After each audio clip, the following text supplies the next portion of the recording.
Everybody loved him.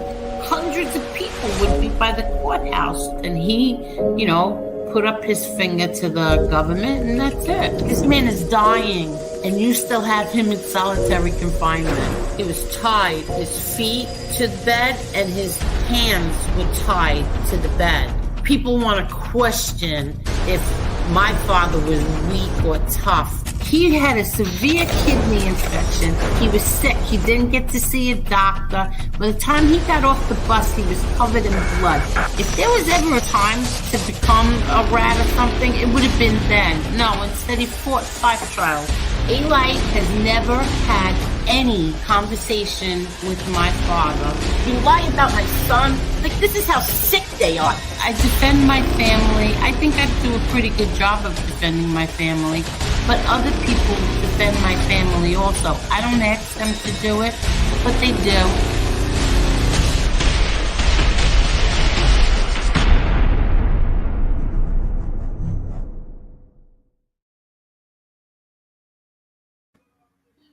Hello, Marla. Hey, Angel, what's going on, everyone? How are you? How is everybody tonight? Hello, everyone. Let's see. Let me say hello. Hold on. Oh, that's right. Happy Greek Easter, everybody. Carol said, hello, Angel. I may be a little late tonight due to celebrating the Greek Easter. Hopefully, everyone is gone by then. See you later. Happy Greek Easter. Happy Easter, Carol, to you and your husband. I know your husband is Greek. Okay. Hi, Biggs. Hello, Claudia. How are you? Hi, Marisol. Hello, Mr. Geminis. Mr. Jimenez. Sorry.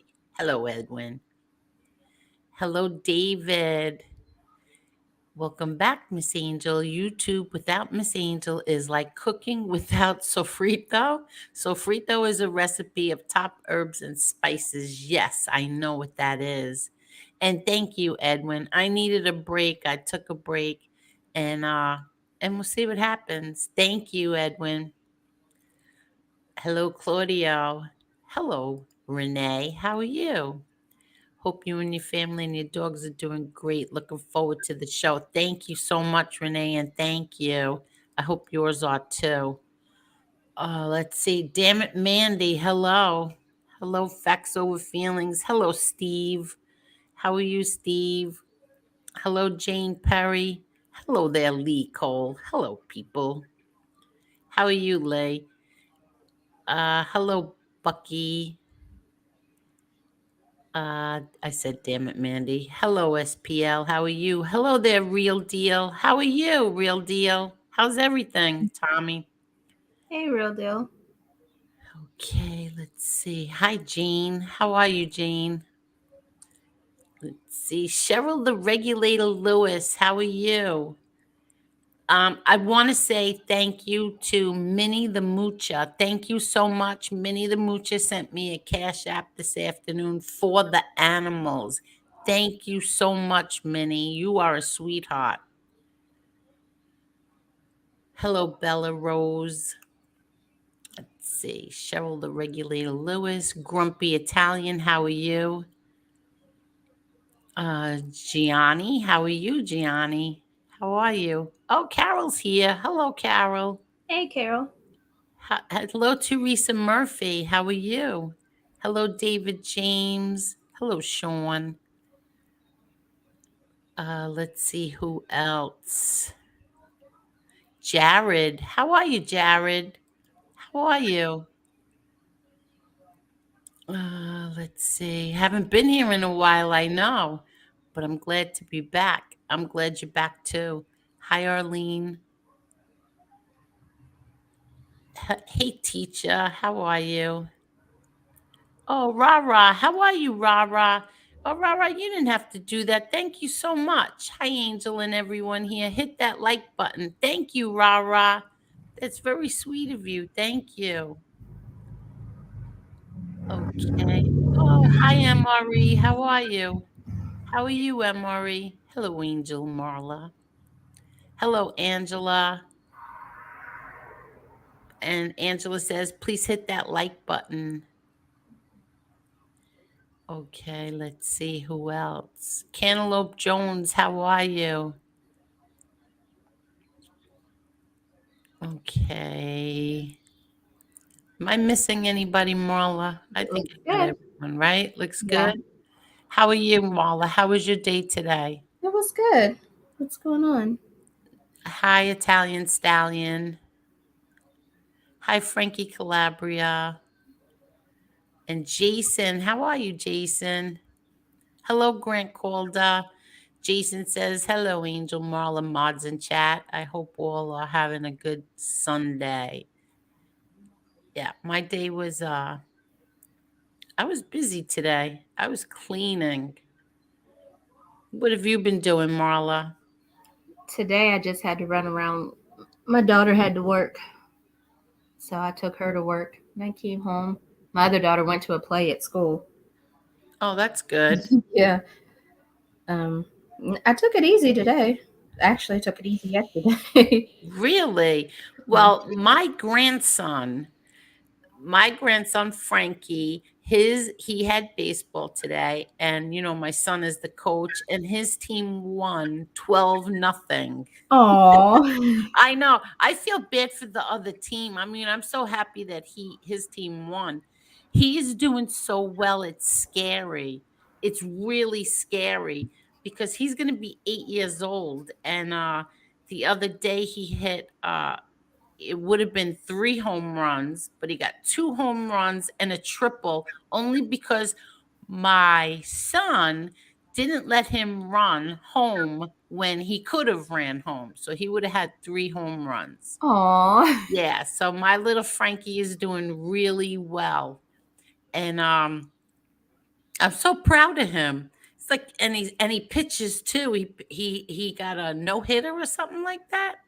Oh, good. Yeah. Yeah, I'm very proud of my little boy. He's Oh. doing really well. And now my little one Nico is going to be playing baseball too. So my son, it's like payback because my son between my son and his traveling teams and my daughter when she wanted to play, I was on the little league field 7 days a week in 90-degree weather. I was on that little league field. uh, Yeah, so now my son's doing it. So next week I'm gonna go to my grandson's game next week. I'm gonna go. does he have to travel a lot yet, or is Today it was a all local? traveling yeah, today was a traveling game. So but I'm gonna go next week. I'll start going to his games. Carol, you did not have to do that, Carol. Oh, Carol, that's so nice of you. Very, very nice. Thank you. But you please that's really a lot, Carol. Angel for your pets. Thank you so much. And happy Easter, Carol, to you and your husband and your Yes. family. Thank you so much. What kind of play MRE wants to know? It's called Godspeed or something like that. She said it had something to do with like the first four gospels. It's a musical. So your kids are into this too. Well, she went because one of her friends were going from school, and I think she wants to join the drama club next year.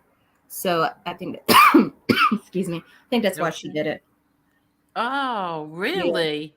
Okay. But are they into this, like the religion, the Christian and all that stuff with you?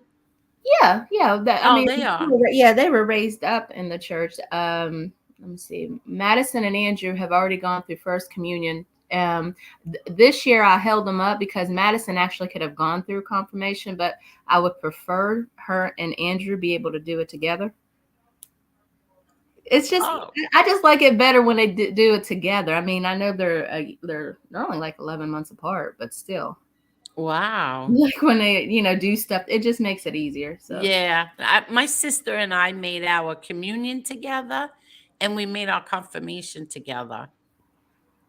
So, yeah, and I think they're so close anyway because they're born so close together and they're just close by nature, I guess. So Um, yeah, that's the idea, the plan this year. Oh, all right. Very good. So they'll make it together. That's Yeah. really good. Jason says, congratulations. That's awesome. 12-0. Thank you. Thank you. Cantaloupe Jones says, that's awesome. Real Deal says, little Frankie, a pro in the making. Yes. And hi, Mark Leonardo. How are you? Uh, Grant says, was on your son's channel recently. Great man, gave me some good advice regarding games to play. He was a gentleman and a credit to you. Thank you so much, Grant. Thank you. That means a lot when people compliment you on your children, right, Yeah, Marla? exactly. Right? Yeah, it makes you feel like you did a good job. Exactly. Oh, Angel, I wanted to, and thank you. No, thank you, Carol. Really, thank you. Uh, okay, I need you to hold on 1 minute because, of course, my phone's ringing right now. Hold You're good. on. All right.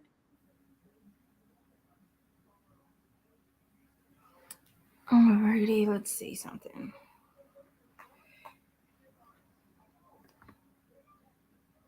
Hey Teresa, what's going on? Amber Alert. Petey, what's up?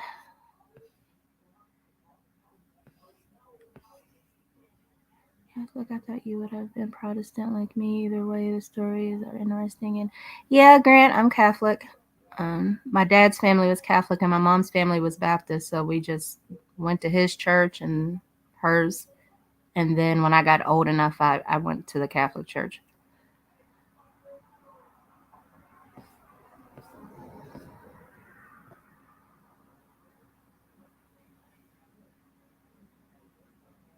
Gerard, what's going on? Oh, Rob, I was trying to find. Didn't you just Hi, I'm sorry. send something? I'm sorry. I think I lost something. Proud Man says, ladies, please keep the show clean tonight. We do that, right? What were you For the saying, most Marla? What part, do you yeah. yeah, what were you looking for? Oh, crap. I thought Robert. I thought I saw that he sent something, and I was trying to get it.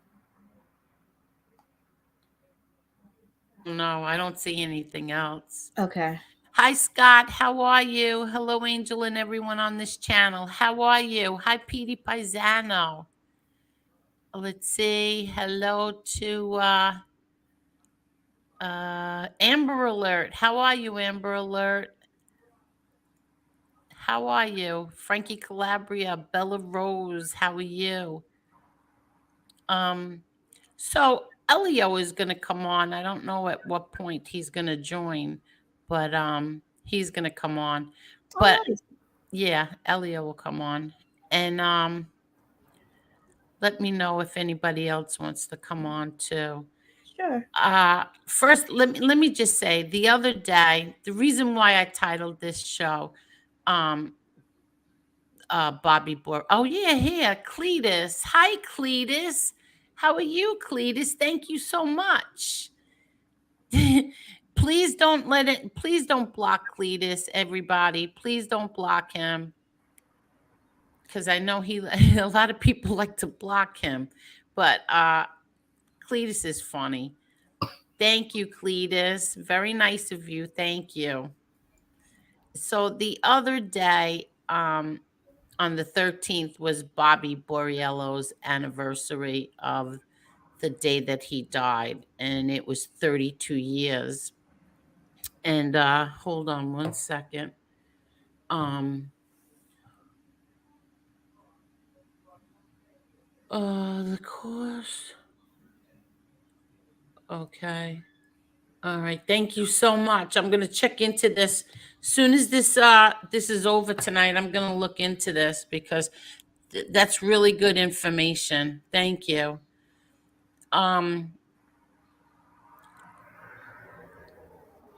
So, wait, Angel, I tried to take the lock off my Twitter and accidentally deleted it. Now it let me back. Oh, okay, good. Okay. Very good, real Tommy. And The chat is going and I can't. Okay. Thank you, Ange. Yes.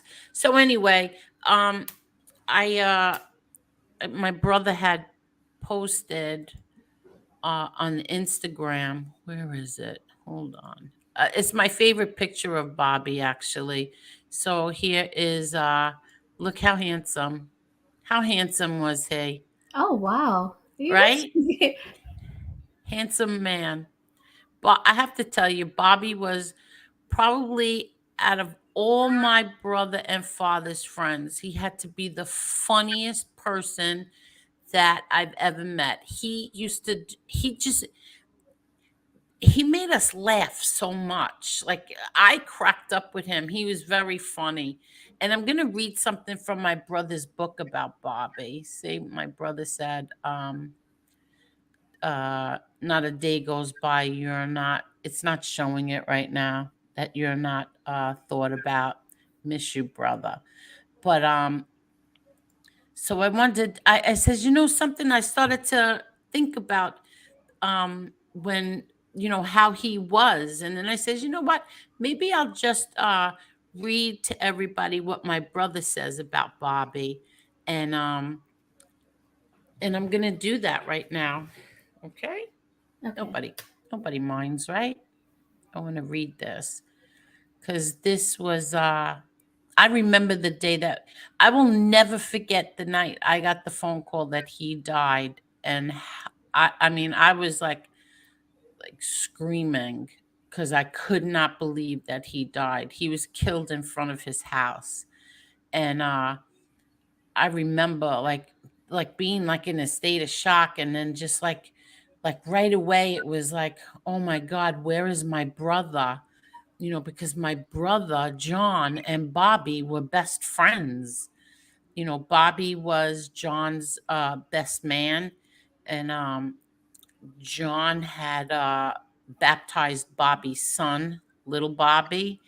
And I will never forget that night as long as I live. And then the wake was, it was like unbelievable, because a lot of people uh really loved Bobby. He was funny. He was like, really, really funny. I remember my brother telling us a story that my brother didn't want to go to wakes with him because he would always, do crazy things. So my brother and Bobby went up to the coffin, when you go to pay your respects and you go to the coffin, Yeah. and Bobby said something that I don't remember what my brother said it was, but my brother was, when you're not allowed to laugh, but you're laughing, and his body was like going up and down, like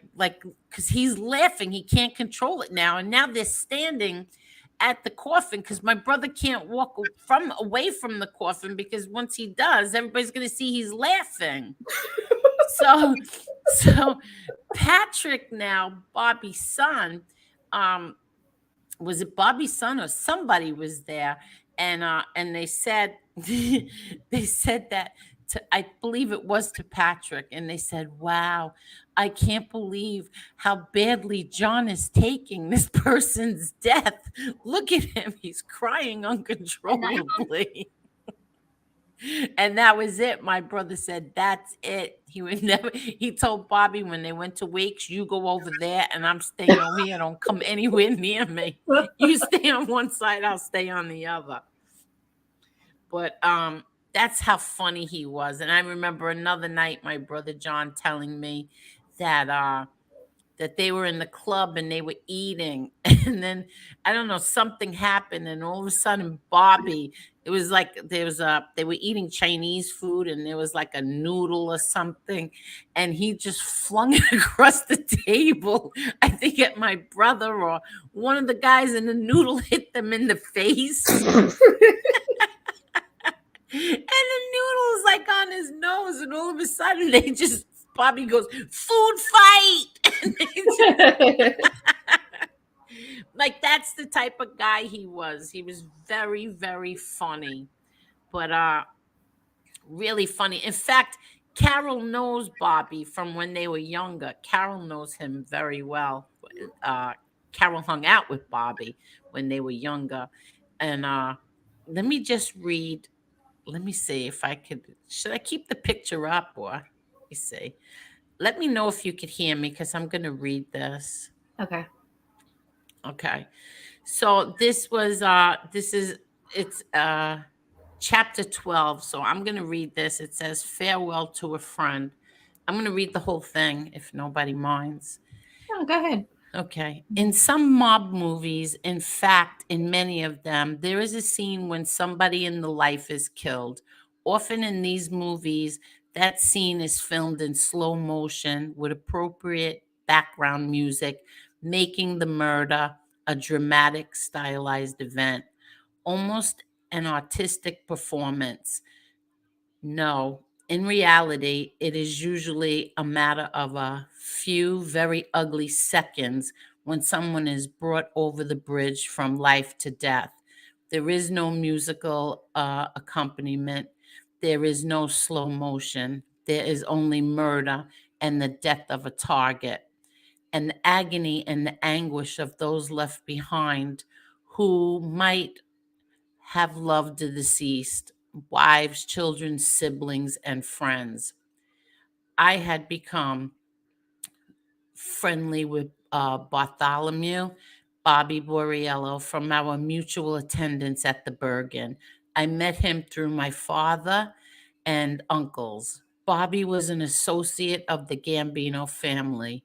He was originally a member of my Uncle Pete's crew, and eventually, after I became maid, Bobby became a member of my crew, more like an advisor and older brother. He had previously been involved with the Gallo gang as a driver for Larry Gallo. After Joe Gallo was killed, Bobby left the inner turmoil of the Colombos and became involved with the Gambinos. He made it in the 80s. He got made in the 80s, I'm sorry. My father first met Borriello when my father went away on the McBratney killing. They were both in the courtroom at the same time, my father for McBratney and Borriello for something unrelated. Might have been an armed robbery, I am not sure. When Bobby saw my father walk in, dressed to the nines, in the company of the then famous powerful Roy Cohen, his attorney, he told me later, he thought, here are the big guns. He also told me at that moment, I just fell in love with your father. Borriello walked over to my father to introduce himself and shake his hand. And my father said to him, what are you here for, kid? Bobby told him he was taking a plea and headed for Attica. My father told him he had friends up there and to make sure to mention his name. He did, and it helped his time there. Bobby was a big, handsome guy, 6'2", imposing, tough as nails, but with a jovial personality, always joking, always busting balls, always first to pick up a dinner check. The more I saw him at the Bergen, the more I grew to like him, even though we were 20 years apart in age. Borriello was my father's driver and more or less bodyguard. But when Bobby wasn't driving my father, he'd pop by the Bergen and he'd often invite me out to dinner. So from our repeatedly hanging out together, we became very close. He was the gatekeeper at the apartment on the day I got made. Oh, my eyes are burning for some reason. Um, he became my closest friend and was the best man at my wedding. Bobby and his wife Sue had asked myself and my wife Kim to baptize his newborn son Bobby. Bobby would go out of his way for a joke. When he was my father's driver, he would pick him up at the Bergen. After having the car cleaned and gassed, my father went through his daily ritual of a haircut, dress up, and wait for Bobby to pick him up. But On one day, the usual Lincoln didn't show up. Where I don't want to say you know what? I'm gonna say the curses. Sorry. Where the fuck is Bobby? My father asked. We are all looking at each other because we didn't know.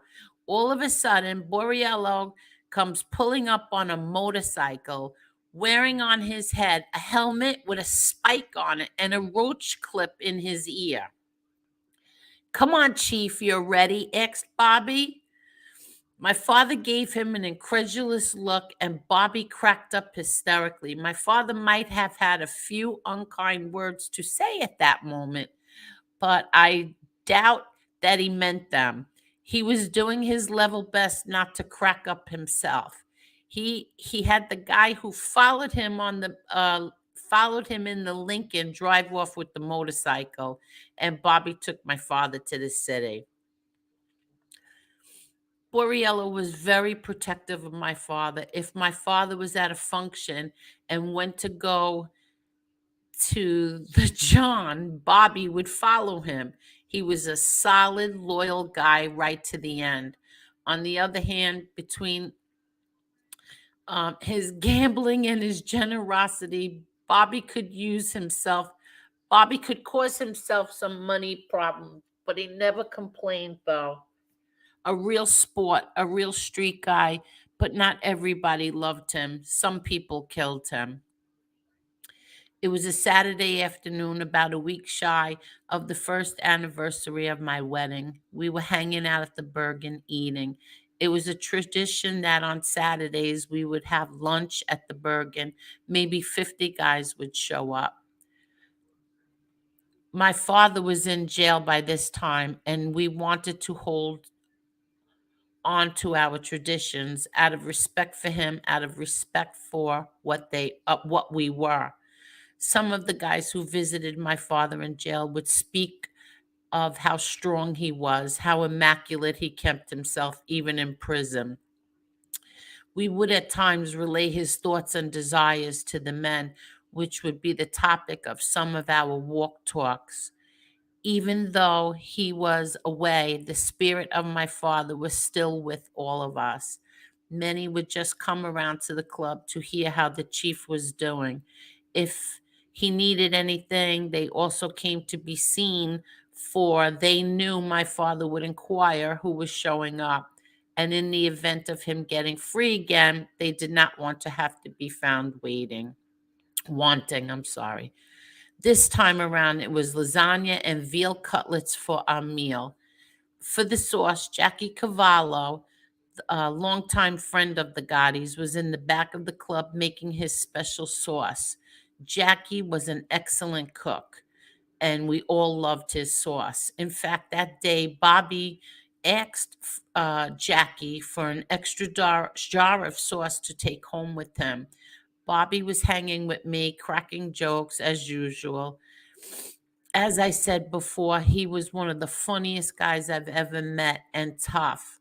We were trading zingers back and forth, discussing family business, eating and drinking, all of that male bonding stuff.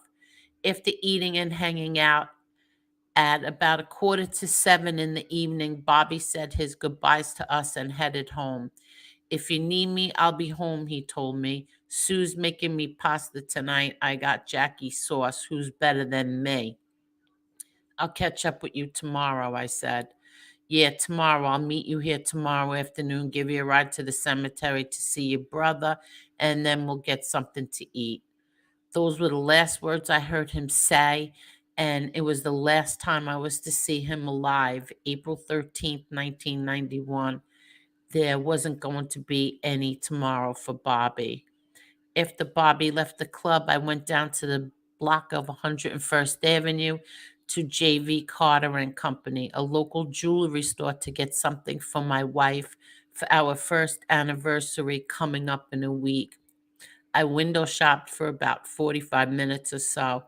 At the same time, the phone in my father's office rang, and one of the guys who answered it came after me down the block. John, he said, you have to come back to the club now. Sue, Bobby's wife, is on the phone, hysterical, crying. I raced back to the club. I picked up the phone and I heard to my horror, they shot him. They shot him. Who? Who shot him, Sue? Who shot who, Sue? I asked.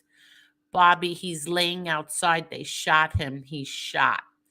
We raced in the car to Bobby's home in the Bath Beach section of Brooklyn. The block was roped off, cops were everywhere. EMS and Bobby's bullet ridden body lying in a pool of blood in the driveway. I ran to speak to his wife to calm her down if I could and find out what the fuck had just happened. They had shot Bobby in front of his 2-year-old son's eyes. The kid heard his father's car pull up and, excited to see his father, he ran to the window, from which at his age he could barely see over the sill. But he saw enough. 7 bullets pumped into his father by persons at the time unknown. His father slumped down on the driveway. Sue, his mother, had been in the kitchen when it happened. She didn't see it. I heard him yell at somebody. She told me, "What the F are you doing here? Get the F." And then she heard the shots. She ran to the door and saw cars speeding away from the scene and her husband dead. She thought she saw 2 or 3 shooters. Turns out Bobby had time to throw the jar of Jackie sauce at his attackers. I spent hours that night with Susan trying to calm her in any possible way, in any possible comfort and comfort her. Michael D. Leonardi came by as he lived close by. Jackie D'Amico was also there.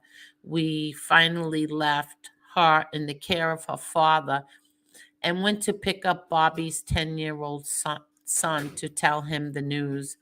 I remember when I got word that my brother was dead, when my father walked me down the street. I was 16. What the hell was it going to be like to tell a 10-year-old kid that his father just died? I took the kid for a walk. I told him something happened to his father and he didn't make it. It took a while for it to sink in, and then he sunk. He cried. I cried. I took him home to his mother. Of course, we didn't want to bring him home with his father still lying in the driveway. And when we approached the house, we saw that that was the case. So we drove around a bit, killing time until the body had been removed. I was with the family the next few days. I made the arrangements for the wake and burial along with Michael D. Leonardo and D'Amico. It was with I was with the body of my friend in the back room of the funeral home where they plugged the holes that had been shot into Bobby. I was there to make sure that he was buried with the right suit, the right tie, his watch and jewelry, and that his hair was done right, all of that. Racuglia's funeral home in Brooklyn, lines were down the block. Except for those that were at the time incarcerated, almost all of the Gambino family members were in attendance. Limos and lines, huge flower arrangements. Bobby was acting captain in my crew, and they gave him a funeral worthy of a capo. I will miss him as long as I live. Okay. And that was the end of that chapter. Well, you have me over here in tears. I feel weird. I'm crying and then like laughing and going now I'm upset. Yeah. Yeah. That I when I remember it, I will never forget it as long as I live. I was very close with Bobby's daughter, and my sister was very close with Bobby's wife. And of course we were close with his his son and everything. But um I remember, this is what I was thinking about. I remember what the press did. Now I was close with his daughter, and I remember the newspapers, what what they did was so disgraceful. because like they don't really know what happened, so they start all these crazy things. And first they said that my father had Bobby killed. Oh Okay. my God. Yeah, and then what, the next day or 2 days later, it was my brother John had Bobby killed. And this was going back and forth. And I remember going with, because his daughter had asked me to go with her to her grandmother's house with Bobby's sisters. Those were her aunts. And I think it was that day there was something in the papers that it was my father or my brother, I don't remember, that had Bobby killed. And I have to tell you, when I walked into their house, I was never so uncomfortable in my entire life, because I knew there's not absolutely no way on the earth that this would have been true. Not especially my brother John. My brother John and him were best friends. John was devastated when when Bobby died. Absolutely devastated. I knew my father would never, but it was the most uncomfortable thing. And this went on for a while. And even with his daughter, like, I guess it was a little hard for her as well, because um you don't know what happened to your father. And then here the newspapers and people in the neighborhood started telling her stories that it was my brother, and then it was my father, and it was this one, it Oh was my that God. one.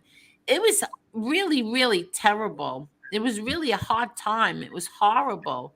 But and especially like we loved Bobby. Like, we really, really loved Bobby.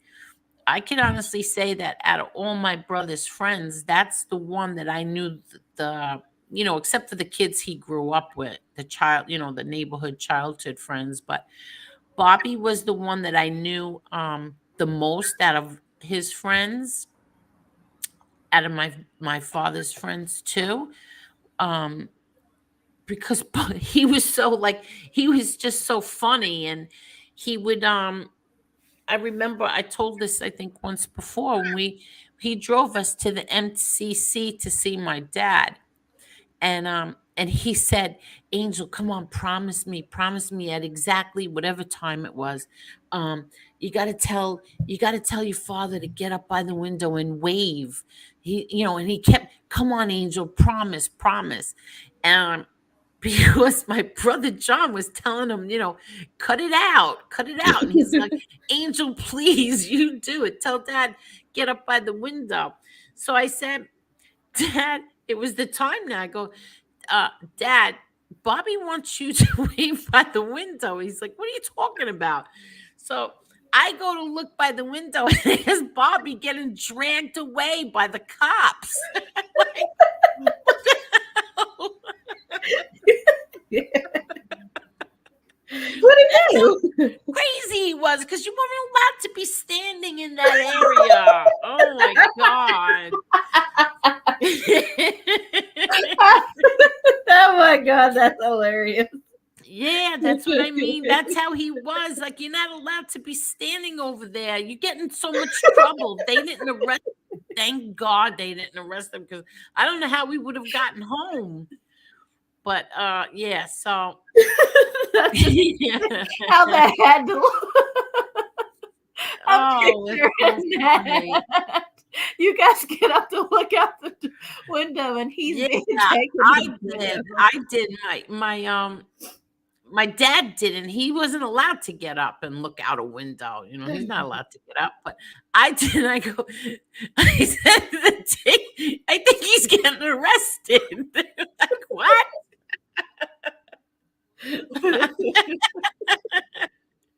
But no, he didn't. Thank God he didn't get arrested. But it was funny. Once again, he made everybody laugh. So that's my Bobby Borriello, my favorite memories. We Before he died, I think it was the month before he died, or a few weeks before he died, we all went out to dinner. And for some reason, Bobby and Sue came. I want to say it was Easter or maybe it was my birthday. I can't remember what it was, but it was no, it couldn't have been my birthday because my birthday's uh the end of April. I can't remember what it was. It must have been Easter. And he he bought my son a pair of sneakers, whatever it was back in 1991 that was so popular. Um it was a very popular sneaker that all the kids wore or wanted. And he bought them for my son. And I will never forget how happy my son was. And my son had those sneakers forever. He wouldn't even wear them. He had them for the longest time. Aw. Yeah, he just didn't wear them. I'm sure I don't know where they are now, but that he's just a good man, just a good guy. Sounds like a sweetheart, like a real sweetheart. Yeah. Yeah, it's a shame. It's a shame. If anybody thinks like that, like that I ever glorified that life. No, I never did. I never glorified it. I listen, I adore my father, my brother, my family, um certain people, my uncles, yeah. Some of my father's friends, yes. But I'll never put them down, but I don't glorify anything about that life. I never did and I never will because there's nothing glamorous about it. No. So, and what else was I going to say? I was going to say something. Um, I was going to say something and I can't remember. Um, Whatever. I can't remember now. I'm trying to get to trying to see if anybody's writing anything. Anybody has any questions or anything. And your brother took being a godfather to his son with honor. Has always been very good to Bobby's children. Yeah. Um, my brother has a lot of godchildren. Yeah, a lot. He has a lot of he's a godfather to a lot of kids. See no evil. Sad ending for a man that was not deserving of it. That narcissist was a lowlife who had it done. Yeah. So sad how he died. Yes. Listen, um, that could be said for anybody who got killed in the street. Anybody, you know. Yeah. That's so sad and heartbreaking.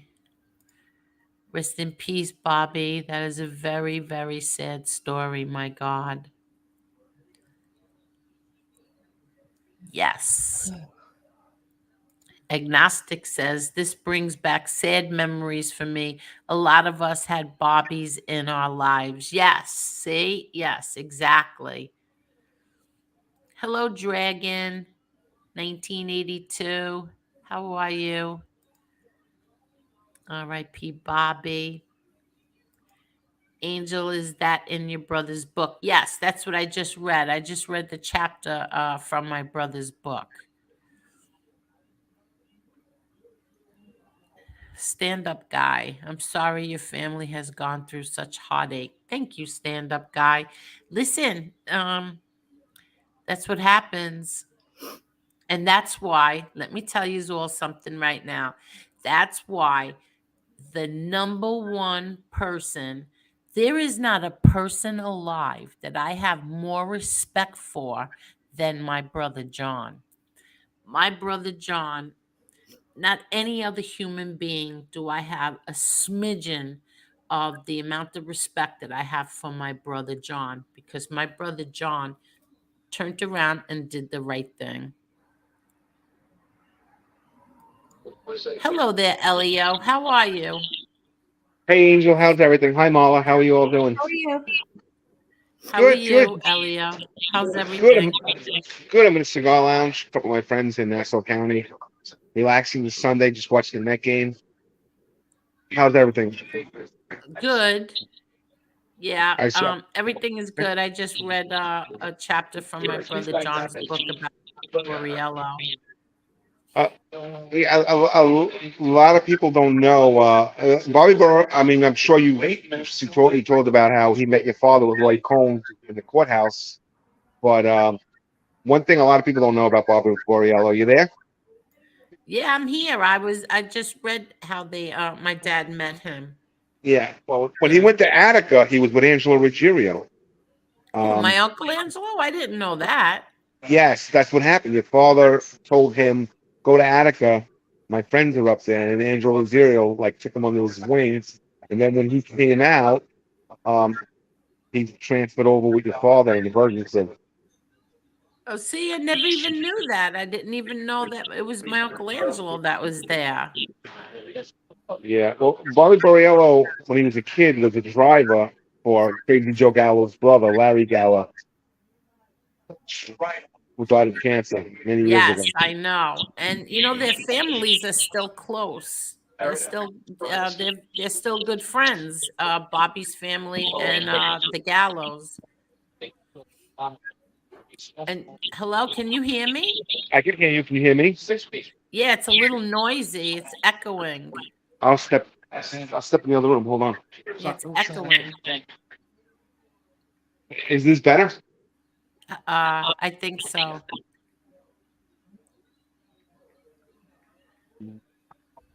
Happy Sunday to you, Angel And Mora. happy Sunday to you. Happy Sunday. Today is Easter for the Greek Easter. Correct. Yeah, Carol knew Bobby very well. Angel, I remember Vinny R brought me downstairs because I didn't want to break down in front of everybody. Yeah, it was that was such a terrible.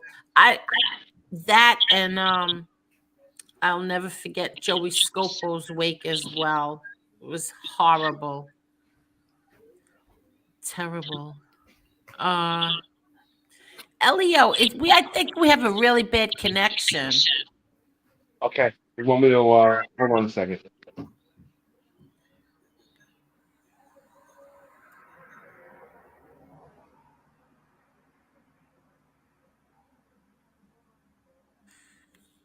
Can you hear me, Marla? I can hear you good. You could hear me. Do you hear any static or anything? Not right now, no. You don't hear any static? Okay. Not Did right you now. hear? Keep talking. Okay. Did you hear it when? Well, I'm Do you, starting to hear a little. It's not. It's like yeah, like kind of a little interference, or you can hear an yeah, echo or it's something. interference. Yeah, it's like staticky.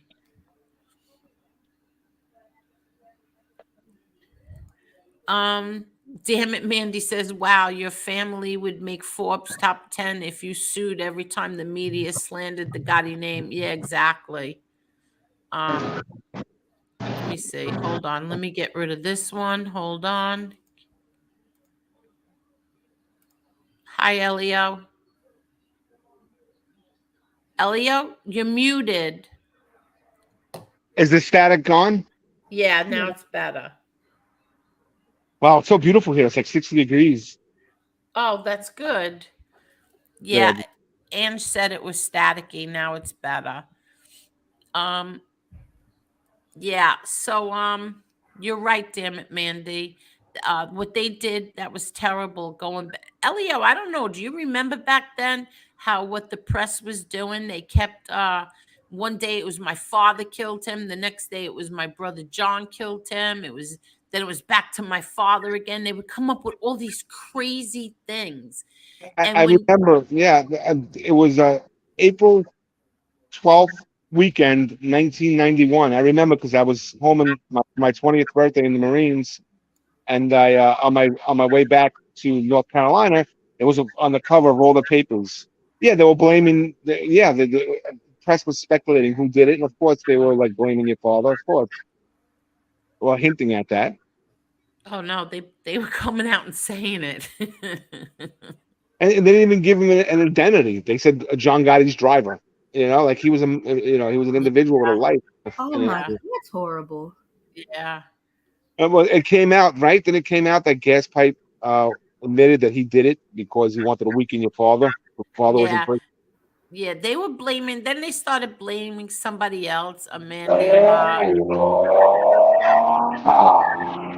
the heck was that? That was a car that just drove by. Yeah, that was they started blaming somebody else, a man named Preston Geritano, and but he had it. He didn't do it. He had an alibi and everything. So yeah. Then it came out who did it. It was the two corrupt cops that did it. The mafia Yeah. cops they call them. Yeah, and Casso. Angel, these shows are awesome. More of these, please. Thank you, Assassinino. Thank you. Lee Cole tells me that all the time, but I don't know. I just feel like um like I don't know, like my memories or my experiences, and I don't know if that's interesting to other people. That was a heartache. Those were heartaches. Yeah. When Bobby died, my God, I will never forget that as long as I live. And we still talk about Bobby. We always talk about Bobby. My brother, John, always brings up Bobby. Thankfully, most people don't know how it was when you are told the news or someone tells you you won't see someone anymore. The numbness and confusion before it feels like your heart is dropping. Exactly. Oh my God. His kids were his wife, his kids, his family. Jeez. Teresa, thank you, Teresa. Your brother is a good man. I believe he is. To me, I don't have another person on the planet that I respect more than my brother John. Frank Lestarino is the guy who supposedly did it on the orders from Gas Pipe. Oh, I don't know. I thought it was oh, I didn't have Gerard, thank you so much, Gerard. Gerard, the phone was on vibrate. I didn't get to hear that cha-ching. Thank you so much, Gerard. Gerard sent a cash app. Thank you. Love from the Gerard family. Thank you so much. That's very, very nice of you. Thank you. Elio, is that you with that noise? It's a plane going by. Oh my God. Where are you at the airport? I'm in Nassau County, in the middle of Garden City, Uh oh, okay. Hold on. Yeah, I'm dropping suburbs the over link. here. I'm gonna drop the link. Hold on. Somebody would like to join. Alrighty. Yes. Hold on. And you know what? I haven't done it in so long. I forgot what to do. You think I'm kidding? Carol says, Angel, they kept the dark side away from family and friends. That's why I only remember the good. Yeah, exactly. I will never forget, like, the terror. Like, I couldn't comprehend that Bobby got killed. And I was like, where is my brother? Where is my brother? I was like a nervous wreck. Where is my brother? And then my sister, because my ex-brother-in-law, Carmine, had told Todd, that they raced there. So I knew my brother and Carmine, I knew that they were okay. But it was scary. Hello there, Lee Cole. How are you? Hello, Angel. Hey. Elio and Marla, how you doing? How are How are you? you? Yeah, yeah, it was Frank Lastarino that did it under the orders of Casso. But here's the funny thing, though. Eventually, Sammy Gravano would have had to rat Bobby Borello out. Do you know that? Um, Well, I'm not sure. I thought it was the cops who did it. No, the 'Cause- cops went the day before and found out where he was living. They even knocked on the door, and the wife answered the door. Didn't think nothing of it because the cops always were showing up the house like that. That's just what they did back then. They harassed the guys. But Eppolito and Capolito, whatever their names was, they showed up at the night before, so they got the location and they gave it to him, and then he had his captain do it. And so Lastarino went there and shot him. I never even heard that before. Yeah, and he knew, and he knew who he was. That's why he was yelling at him. They were enemies. They never liked each other in the street. So he was yelling at him, and I was saying to myself, "Well, I hope he hit him in the head with the jar of sauce." You know? Yeah, well, he did. Yeah. Poor guy never knew it hit him, Angel. Well, let me tell you something. So, in the trunk of Bobby's car, this is what I forgot to tell, and I should have put the picture in here. Um, I should have put the picture in. I meant to do that.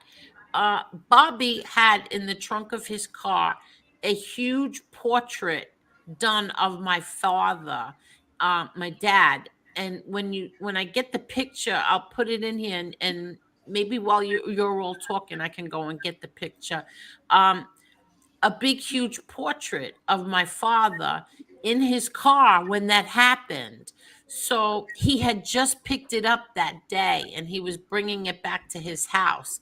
And so it took Sue, his wife, it took almost 2 years for her to get the car back. Okay. They kept the car, the police or Wow. whatever it is, the FBI, whoever.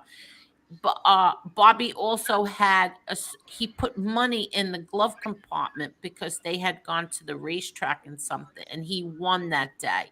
And my brother-in-law Carmine knew exactly how much money Bobby had on him, and he told Sue because he had that amount of money on him. Yet when they finally were able to get the car back and the money, I think they gave her like 20 something $100 when Carmine sweared he had 11,000 on him. Are you serious? Something crazy like that. So they took his money, and so now when she got the car back and she brought the portrait to my mom's house, and I fell in love with it. I was like, "Oh my god, I love this." And my mother looked at me and she said, "Okay, you can have it." And I took it. I ran out of that house so fast before anybody else came in and said, "Oh no, I want it," or my mother changed her mind. My mother just didn't have an empty wall in the entire house to hang it. So I just ran so fast with it, put it in my car, and wouldn't even let anybody see it until they came to my house and saw it up there. But yeah, I have it. The portrait that Bobby had made had done. He had made for it was for his house, and now it's in my house now. Oh, Yeah. um Angel, you did a nice job in reading that. It's very when you read it, it was very powerful because yeah, it was. people thank you. don't realize it's like Elio said that they called him the driver. They dehumanized him. That's what the media does. They do dehumanize people, and that's what they did to him. They just made him into the driver. Yeah, the bodyguard, the Yes. driver. And actually, he was very well liked. And Oh, he was truly very funny, like funny and like you had a good time with him. Sue would tell us stories, his wife, and we would cry. That's how funny he was. You have to see what my brother and Bobby used to do to Sue. They would call her up and they would start pranking her. They would start singing to her. She would answer the phone and they would start breaking her shoes like really bad. They would bother the crap out of her. And she thinks that they were hysterical, my brother and Bobby together, what they did to her. it's Dominic LaFaro. Did you ever hear of him? don't know why that sounds He familiar. was a rat, and he basically fingered Bobby as one of the shooters at the Castellano shooters. But you know who backed him up on that? Sammy Gravano. So just say Bobby stayed out. Say Bobby got through that. Sammy would have put him away too.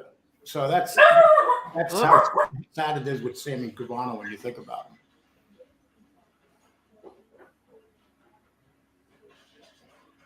Well, I don't know if that's true or not, but No, they both fingered him. oh, Gravano doesn't even know who was there. That's why not one person went to prison, because he doesn't even know who was there. No, I'm not saying that, Angel. I'm saying that he named, when he did his 302, he named the shooters, and Bobby was one of them, but Dominic LaFaro did also. And they both named him as one of the shooters because they were rats. That's what they did. So I'm just saying it. I'm just putting facts out there. I'm not saying what would have happened. Oh, okay. Who knows what would have happened? But I'll tell you one thing: if that would have ever happened to Bobby, Bobby never would have became any kind of rat or cooperator or anything like that. Definitely not. And look at Jared Tano. He wound up getting killed. Everybody wanted to kill him because they thought he was the shooter. Yeah, but no, they knew right away that he wasn't. They knew he had an alibi. Thank you, Edwin. Thank you so much. Welcome back, Miss Marla, Miss Angel. Miss Angel, please submit pay voucher for your missing days. We will pay and discount from your vacation pay. Best wishes, accounting department team, Frankie. That's so nice. That's cute. That is so cute. Thank you so much, Edwin. That's so sweet. That is so sweet. Yeah. Edwin gets a big kick out of my grandson Frankie. He watches the stream when my son and Frankie are on together, and he's always cheering Frankie on. That's so nice of him. And yes, it was heartbreaking. Everything about it. Everything about all of it is heartbreaking. Everything. Well, Mr. Gibbs says April 13th was the anniversary of Frankie DeChico's death. It was April 13th? Yeah, well, according to him, yes. I'm not sure, but that's what he said. I have Frankie DeChico's mask card. I should look at that date. Yeah, he says April 13th is the anniversary of Frankie DeChico's death.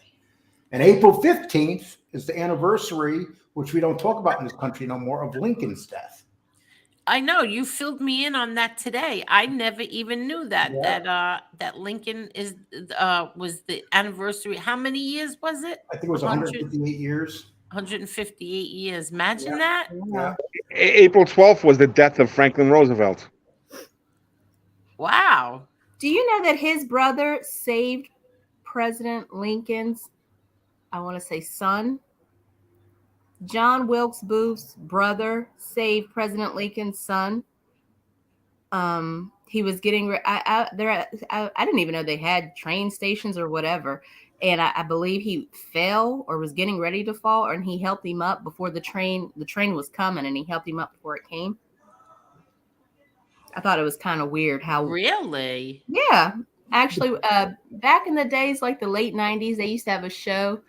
I didn't watch the show afterward, but it was it was on the Sci-Fi Channel. It was like Beyond Belief. That's what it was called. And that was like in the first season. So I thought it was pretty cool. Wow. And then, Angel, that video that I did today on the father being killed by his son. I'll tell you what, man, this is a sick world we live in. I thought that was horrible. That is really, really horrible. Lee, tell them about the Bronx homicide? Yes, Lee did a show on that today.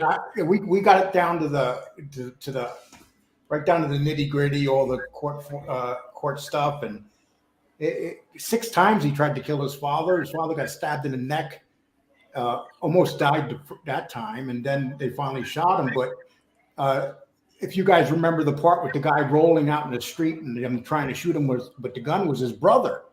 Yeah, sad. And Elio, you want to hear the funny thing? The brother, when they tried to gun him down in front of his house, the police came and said, can we use your film?" Because they seen all the cameras on his house. He told the police to go after himself. And this is after he's in the hospital with 3 bullets in him.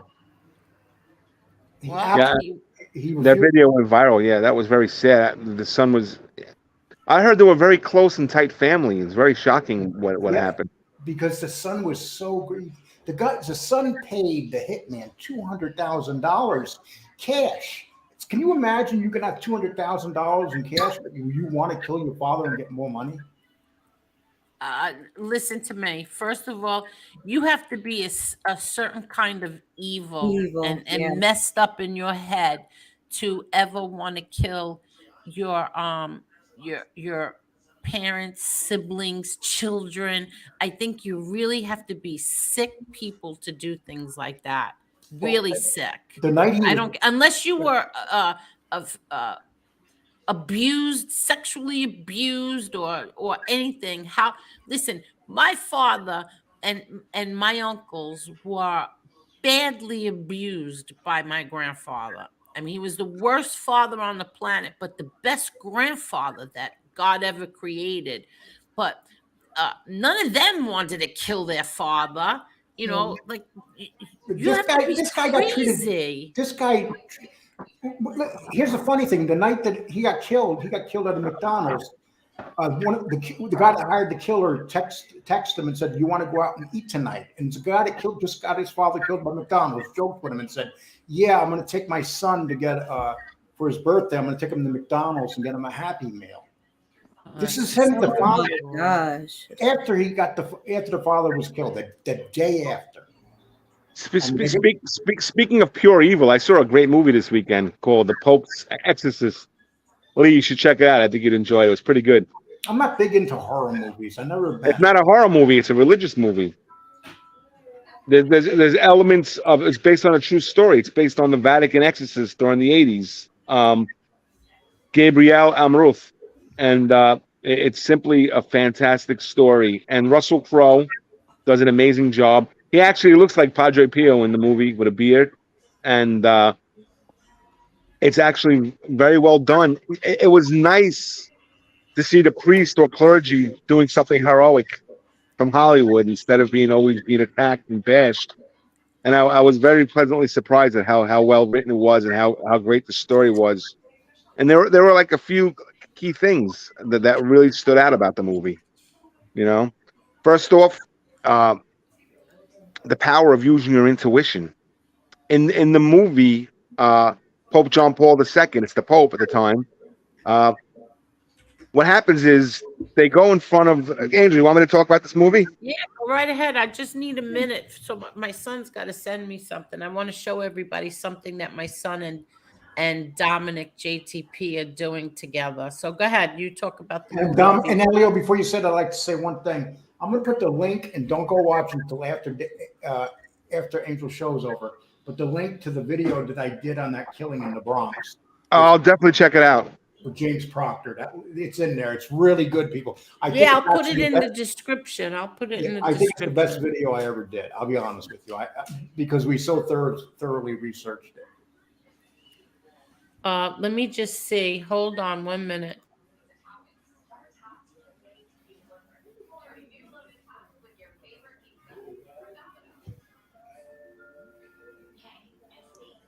Elio? Yeah, I'm here. So you want me to continue about the movie? Yeah. Okay, in the movie, it starts off with he's doing an exorcism in Italy, right? And he pulls a pig out, and then he tells the demon to get in the pig, and then they shoot the pig.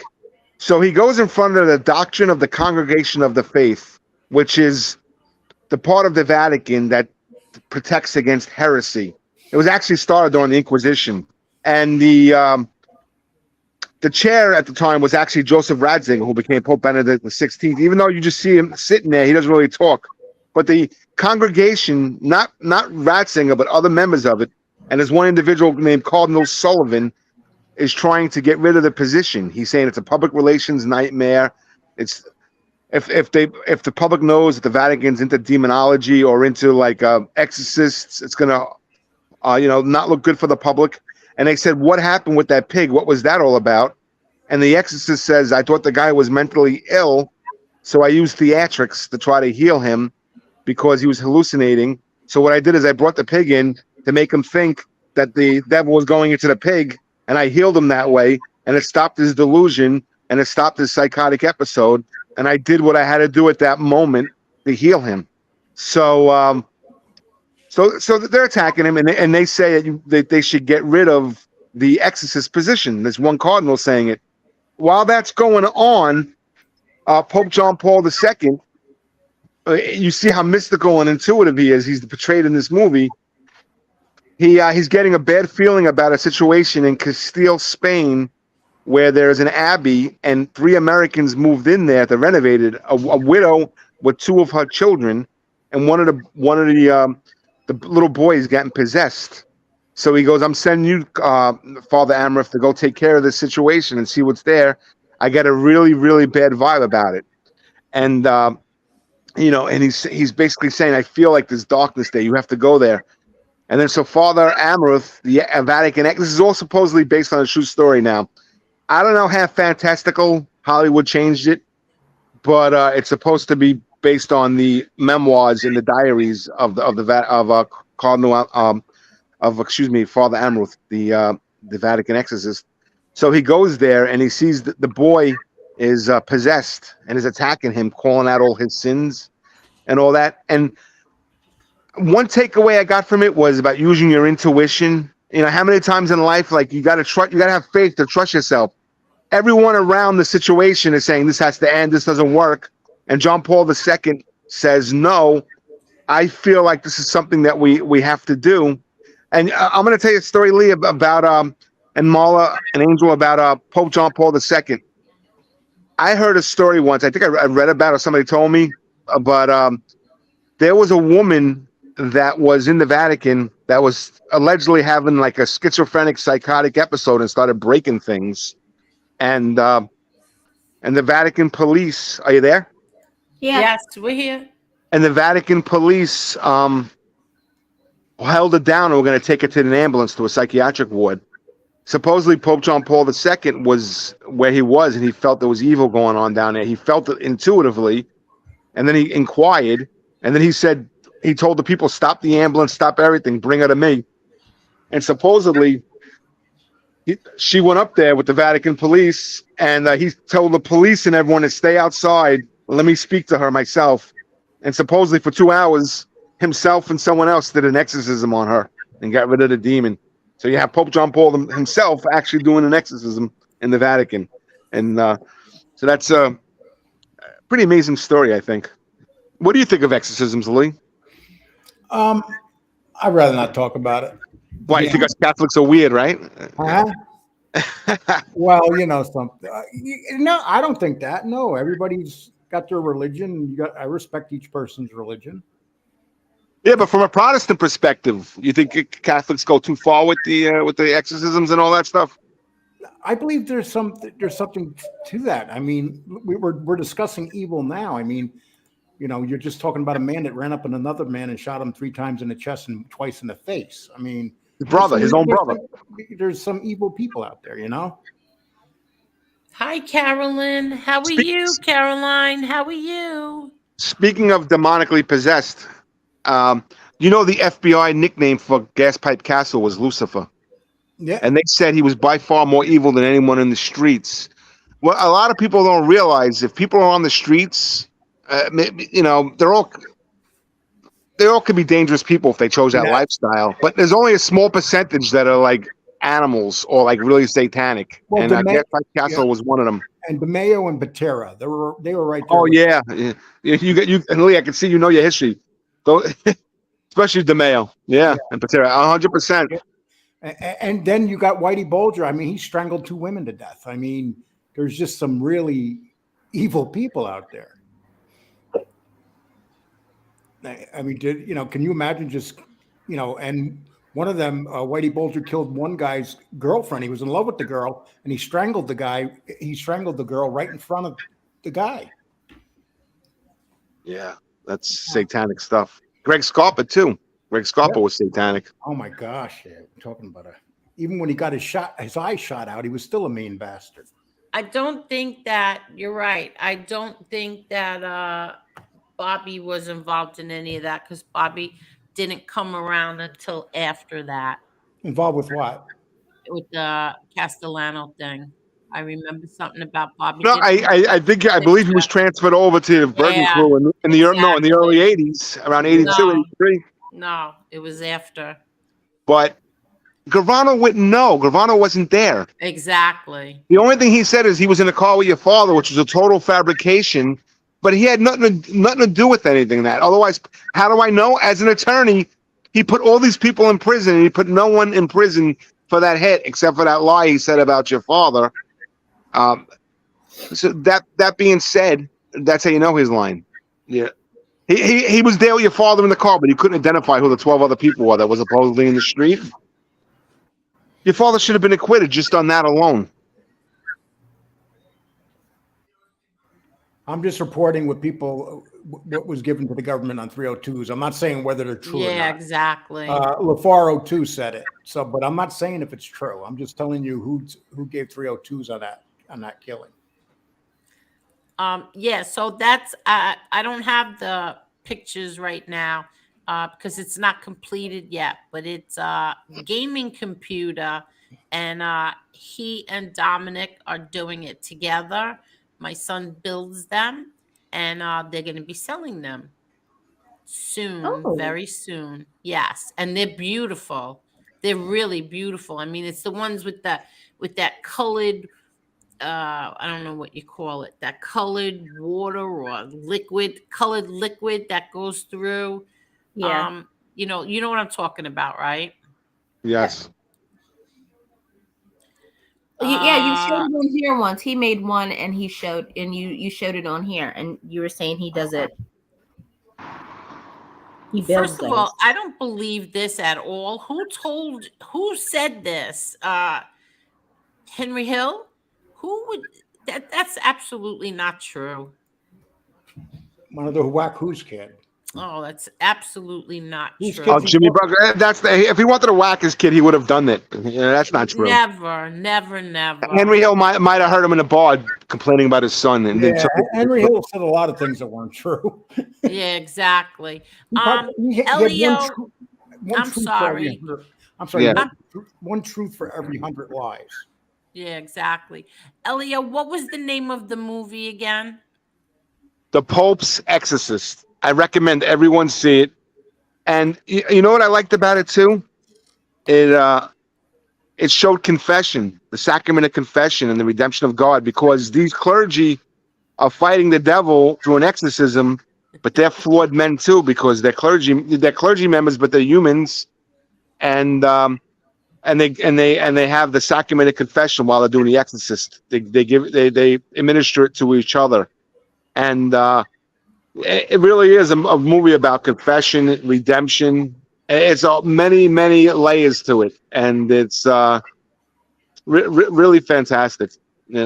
I know it's sensational with the horror, with the blood splattering and all that stuff, and and showing the exorcism. That's the Hollywood part. But from a religious perspective, I really enjoyed a lot of the lessons that were in there from a Christian perspective. I know there's people in the Vatican, some are criticizing it, others aren't saying anything. Well, So they did that with the Passion of the Christ as well. There were people who criticized it, but I thought it was done really well. Oh, The Passion of Christ was a beautiful movie. It was well done, and there was a lot of miracles associated with that movie. Yeah. And you know what Mel Gibson told? Who's the actor Kenzel that played him? How do you say his last name? Canizali, something like that. Yeah. I forgot. Oh, Jim Caviezel. Caviezel, yeah. Yeah, he does our Bible study on that Hallow app. And you know what Mel Gibson said to him before he did the part? He said to him, "Do you want to do this part? Because once you do this part, you're going to be typecast the rest of your career." And Mel Gibson was right. It really hurt his career. But he said he would do it again, even though it hurt his career. I'm listen. Living in New York, you would think we'd run into more celebrities, but you don't, because everyone's the city's so big. I actually bumped into Jim Caviezel.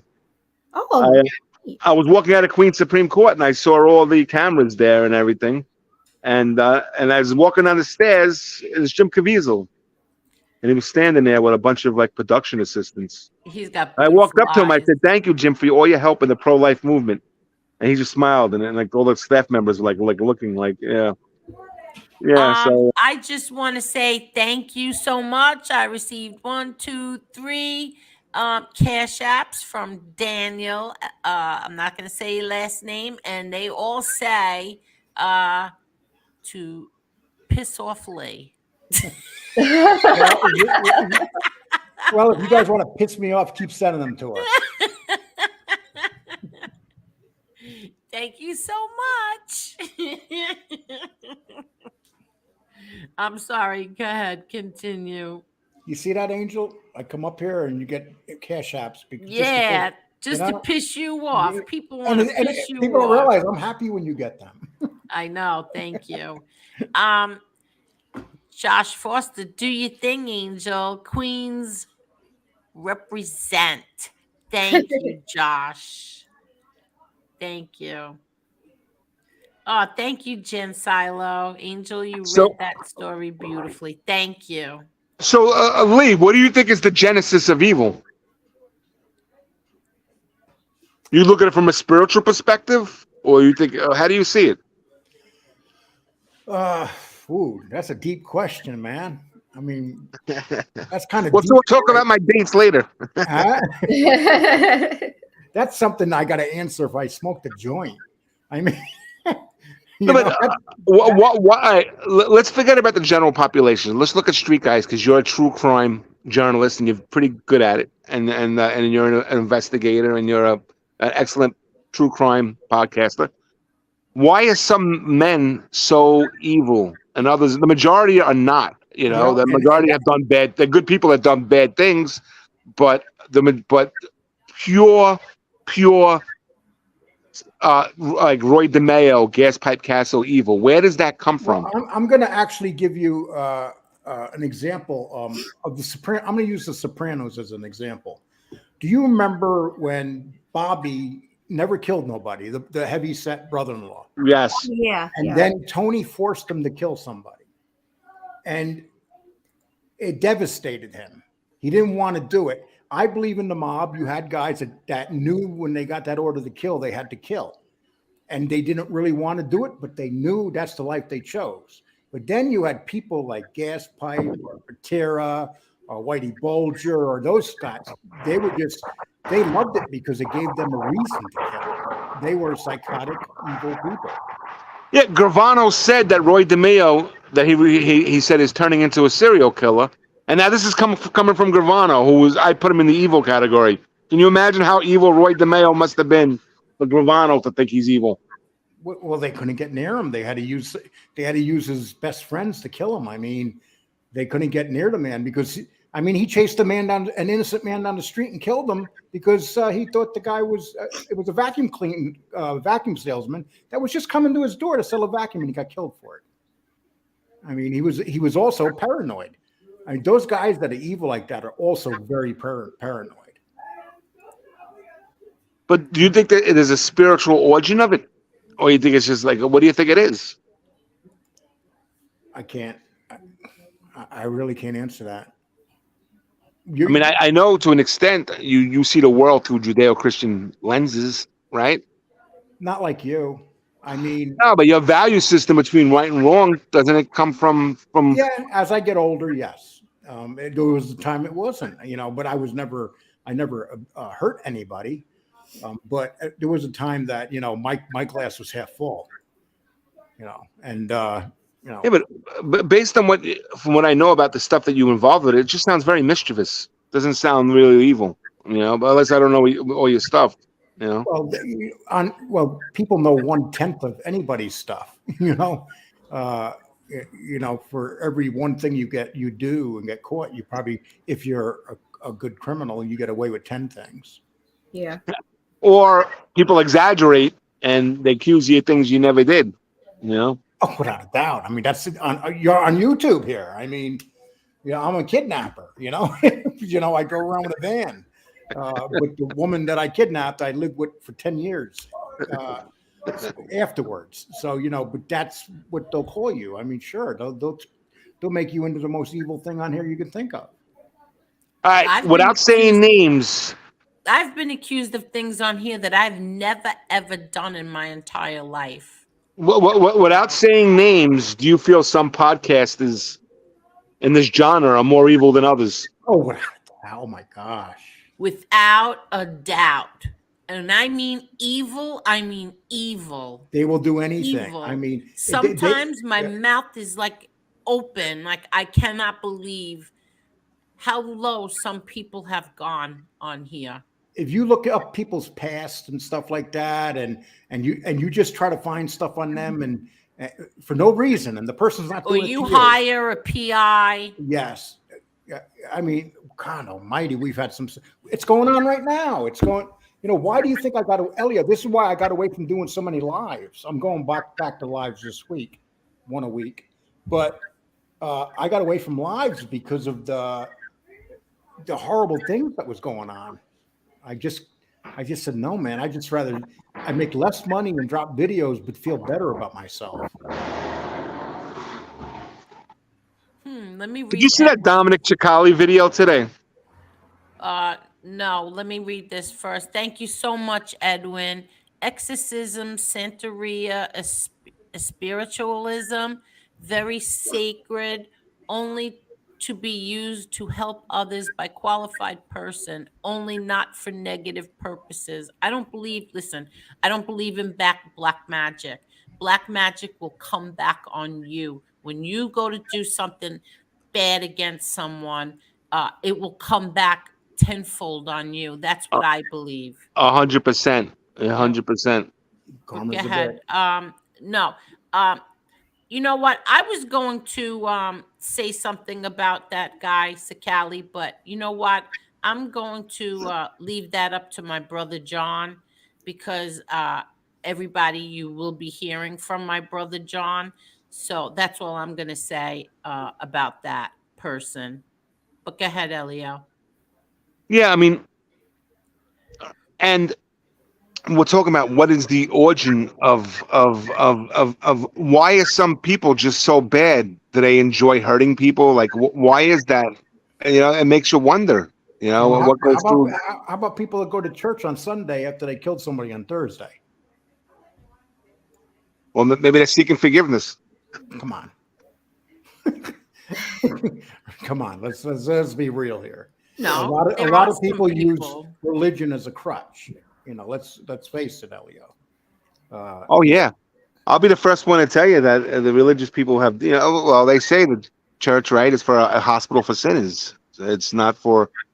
But there is a lot of arrogance in the church, and that in itself is I'm talking about among the remnant, the church remnant in society that still believe they're following it to the T, or as best they could, or they're working on getting an encounter with Christ, or whatever it is they're trying to do.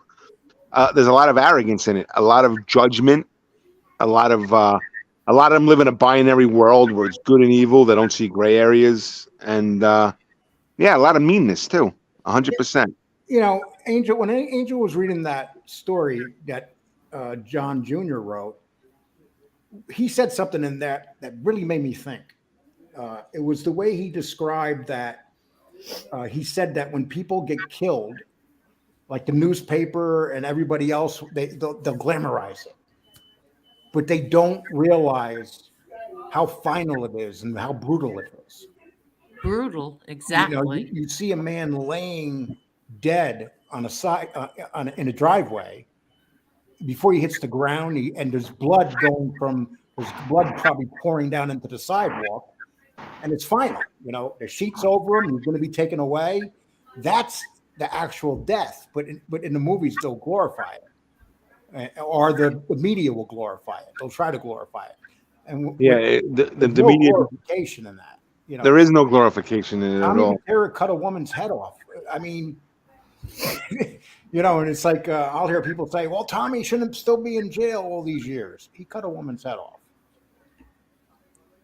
Well, didn't she feed his girlfriend drugs and she died? His girlfriend took drugs from her. Mm. That doesn't. I think he blamed his girlfriend Yeah, for. yeah, He blamed the girl for killing his girlfriend overdosing. yeah. Yes. But his girlfriend was a drug addict. I mean, that sounds kind of. That's a Yeah, poor but excuse to cut I don't someone's know head what's off. true or not, but putting her head in a refrigerator and saying hello to her every day for months, that Maybe is he should have sick. blamed his girlfriend for being the addict. But whatever it is, it's sick. It's demonic. It's beyond Yeah, even comprehension. yeah. He left it in the refrigerator and would show it to people. I mean, come on. It's like, Oh, you don't know if that's true. Did he Angel, how come show every it to time that people? something's said, you say that? Yes, it's true. He cut the woman's head off, put it in the refrigerator. That's true, Angel. There's so many. I mean, What was the name of that guy who told all those stories? Frank something. He passed away. Frank Ganji. Yes. You know, Frank. Yeah, he's the one that He said was that an was the. alcoholic, drug addict, alcoholic. Well, that's the reason why he quit organized crime, because he saw Tommy Patera do these things, and he felt so bad, according to his story, that he got drunk. And the cops pulled him over and just started crying. And he told everything he saw. There's three people that we know that were 100% evil. It would be Tommy Crotty, it would be DeMeo, and it would definitely, well, Scarpa also, and Casso. I mean, there's no doubting how evil they were. I mean, there's no. Nicky they weren't that evil. Scarfo was disgusting. What he didn't a horse knock do No, something. he's talking about Scarpa, not Scarfo. Oh, Nicky Scarfo was right up there. Pure evil. Too. Both of them. He killed a horse. He threw the horse off the cliff because the horse lost a race. We don't know if that's true.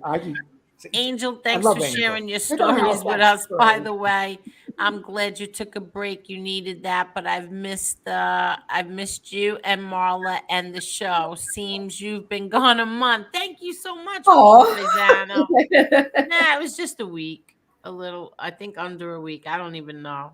And I wasn't even going to come on tonight, but I get yelled at by Lee Cole.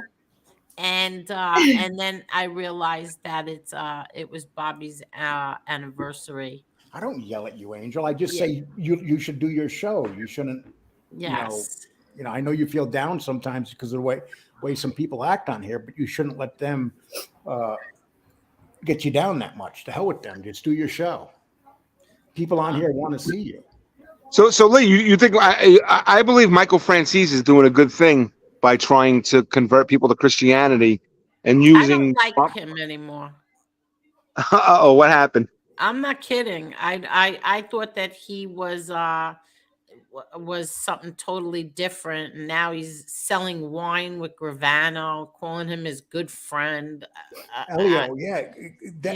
I can't believe how much he has changed. Yeah, he's been self-serving forever. I never saw that side to him. He uses religion as a tax write-off.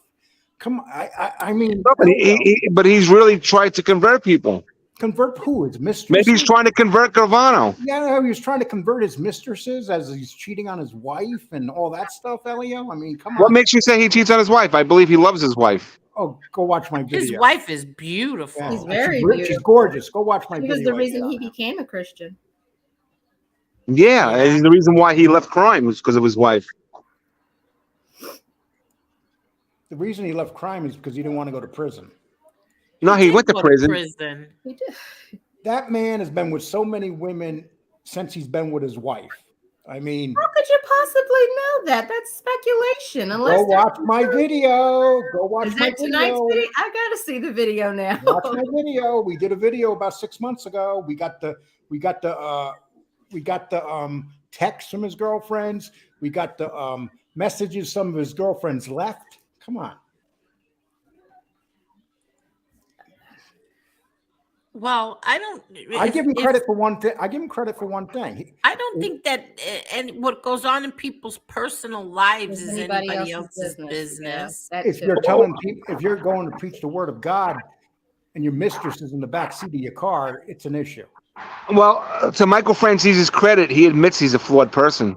He doesn't try to say he's a saint. He admits Listen, that he's I'm not flawed. saying he's wrong. You got to see these women he's with. Oh my No, God. I mean, no, on a just- scale of 1 to 10 or 11. Oh my God. His wife Okay. is She's so very beautiful. Yeah, his mistress is just as hot as his wife's. Oh my God. Yeah, he's 72 years old and he's still running around. God bless him. Well, he's a handsome man. He is Yeah, handsome. he takes care of himself. He looks good for his age. Yeah, he is handsome. Petey Paisano is working out, doing laundry, walking the dogs, but he's listening. Thank you, Petey. Proud Man says Lee Cole was a master criminal. There's no such thing as a master criminal. All criminals get caught or they lose something in their life from being a criminal. Lee, did you ever go to jail? Yeah, several times. I mean, didn't you see somebody from another channel pull out my rap sheet? Or as Chicago Muscle said, I pulled out Lee's rap sheet. It's as long as my blank. I'm thinking, okay. Oh God. You read the Bible when you were in jail and look for God? No, actually, I read stuff like there was this one, Catcher in the Rye. I never read it, but I read that in jail. You ever read I've Catcher in the never Rye? read that. No, I never read that. I thought it was going to be a bad book, but I read it in jail and loved it Oh, really? because I had nothing to do except read. So I read like crazy when I was in. It made I would sit down every day and read one book, and because that's all you got. What else is there to do? Lee, have you thought about doing reviews of novels, of classic novels? No. I like what I'm doing right now. Did you read The Godfather by Mario Puzo? Of course, I You read. know, I read the Rise and Fall of the Roman Empire. That's like a what 1,200 pages. That's a great book. yeah, MRE's an expert in Roman history, right? Well, Yes, the he family is. was good too. It was based off of the Pope, but it was I don't know if it was exaggerated or not, but it was a good book. My favorite mob book was The Murder Machine about Roy DeMeo.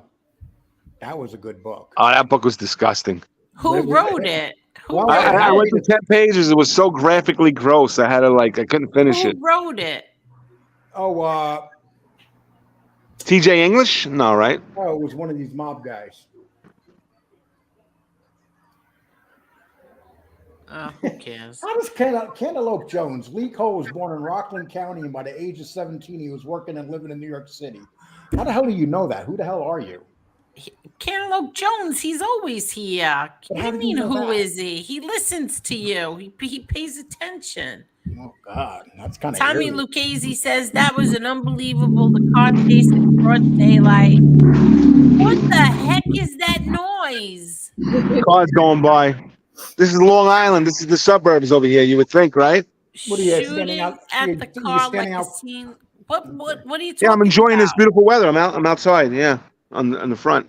I went to drives the last couple nights here in Texas has been so beautiful.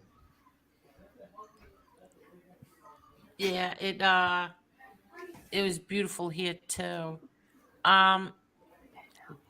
DeMeo thought that the vacuum kid was a Cuban coming coming to after kill him him. because of Chris Rosenberg ripped Cuban's drugs. Huh? Well, he ripped off. What he did is Cuban drug lords. he killed 3 Cubans in a room, took their drugs, and that's why he died, because Chris Rosenberg had to die because they came back and said, "Look, the Cubans want to go to war with us," so it was agreed that he would die. I think Oh, this is but disgusting. speaking of drugs, Lee, based on your investigation, was Gravano a drug dealer? Because he says he wasn't. Absolutely. Are you kidding me? Wasn't he moving big drugs with gas pipe? The two evil ones Right. together? Elio, they all were, but he was one of the bigger ones. I've been reading stuff back to they've been doing it since the 40s and the 30s. This rule of no drugs. They've been doing it forever because there's so much money involved in it. I don't believe that they all were. 99% of them, Angel. No, sorry, you're wrongly called. No, Angel, that's not true. anything I say about the mob, you tell me I'm No, wrong. I'll tell you one person who didn't have anything to do with drugs was my If you say father. the name, make sure that it's right, because if I know It's they are, 100% right. okay. 100% right. Who My father. was he receiving money from them though? Who knows what they receive money from? Of course they were, because that's how they push up.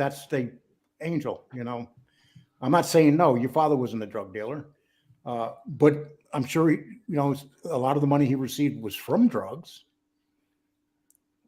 Well, That's just the way. so you think he knew that he was? Oh, this They is all an know it, envelope. Angel. They just don't say anything. That's just the way the mob Oh, works. I don't know about that. Primo says everyone has the seed of evil in them. Some ignite faster than others. Francis Fiorellini says Sammy was a drug dealer second time around for sure. Yep. Oh yeah, second. Well, how can we forget that, right?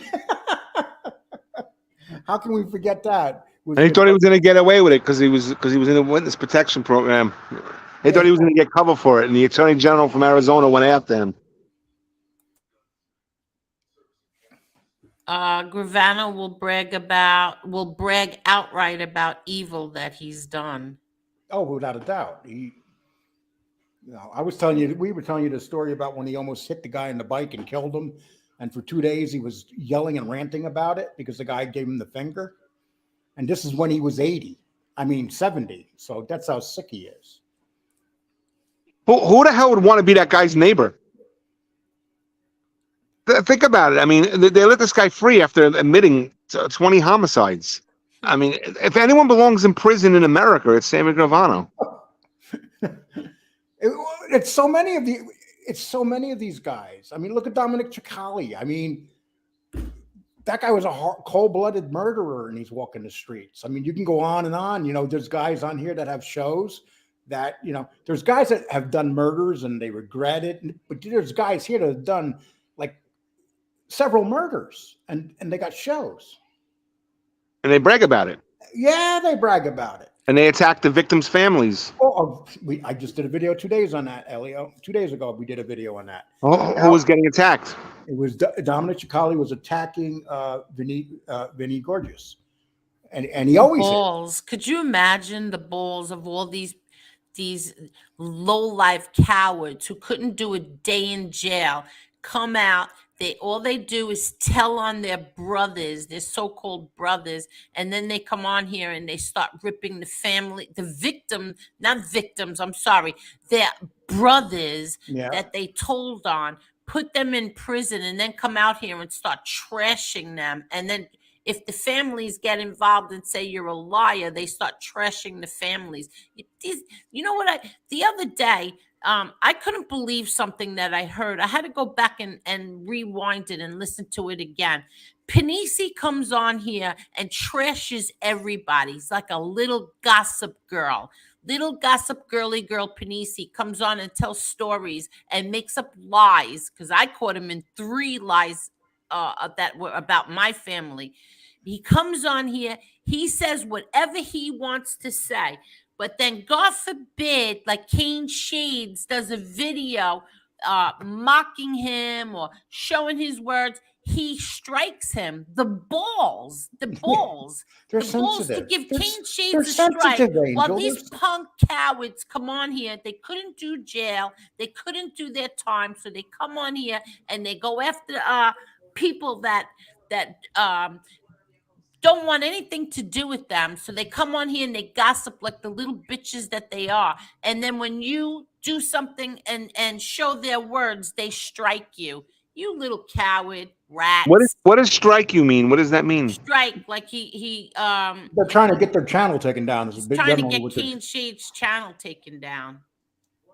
The I never Panisi saw anything like them in my life. Like, you cowards, you couldn't do your time, and you come on here, you brag about the crap that you've done. You brag about it, you lie about it, you make fun of the people that you sent away, you go after their families if they challenge your lies, and Yeah. then you want to strike other people down, you want to strike their channels down. They make me sick. I like to answer Mark Leonardo. He says, Lee, are you doing content on that Dominic guy? Go look up my library. He wrote a rap song about me. So, you know, I'm sorry, he didn't say my name. He said the guy from Texas with the Yankee cap. I wonder who that is. And Panisi with the did John Gotti take down the mob? No, it was cowards like you, all of you. That's who took down the mob. That shouldn't even come out of his Yeah. mouth. Yeah, It's the informants. They actually did take down the mob. But, exactly. you got some people that As John But Panisi you know ever. what? Shame on the men. Shame on the men who chose to be friends with these cowards. Look- Shame on the men who, this is who you chose to call your brothers. This is why when my father died, I was so mad, because here was my father suffering like a dog, wouldn't let us do a damn thing to help him, nothing. Fought with us, told us, if you didn't stop, because we hired an attorney. If you didn't get rid of that attorney, that he was going to deny every visit from his family members, because that's how much he didn't want help. For what? So you died like a big giant tough guy. For what? Every one of your friends behind your back was ratting on your son, you. Everybody was ratting on everybody. You wanted to be a tough guy for who? That's the thing. They're not doing it for anybody. They're doing it for themselves, because that is their character. That's the makeup of who they are. They can't go against who they are to accommodate other people. My And then father when you suffered. say You have no anything- idea how he suffered. and when you say anything to the ones that inform, they get butthurt. They literally get butthurt. And that's when they start attacking, whether it's Gravano, even Mikey Scars was guilty of that the other day. I got a question for you, because I haven't watched all these shows, but I've watched some of them. Has any murderer ever apologized on their show? That one guy used to cry a lot. I'm not sure if that's an apology. He used to cry about which guy are you talking about, Marla? The guy, the shirt I have, Calandra, when he was involved in that lady's murder, he cried on his. He used to cry he would get broke up. He's about it. I mean, I don't like him, but I will say that I've seen him say how sorry he was that happened. I don't know if he's, if it's legit or not, but he did apologize and cry. That was the day before. That was the day before he said that my brother should rot in hell. Yeah, so you have to give me Calandra. Did John Panisi ever apologize because of Robbie Cooper? No, not that I ever know of. Did he ever even talk about Parasite it? Slayer? You're exactly right, Calandra. Well, you want to hear the Robbie Cooper story? Go right ahead. I was in the Marines. I got a letter explaining all of it, and I never forget, because that was my old neighborhood, Glendale.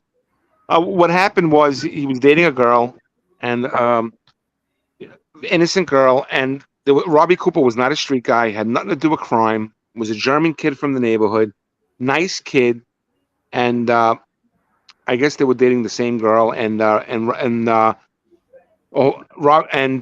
Robbie Cooper just wanted to ring the bell, and Panisi got scared and hid, and was hiding out in the house, and he called his friend, and then his friend came down, and they jumped in the car, and I believe it was his friend who shot Robbie Cooper, not Panisi. Panisi was crying. Now, listen, I know he was a kid when he was 19 years old or whatever, Panisi, but he was like scared of Robbie. Like, how can he be scared of Robbie Cooper? And then 15 years later, joined the mob. It doesn't make any sense. Robbie Cooper was not a tough guy at all. He was an innocent young kid, and the kid died, and it was because of John Panisi's cowardness. And he got his friend all riled up. His friend went and shot him, and I don't know if he's ever apologized for that. He was an unarmed man too. What'd you say? They shot it and killed an unarmed man. Yeah. You don't hear that much. They had to make it sound like, the guy was unarmed, no weapon. He was murdered. And Yeah, then he's a that's kid. why he went to prison. He went to prison for it, Panisi, because I guess it being an accessory or telling his friend to do it.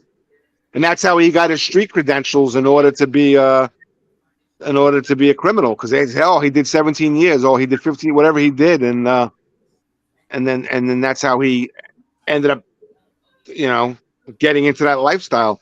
But he should really, listen. What people do between them and God, it's between them and God, and I hope he seeks redemption for it. But he should apologize on the show for, at least show some type of remorse. I don't see any remorse from any of these individuals at all. I think that Scars has shown some. Yes. Well, I don't think he's never killed anybody. No, but I mean, I seen him have remorse for some of the people that he put away. But I don't even know if he was ever even accused of any murders. Did And Gravano tell a story that he killed somebody and then he went and bought a coffin in front of his family and was yelling, "Look what you made me do," to the guy? Oh, What? I heard that story before. Yeah, I've heard that. Yes. Gravano killed someone. No one knew he did it, and then he went in front of his wife and kids of the family members. And when they walked away, he walked up to this casket and was yelling because he was making it like he was the victim. Gravano was the victim that he was forced to kill him because of what the guy did. Then he said to the guy in the coffin, "Oh yeah, I'm gonna take over your business for you too." He leaves that part out, right? Did what happen? What'd you say? That is pure evil. Yeah. Well, anybody that Grano whacked or had whacked was always based on him getting their business, or taking it over. What happened with his brother-in-law? He said Paul Castellano ordered that. I don't believe that. I don't believe it Well, either. he took over that part of the business too. Well, everybody that was involved around Sammy, everybody from his crew, he said, whether it was Melito or any of those guys he killed, he said that they were all addicted to drugs, and their wives, and you know this, Angel, the ones that they disappeared, would say no, they weren't addicted to drugs. Louis Melito's wife said he may have done drugs, but he wasn't a drug addict, and and this was what Sammy does to his best friends. He killed them and then called them drug addicts. He said, "Oh, they were druggies on the street. They were out of control." And it's like we said, Sammy wiped out half his crew. I mean, he had 6 guys with him, and 3 of them were murdered within a short period of time by him. Or he got the order he went out and got an order so they could be killed.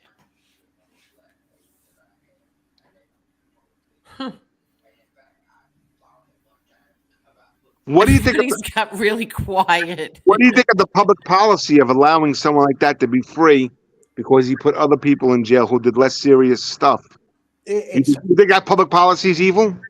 No, I actually think that what's evil is when you have somebody that has done something so bad and you're still willing to give. I'll give you an example. We could talk about, this is one thing that always got me.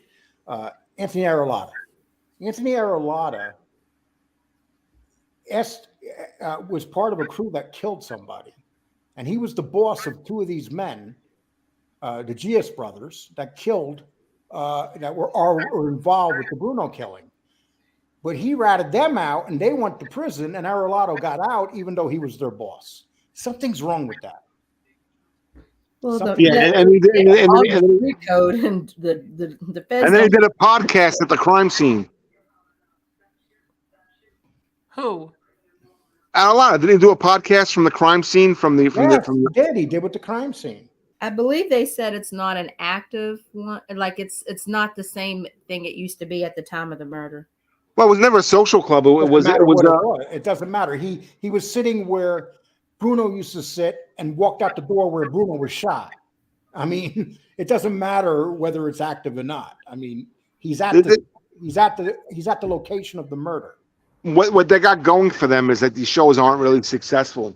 If this was mainstream, there would be public outcry, the whole WITSEC system would be reformed to not allow this type of stuff. But most people don't know. The video probably only got like 10,000 views but still, it's disgraceful. Well, Honestly, I wish somebody would do a documentary on the foolishness that goes on here because it Oh, would be a lot more. a documentary is coming out about the Witsec stuff. I mean, the like the Woodstock, stuff that goes yeah. on here. Like if they did a documentary of how, because this isn't really police, so it's kind of like free range. So you're seeing people when they act some type of way, they're acting that way. That's the real them because they feel like there are no consequences on YouTube. So I wish they would do like a documentary where you see these people at their absolute worst, particularly these snitches, and just document how they appeared in court, how they appeared this way, and then now you see the tree. Like they fooled all you. They got the prosecution, they got the jury, they fooled all of you. You look like a bunch of ass clowns. I think that somebody should throw it in their face because they vouch on these people. They make them out to be like the second coming in a way. They're so reformed because they're going to tell. Well, they're not going to tell unless there's a benefit. So are they really reformed? Well, most of these podcasters are cowards and wimps, but some of them aren't. Some of them are still dangerous people. Lee, oh yeah. do you think Dominic Chikali is a threat to you? Like, do you feel like he can harm you? Any of these, if you murdered somebody one time, you can kill again. I don't believe that for a second. Hold on one second. Primo, thank you very much, Primo. He sent me a cash app for the pets, and I've always liked your channel. Thank you so much, Primo. Thank you. Seriously, I think that these people are so afraid to go to jail, go back to prison, so they can act tough on here all they want. They are still cowards, and they're not going to do They're anything cowards, to Angel, you. but they still kill people. If you Okay, kill- but they're not going to okay, take the if you chance You of put going back anybody in to a prison. situation where they feel like they're harmed, anybody can do that. Let me tell you Well, something. wait a second. Gravano knew he could have went back to jail, and he tried to murder. He was supposedly. I don't know if this is true. I don't want to, but I heard.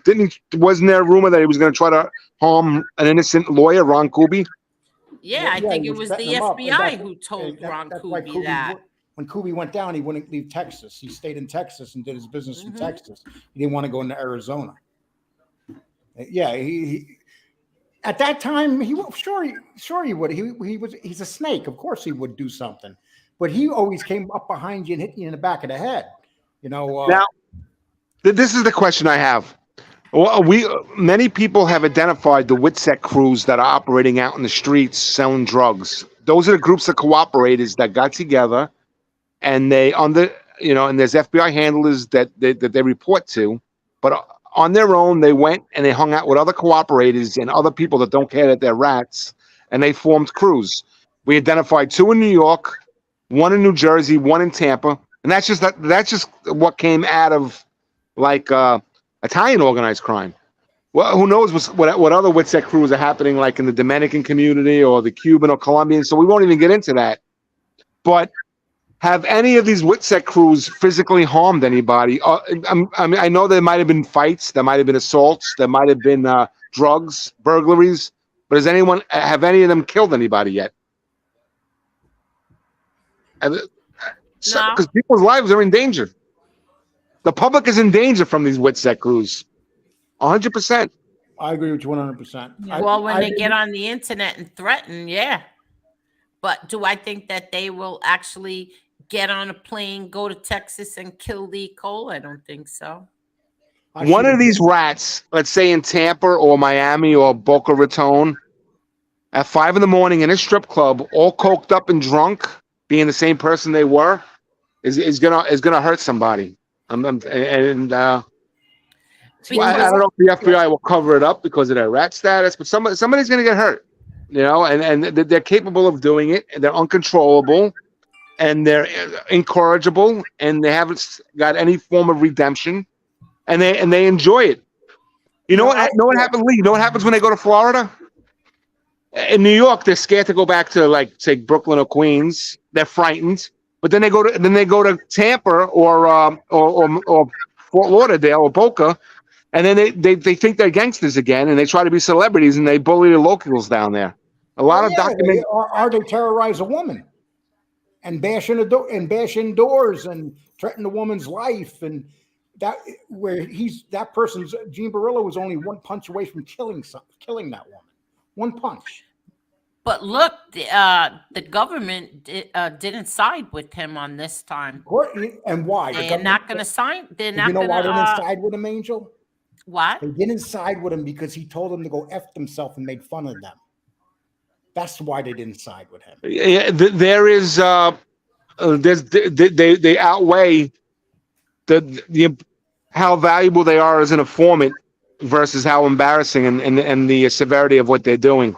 And we'll know whether Gene's an informant again, because if he gets out in 6 months and he's facing 12 new charges, and 3 of the charges were blacked out, and they were all, and 2 of them were drug charges, one of them was a gun charge. Those 3 charges are blacked out on his court case right now, on what's coming up. So if he gets out after 9 months and they don't, and they sealed those things that were out there, and now they sealed them.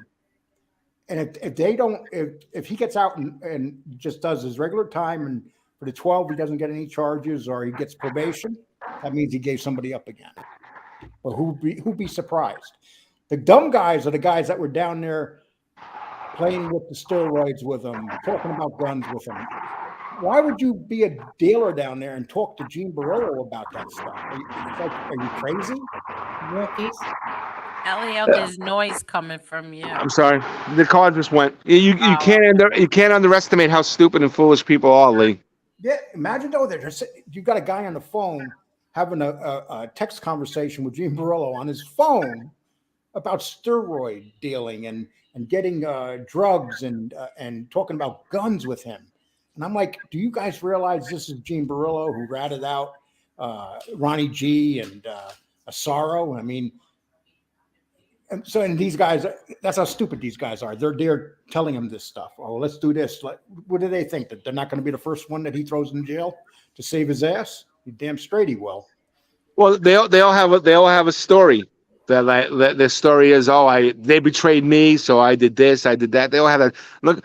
Look at Gravano in Arizona.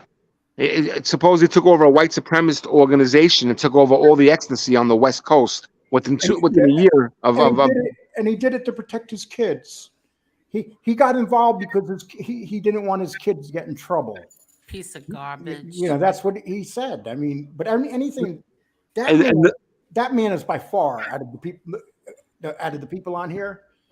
He has no remorse about anything ever that he's done in his life. Nothing. And that group of people he took over, they weren't like New York criminals or gangsters, or they were like kids selling drugs out of college. I'm not saying that's breaking the law, but they were like kids selling ecstasy in dance clubs and stuff like that, and borderline compared to serious criminals. They weren't serious criminals, and he went and just took them all over. Yeah, and some of them were frightened of him. They were frightened of a rat. They started mentioning it, and he was so cocky he didn't care who knew where he was at that point. That's how the guy he did that. That guy is a mental case. He's a very sick man. Yeah. Let me just say this. Hold on. I'm sorry. Real deal, Tommy. Thank you so much. He sent the cash app. He said, for little Frankie, 3 home runs and a triple. Thank you so much, real deal. That's so sweet of you. Thank you. And this right here, agnostic. Angel, did you see the OC Shorts video? Totally incorrect. I don't know which one you're talking about. I don't know which one. No, I don't watch him. I don't watch him. Yeah, he said something. I don't know. I watched him one time. The only thing that I think that he did accurate was the one on Mikey Scars, when he showed exactly who he ratted out on who Mikey Scars. I don't watch him. I just think that you want to talk about things that are going on in this country. Worry about your own country. I don't watch him. I remember years, like a year and a half ago, a year ago, whenever it was, he did something on somebody that I knew, and he was wrong. So I never watched him again. Angel Agnostic said it best. He said, "Why should Sammy feel any remorse? Anything he did wrong was John Gotti's fault." Oh, exactly. Exactly. That's his thing. Yeah, they love, they're trying to follow Conor McGregor. They love selling this booze, What do you mean? Conor McGregor, the fighter, Yeah. he got into the whiskey business about 3 years ago, Yeah. and ever since he's done it, everybody's trying to do it. And because he just sold his share for $300 million. Really? Yeah, Oh yeah, I heard it was good too. and when he hardly put any money to buy in, they used his name, and he walks away with $300 million, and still has some control in the company. Wow. Well, the Gotti family is now into the cannabis business. Bunch of potheads. Yeah, what you think about that?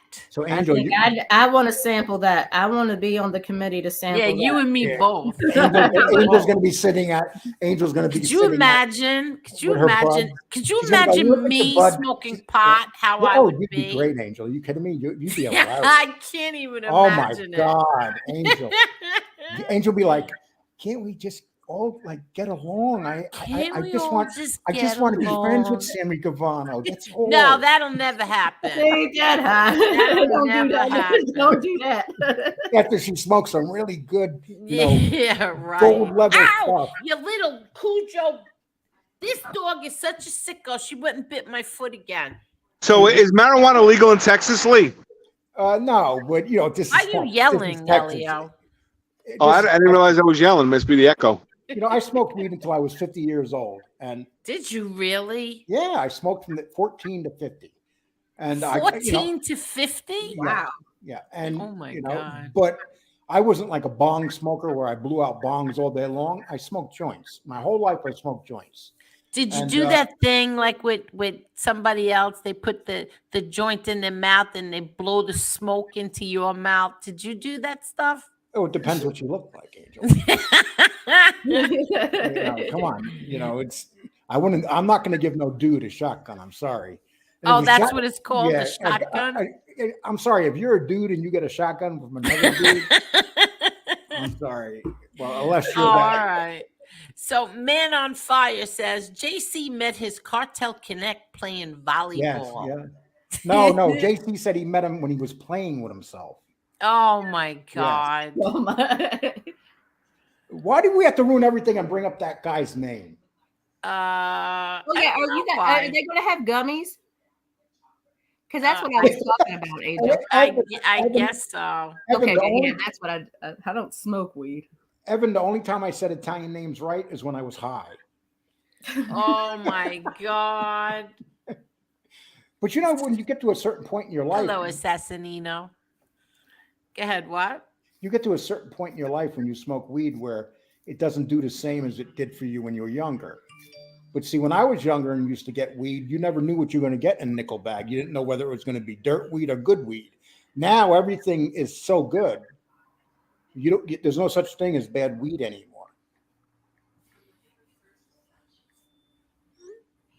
Can you imagine that, Mark Leonardo? $200 a pound for weed.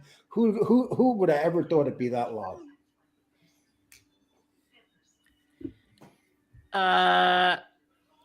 I swear my cousin is out of his mind. Okay, Parasite Slayer, how are you? Some nut job messaging the liar ex-partner of yours, Lee, is not proof of Francis cheating. Well, Parasite, they can say whatever they say, but I got the phone calls and the messages myself, and I talked to one of the women. So that wasn't Danny, that was me. Really? But Yeah. how do you know that she was telling the truth? Angel, it doesn't matter. Anything I say about a mobster, you're going to tell me how do I know? Oh my God, that's not true. You're like That's not true. It's yes, just that anything. I said Tommy Patera cut a head off. That's known fact. And you go, well, how do we really know he cut the head off? Hey, listen. I didn't say that. I There's said, no- how do we know he showed it to people in his refrigerator? You have to be out of your mind to show it. You got to be out of your mind To show Angel. people anything How about these like guys? that. How about these guys that carve up bodies? Roy DeMeo used to put them in a tub and carve them up like a chicken. Cut their legs, their joints, their knees, their arms. Oh, that's so disgusting. And Tommy Patera did the same thing. Tommy Patera's expertise was dissecting. I can't listen to that. But that's what he did. Can't. That's what he was an I expert really at. can't. I know I can't listen to that stuff. It's yeah. Hello there, Renee. How are you, Renee? Yeah, I can't. Ugh, whatever. When DB disappeared, they cut him into little pieces. I think that's disgusting. What they did, and it is disgusting. And who said that? A rat? No, I'm sorry, Angel. Here's how we're going to do it from now on. Everybody, the mafia is good, and nobody's I bad. didn't say any And- of that. and I just we said all who gotta put on said these it. rose-petaled Look, you glasses. know how many, Jerry Capici did a book. You know how many things he got wrong in that book?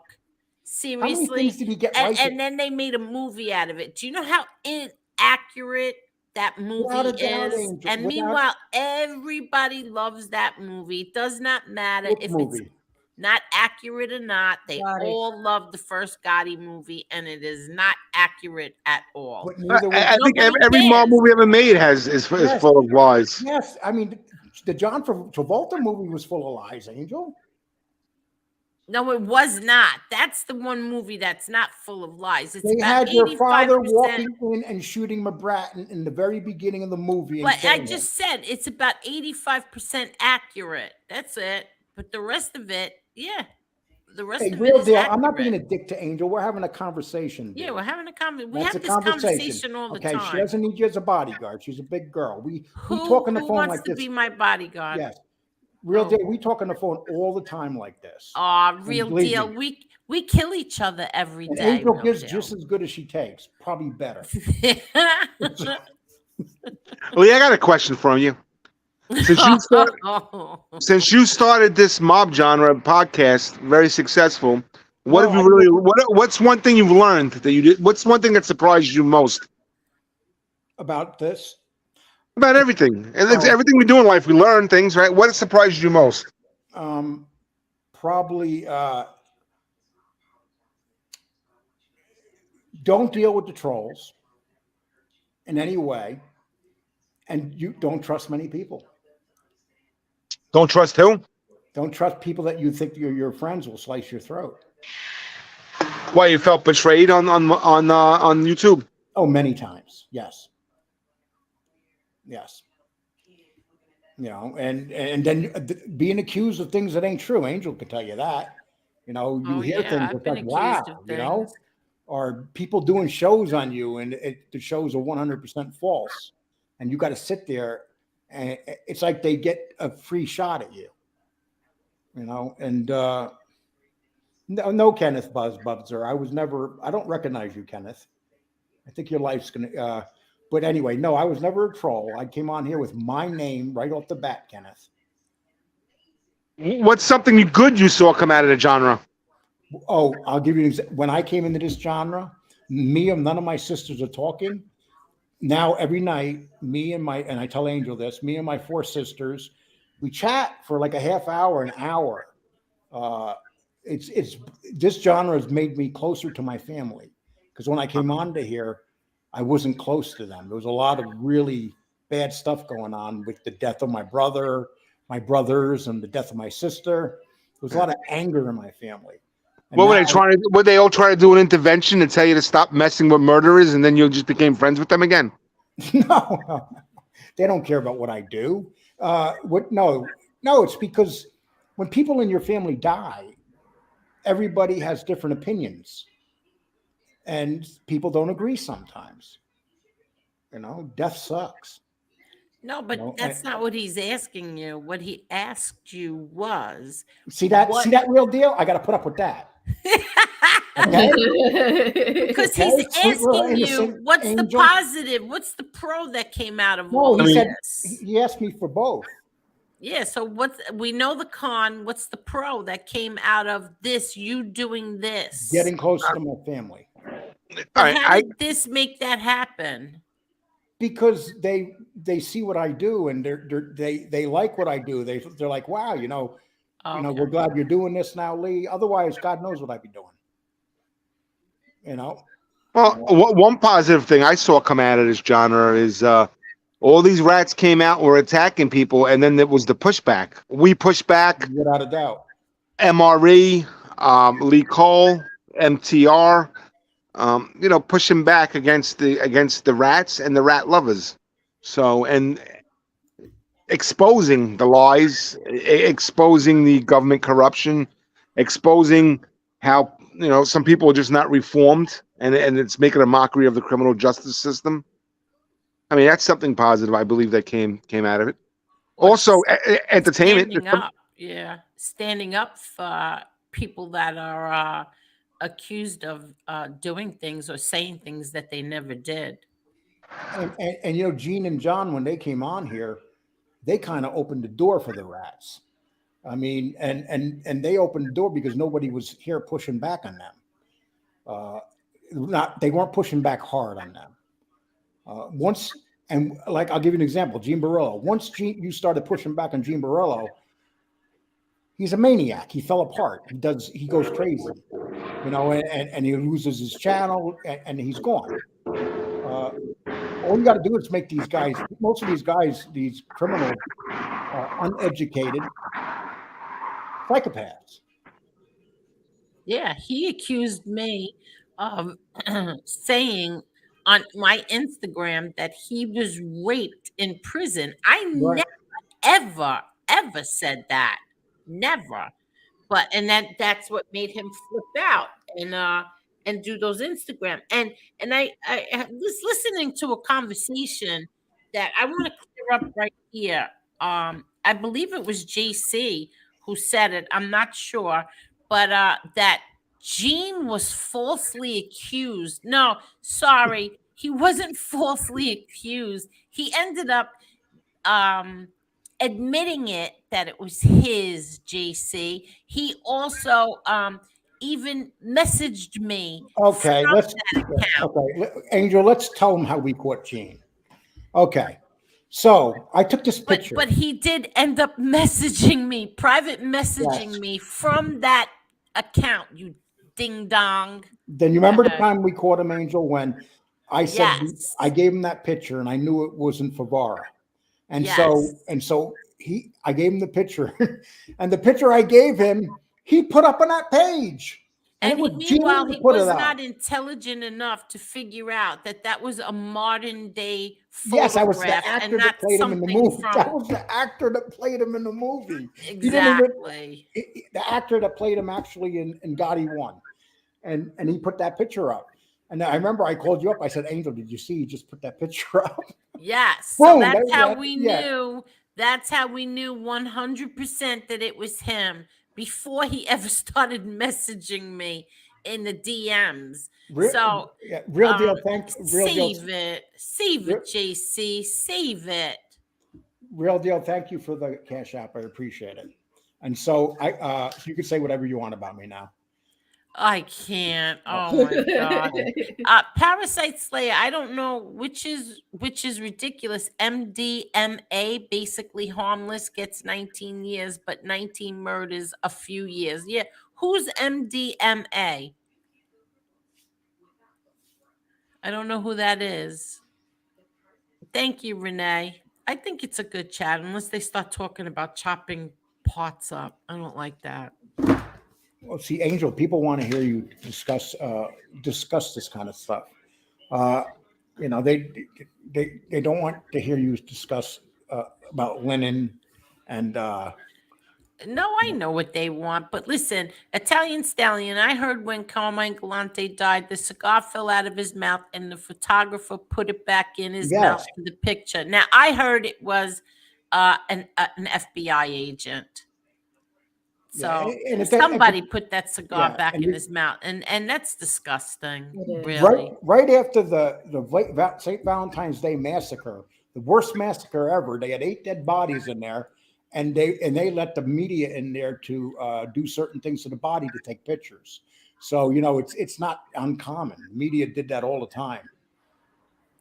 Oh, did you, Assassinino? He uploaded one tonight. Okay, good. Angel, let's talk about the elephant in the room.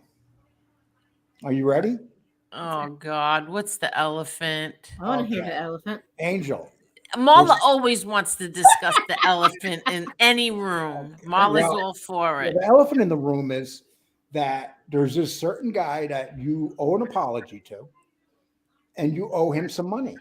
Yeah, yeah, okay, Lee. And come on, he came out and said it. He said that if you apologize to Could him, you imagine the balls on him? You know what, Mr. JC, you're gonna have to show me what did he say? I owe him monetary yes, damages? because you Yeah, I want to see devastated his that. family, because when you went after him, uh, it basically cost him money. I wonder if I Who, have that thing who, in who, here who- still. who's Let me JC? see. JC Exactly. is Gene Barillo's friend. Yeah. What, a kid from Ozone Park or a weirdo from the No, internet? he's from California. Weirdo from the internet. He's from California. He's So Yeah. some weird guy from California is like Yes, he's a talking to weird Gene guy. Borello, like a reject from Ozone Park. Oh my God! Yes, and it's not Renee. It's not Renee. Renee's a weird guy, but he's from California, but he's cool. So we're talking about JC here. Yeah, wait. I want to I've see. never heard of this guy JC, but if Okay, he's I'll give you an listening, example. Elio, I'm going to give you an example. there's 9 million people in New York. You got to become friends with the biggest rat. I mean, No, he's not. He's not a rat because he never had nothing to rat about. Okay. no, Gene Borello. I'm talking about.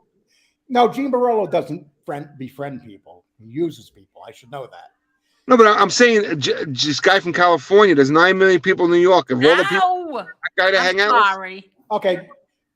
Renee says JC is a weird guy from Clovis, California, who installs antennas and looks like a Scottish terrier. Okay, people, it's JC joke time. Oh my god. Whenever you want to laugh, just start making fun of JC. Oh my goodness.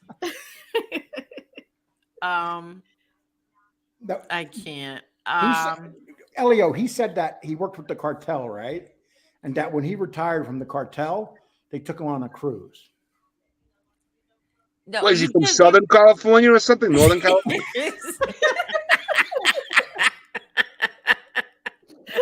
No, he's no, Yeah, what's he like? Another kid from the suburbs? no. Well, he's 50 years old, but he's a kid. He's a 50-year-old kid with a goatee. If he was really around gangs, what would the Bloods and the Crips think that he's hanging out with a rat on the internet? He's not. He's probably some kid from the suburbs. He's not a kid. Remember that San Francisco kid who joined the Taliban? He was like the son of hippies, and he joined the Taliban. Yeah, but at least he joined the Taliban. At least he did something exciting. This is JC here. The most exciting thing JC ever did was fart in a tub. Thank you, Bat Boy. And please, everybody, please hit that like button. If you liked the way this went tonight, please hit that like button. Thank you. I think that's so funny. Damages. I owe him damages. Yes, What I said was when we find out who made them, either FBS owes me an apology or I owe him an apology. That's all I said. And right away it got twisted into I said I owe JC an apology. JC put that up there. Nobody said that but JC. Yeah, exactly. I mean, I sent it to you tonight. He put it up there, Angel. Okay. Don't you have it? Don't you have it? Yeah, I forgot. Oh, He's gonna hit you with his surfboard. no, surfboard. This guy would not go on a surfboard. He's hit me with his 50-year-old. What is like a guy who surfs or skateboarding or I something? can't even picture him at the beach. He's the type of guy that would go to the beach wearing sandals with socks. I mean, oh my god! And they would be tube socks. Listen, everybody wears those. What do you call those? Like those Adidas slippers with socks. My grandson does it now too. He's gonna. What about Crocs? You're talking about? No, not Crocs. Does your son go to the beach with them though, Angel? That's the question. Would he go to the beach with tube socks on and no sandals? Not tube socks. No. Okay, that's what I mean. You ever see like the nerdy guys that wear they wear them up? Like my brother-in-law, he does that. My sister makes fun of him. No, like some of those guys wear sandals with socks. No, what I'm talking about, I wish I had the picture in here right now. I would show you. is like the Adidas. I forgot what you call those. Angel, What do why you are you call sticking those up for things? JC? I'm not sticking up for JC. He What do you probably guys wears like? those. No, No, what do you guys like, buddy? JC I could see with those Jesus sandals on and socks. That I could see No, I'm starting JC. to feel getting the feeling that you're getting close to him because sooner or later people fall in love with the forget it. Protagonist. Yes. Thank you for pulling that out of my mouth. Okay, Yeah, so no. Renee Wait, said okay, so is he a kid or is he an old guy? He's an old guy. He's not a kid. No. he's in his 50s. He's like those guys, like you ever see like those California guys like Motley Crue, or like they're in their 60s now, but they still have like the 80s haircuts. Is he like that? Well, let You me know put what it I'm this talking way, about? Elio. Let me put it this way: he has less women than you. Oh boy. He has what? No, I was joking. Elio, you go on dates. JC, the last time JC seen a date, he asked for change. What does that mean? So JC is watching right now. He's going, I'm going to do a show on Lee tonight. All 6 people, they're going to be there. Oh my God. He once said that my father was his colleague, Elio. What?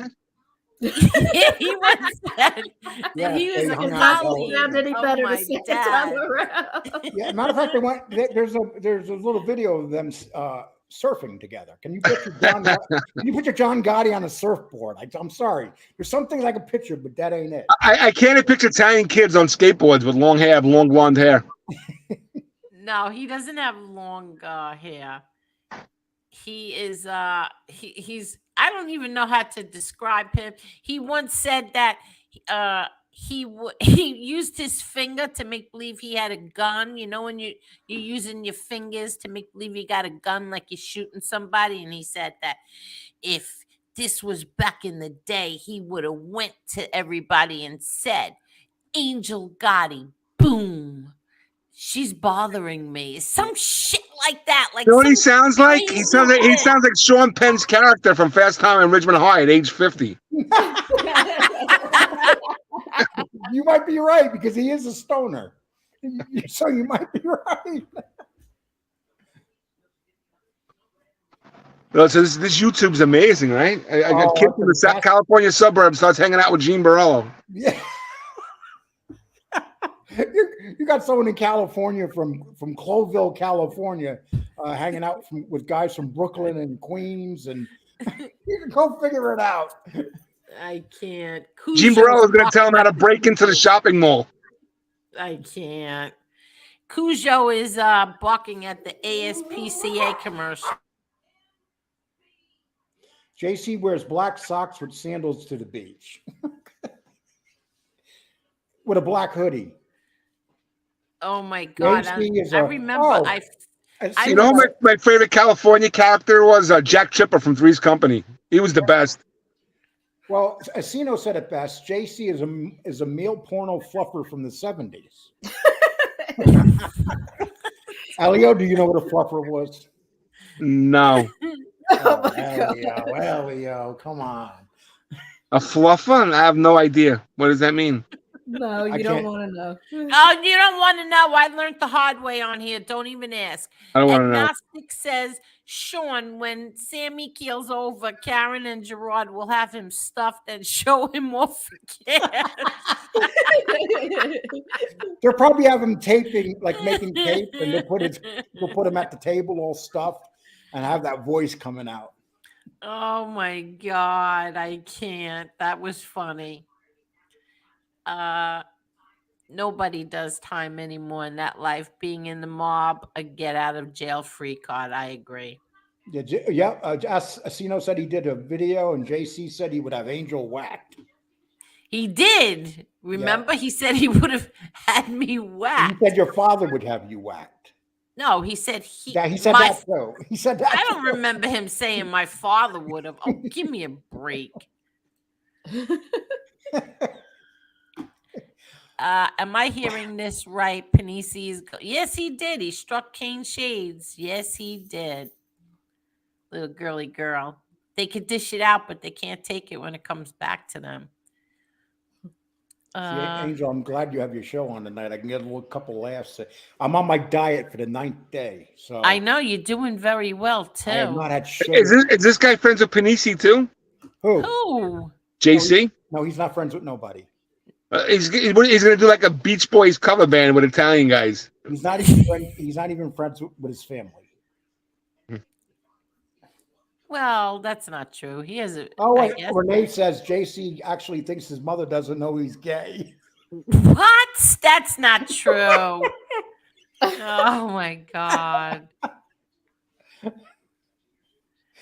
Edwin says slippers with socks not permitted on this chat. Only traditional wingtip shoes from Florsheim. Oh my god. Oh, I remember this. Remember when Amber Alert did something? Ghost Boy Panisi is a clown. He stopped doing live streams after I took his wrench. Yeah, you did something. You took all his wrenches or something. I remember that. The funniest thing is when MRE took Gunsmoke's wrench. Oh, what You remember happened that? with that again? No, I don't remember. Oh, he was Gunsmoke. I thought he was going to cry. Are you kidding?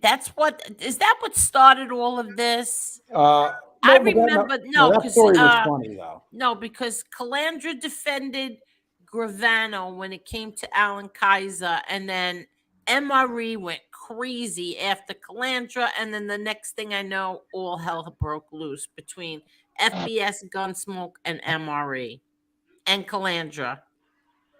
And then there I was in the middle. But that's what I remember. I don't remember. I trying to remember when he took his wrench. Yeah, he took it because he took it from him. I'll never forget that. It was kind of it was hilarious because I thought he was gonna have a heart attack. He was And that upset? He's never been the same. Are you kidding? Oh wow. Oh my gosh. Wow. What's this say? Panisi has some serious problems, and so does Bobby Luisi. Yeah. Bobby Luisi. Yeah, he wow. Like he's a little strange, isn't he, Lee Cole? What did you think about when I had him on my show? What's his face with Stacks? Yeah, I thought Paulie with Stacks. That was yeah. funny as hell, man. I'll tell you what. Everybody should be watching Stacks. Seriously, everybody should be following Stacks. He puts out some really good stuff. I have to say, he does. I mean, where's he from? You don't know who Stacks is? No, I don't think he does. I don't think he's been on. They've been on here at the same. Yeah, time. Elio's like a virgin on here. Wait, is that the guy who used to hang out with Hootie? Yes. And then they got into a battle. Yeah. The Hootie battle. Yeah. Me and Stacks were real close for about a year. I said, no, you were not. You and him fought. You killed each other. Oh my God. That was a war. And you want to know the truth? I never liked Stacks. I did not like him. Me either. Then one day he just started. Yeah, and then one day, yeah. You know, it's funny because Stacks said, "I will make friends on here with anybody, but I will never talk to Lee Cole." Yeah, isn't that something? Here we go, full cycle a year.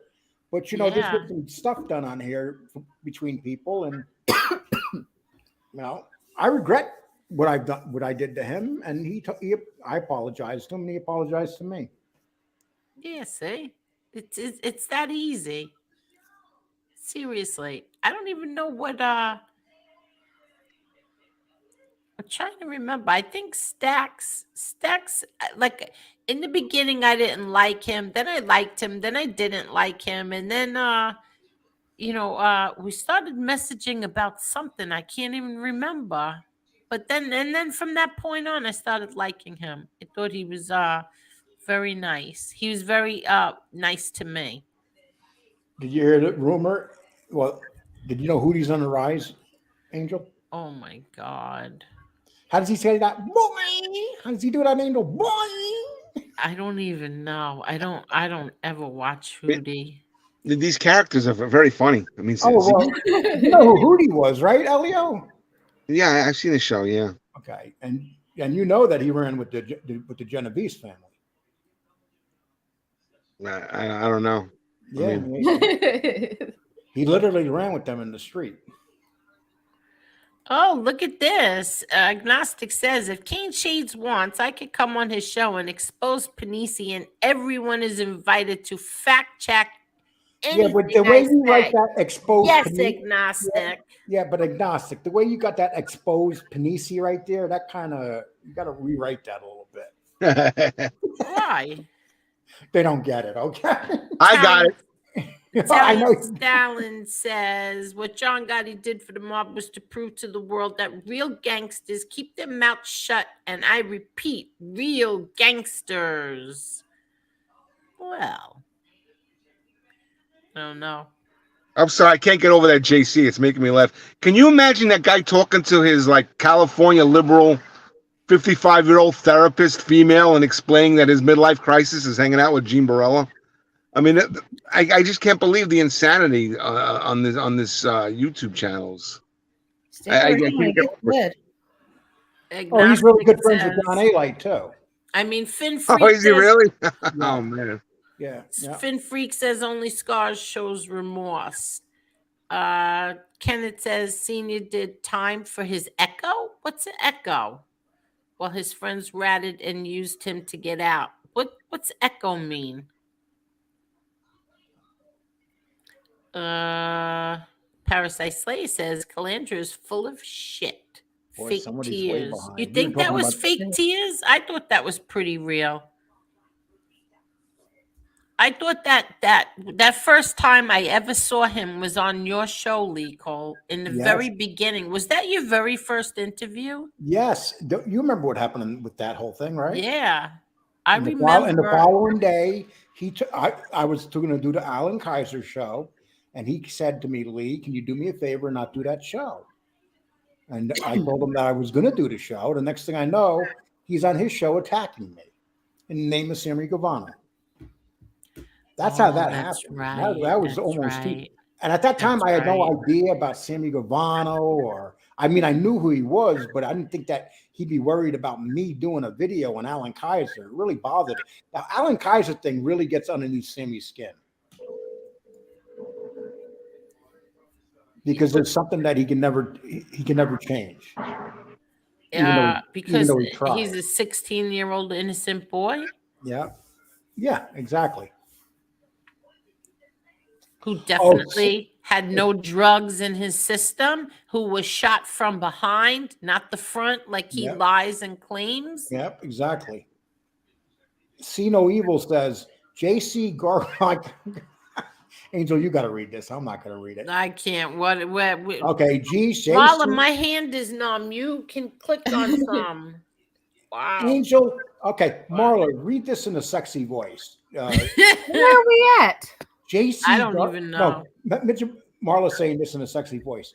JC gargles hairy balls while getting hit Wait, what? Oh my god. in the balloon. Not see no evil. You are a sick dude, man. Well, I don't even know what that means. Balloon knot?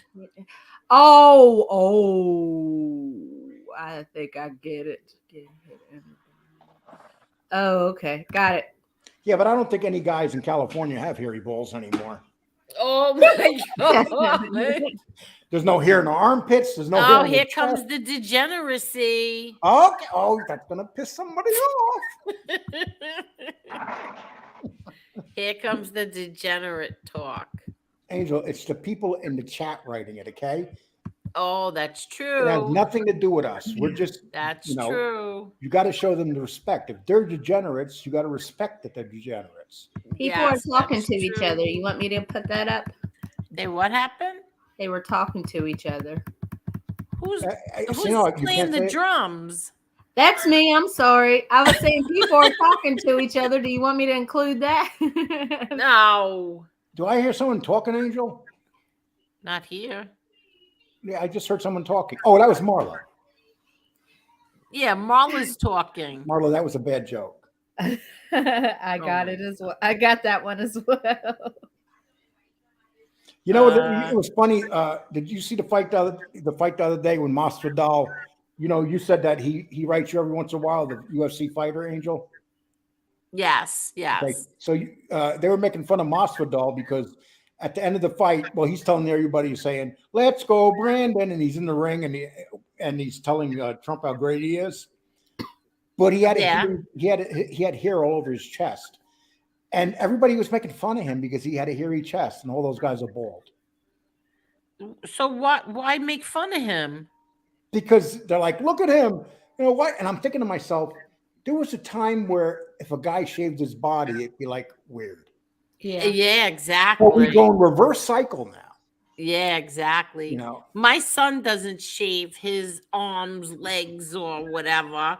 No Um, man, I'm sorry. If you shave your body, there's something wrong with you. I'm sorry. no, a lot of men do, Okay, well, but weirdos. but my son does not. Get away from me, Cujo. Um, uh, JC is so cool that he has a tattoo. Okay, JC is so cool. He has a tattoo on her arm that says, Jerry, you got to do that.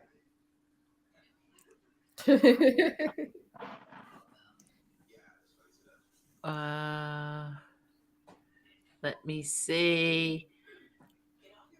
No, I don't think that Gravano was yelling at the body, at his victim. Sorry, I don't think he was yelling. I think that he was telling him, "Look what you made me do." Like, you psycho, Psycho. psycho. You wanted their business or their country, family, home, vacation home. You took everything from them. I think that Jane says, bike riders and runners have to shave their arms and legs, don't they? I don't think they have to, but if they do, God bless them. I think swimmers do. How much weight have you lost so far, Lee? Carlito. I haven't weighed myself because, you know, when you're as fat as me, you got to wait a while. You know, when I step on a scale, I want to see myself 30 pounds thinner, not 8.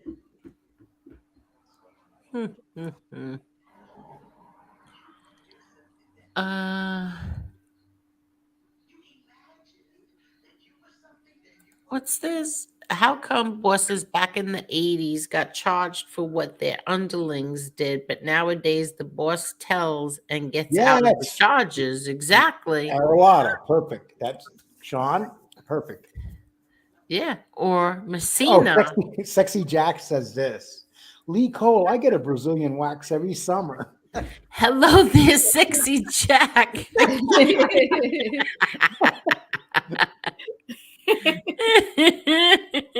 Elio, I'm here. could Yeah, that be your problem? exactly, Assassinino. He Could that did. He could that did. be your problem, Elio? Do you shave your chest? Absolutely not. So, okay, so maybe women don't like that. They go, What happened? look at that hairy 50-year-old man. I don't shave my chest, no. And I'm not that hairy. Oh, Yeah, some men aren't hairy. Wish let's John not get into Jr. a hairy man conversation because Oh no. then we're getting real degenerate.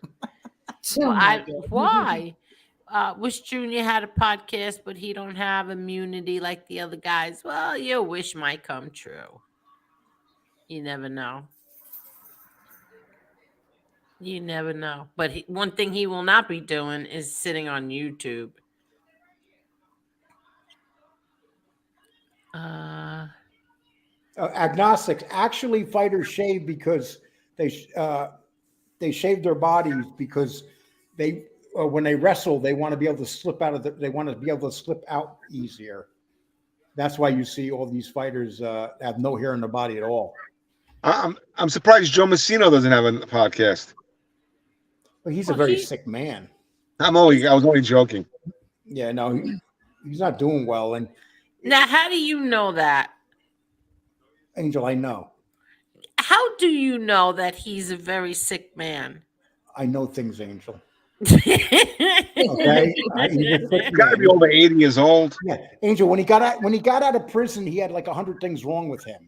He's a sick But man. you don't know. Maybe he lost a ton of weight. Yeah, Angel. I'm a fat guy, and I'm 62 years old. I know how I feel. That man's 80. I can only imagine how he feels. Well, you never know. Maybe he lost weight. There goes Angel sticking up for Joe I'm not Messino, sticking people. up for these Joe people. I'm just. Messino, one of the I biggest. would never stick up for He's got to him. be older than 80. He's got to be like Absolutely 84. Yeah. Yeah, I was gonna say that he's got to be in his 80s, but I would never stick up for him. I'm just saying, like, how do you know? Like, And think about all the evil things Joe Messino did, and he's walking free.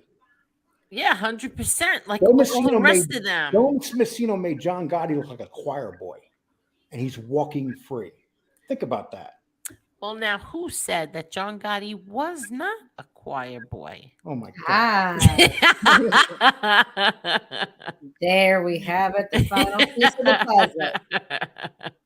I can picture John No. at work every day, and people coming in. Did you go to church today? Listen, I'm just saying, like, how do you know? We don't know anything. I heard he still lives in Howard Beach. I don't know if that's true or not. He never comes out of his house. If he does, I have no idea. Listen, the fact that he got all those 3 years for doing what he did. I mean, so and that's where we're talking again. This is the guy that was boss of Vinny Gorgeous. He was Vinny Gorgeous's boss, and he got free, and Vinny Gorgeous is in prison for the rest of It's his just life. amazing to me. It really is amazing to me. And Joe Messina killed dozens of people, and he's free. Out of all these guys that are free, Joe Messina probably killed more than anybody, and he's free. Is that true? Did he? Ask the three captains, Angel. Oh, I don't know. Are the three captains rats? No, the three captains were part of a crew, and there was a faction during that war. And Joe Messina set them up and had them killed and murdered. And Joe Oh my Messina was one of the shooters.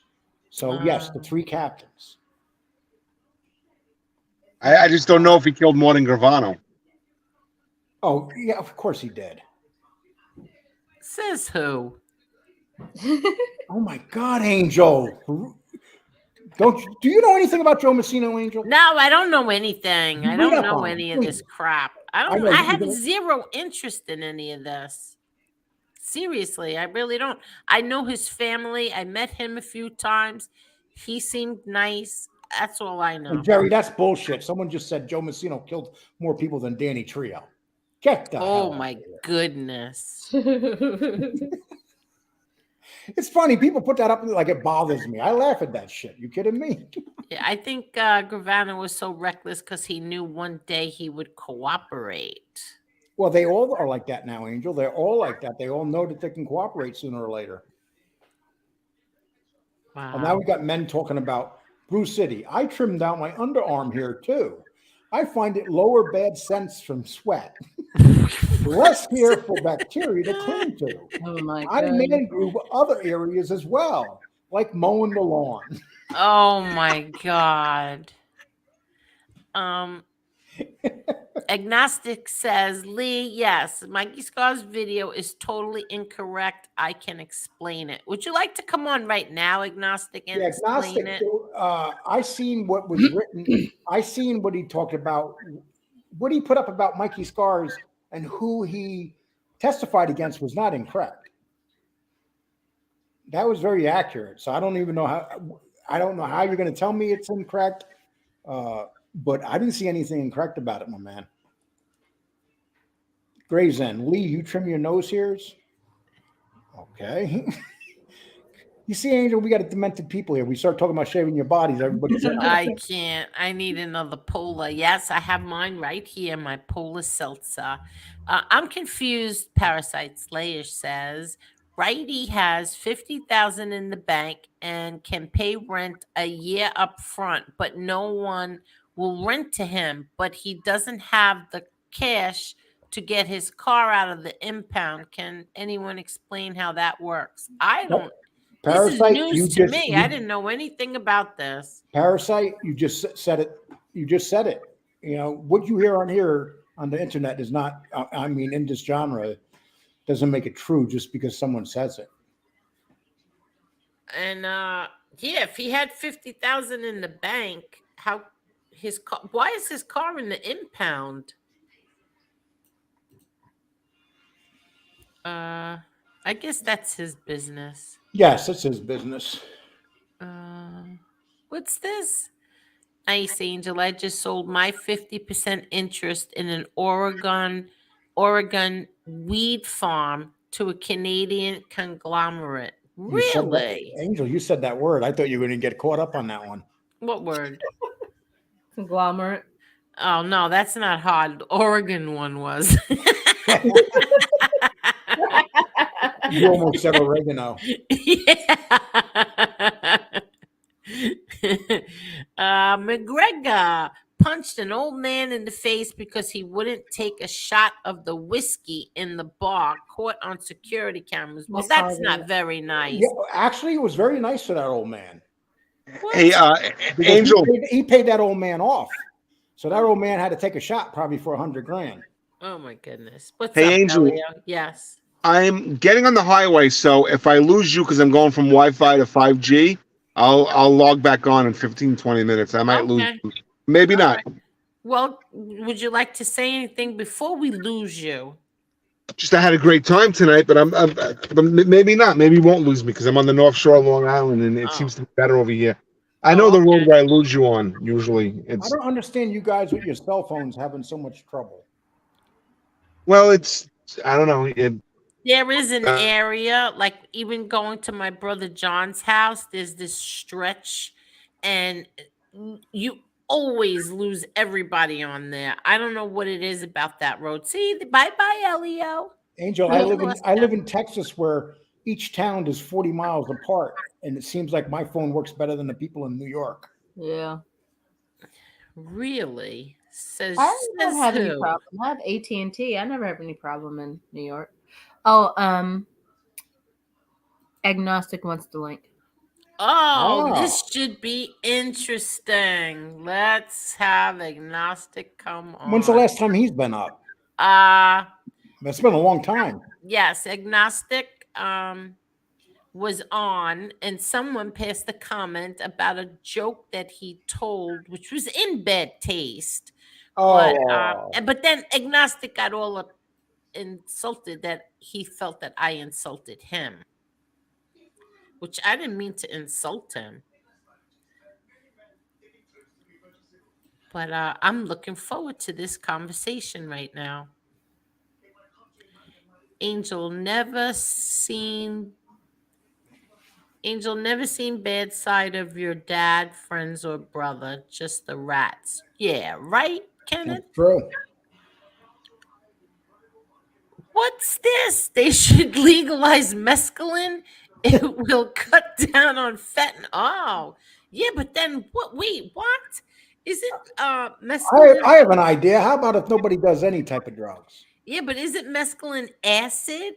No, People mescaline is will something be that you bugging take. out. Mescaline is something that you take. Well, I don't even know what the fuck it is. I'm going to shut up. Okay, let me find out from an expert. Marla, will you explain to us what mescaline is, please? I would be on it, but my phone died. So. Oh, it turned back on. Okay, hold on. You're going to have San to pop up. Pedro Well, is legal. Renee, It's mescaline. Renee, what is mescaline? I think that mescaline is acid, some sort of acid. Didn't like the CIA have some kind of program like No, with that's acid? LSD.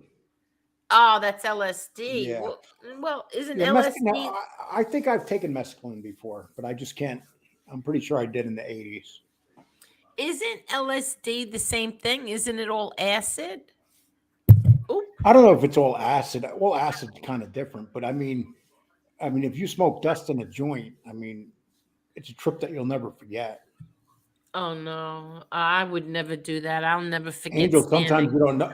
When I was Oh, up in I never forget standing on the boulevard and on 101st Avenue down past the club, and these 4 or 5 guys came, and all you heard was buzzing. They were walking up and down. They were all buzzing, and they all smoked dust. Angel, I worked a club up there. Peyote? Who? It's peyote. Oh, what is that? Is that like a mushroom? Now that, yeah, It's, that peyote's it's something that Native Americans used yes, to use back in the day. LSD, it says. it's hallucinatory. Hello there, Chicky. How Oh, are okay. you, Chicky? I got a story for you, Angel. When I was up in Boston, Oh, look what. Wait, Lee Cole, you should do streams about the combat zone in the 70s, 80s in I'm about to tell a Boston. combat zone story right now. Wait, Oh, but funny. Lee, you were once a troll. Yes, we read this, dickhead. Uh,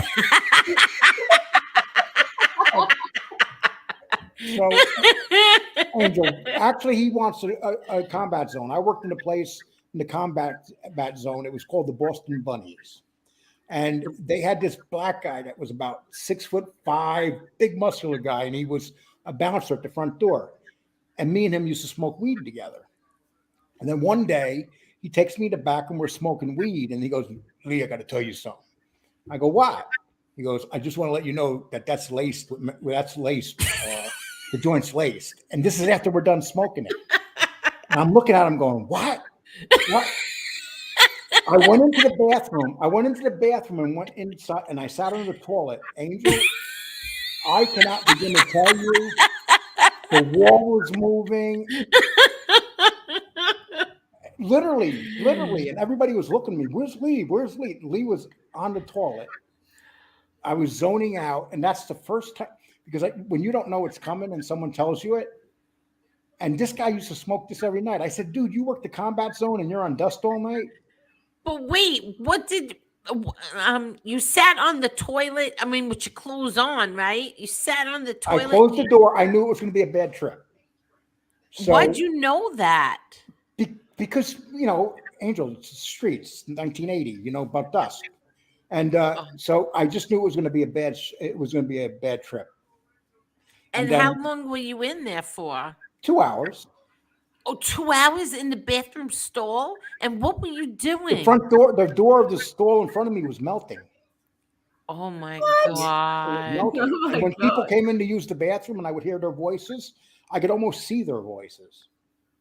Oh my You God. can't describe it. It's like it just takes total control of your brain. That's why I don't like any real strong. Marijuana is considered a hallucinatory drug, but not like dust. When dust is just horrible. Oh my God. Yeah, Italian Stallion, thank you so much. He hit the like button. Everybody, please hit that like button. Thank you. yeah, that's why I've never taken shrooms, because I don't like anything that controls you and you can't control yourself. That's kind of scary. But now I saw that on The Sopranos when Tony took a mushroom, right? Yeah. Is that really how it works? You go out of your body experience? Hello And I there, think everybody Gnostic. probably handles it. Well, let's ask Mark. Hey, how are you, Angel? Been a long time. I know. How Agnostic, are how you you? doing? Good. I couldn't even remember how to get in. Oh, see that? I was wondering what took you so long. Yeah. You did a great show. Sparking a lot of issues with me. Lee, this first thing with this OC shorts. Yeah. Okay. Right from the beginning, and Angel, I want to ask you if it's okay if I'm comfortable saying names or not saying names, because I Are get they tired of alive? people. Are they dead or alive? They're alive, but they're being pushed into the public like this OC Shorts video. So, Oh, I uh, mean, go ahead. Say what you have to okay. say. Yeah. Don't worry about it. It's not No, I'm Angel. I'm just sick and tired of people, coming in chats and I shouldn't say names and what I should say and what I shouldn't say. And meanwhile, they live in the middle of Wisconsin. So give me a break. All right, so say Lee. what you want to say. Don't worry about it. Oh, thank you, Angel. No problem. All right. So Lee, I'm not backing Mikey's scars. I'm not defending him. No, I I've respect your opinion. Whatever your opinion, oh, tell me. okay. I can tell you the facts. The OC Shorts video from the beginning. All of the guys he showed: Anthony, Billy, Joey, Jimmy, Richie. First off, they never called Richie Fat Richie. They called him Big Richie. I know him for 27 years. So that was one mistake. Another one was one of their names. Well, I'll just say it. Joey Spinato, he said. We always called him Joey Spinata with an A. He could be correct. I've seen that through my whole life where we say a name one way and it's really something else. Like Farace and Faraci. Yeah, All right. agnostic. Agnostic. I'm not Yeah. talking about getting the names mixed up. I'm talking up. I'm Right. talking about he was accurate Right. on who he ratted on. That was an Okay. accurate. Can I clear that up? Yes. Okay. All right. Everybody on that list, right? Anthony, Billy, Richie, Joey, all those guys were all in the Joe V case. Joe V, Andrews Trucking, when he became an informant and then a cooperator, he's the one that jammed all those guys up. And I'm sorry, I left Mario out. I left him out. This is a fact. It's hard to research, but you can if you try. That was all Joe V. At the end of the video, he was talking about Jimmy. Jimmy got jammed up in the case that I was in with Fat Charlie flipping from Edgin's Junkyard. So he combined two cases, first of all, and then when he said that one of them got a 2-year sentence, I know for a fact that that's the sentence he got from the Joe V case. Now, I'm open to believe that maybe Mikey Scars had testified in later trials. Okay. But where OC Shorts is making a mistake is when he's showing the photos and he's talking about their time and how much time they got. That is an entirely different case. That was not the Mikey Scars case. I have to agree with Mikey Scars that his name might have been on the witness list. But I know for a fact I was around for it, Lee. Big John used to park his trucks in Joe V's yard. I hated Joe V. Me and Joe V had bad blood for years. When I was the one that ran around telling everybody he was a rat, I was told to be quiet. And a year later, that's when that pinch came down. That's all I'm stating. So he was. No, I understand what you're saying, Right. but if you're on the witness list, you're on the witness list for the purpose of trying to get somebody to take a plea. Would you say that? But no, what I will say is that the feds will, like for instance, if Jimmy was tied in any way to any of these guys, which most likely, you got to remember, we all grew up in the same area. They could put Charlie on the witness list, right? Meanwhile, I can tell you from personal experience, the odds are incredibly high. I can't say for a fact. I can say the odds are incredibly high that Fat Charlie did not know Billy, Anthony, Jimmy. Jimmy, he got jammed up. Joey, Mario, I could almost guarantee that Charlie never met those guys. I knew them. I knew both sides. But they could put Charlie's name on that list. You follow? Yeah, I so do. Mikey Scars, and I'm not defending Mikey, but I've seen this my whole life. It is true.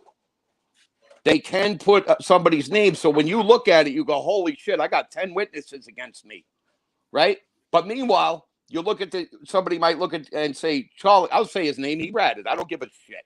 Charlie Smith. Right? Charlie Smith is on my witness list. But Charlie Smith don't know nothing about that case. But there was an awful lot. There was saying. an awful lot of cases where he wasn't on the witness list where he actually testified. A lot. I'm not debating that. Would you say that? No, I'm not debating that. I'm just saying that this piece that OC Shorts did, I find terribly incorrect. And then when he started mentioning, and I wasn't sure, and I said, as I was watching it, I said, wow, what a coincidence. Maybe they did get jammed up by Joe V and then Mikey Scars. But then when he started talking about sentences, I remember what Anthony got. I knew Anthony. I can't tell you. I can't even tell you how far back I know Anthony.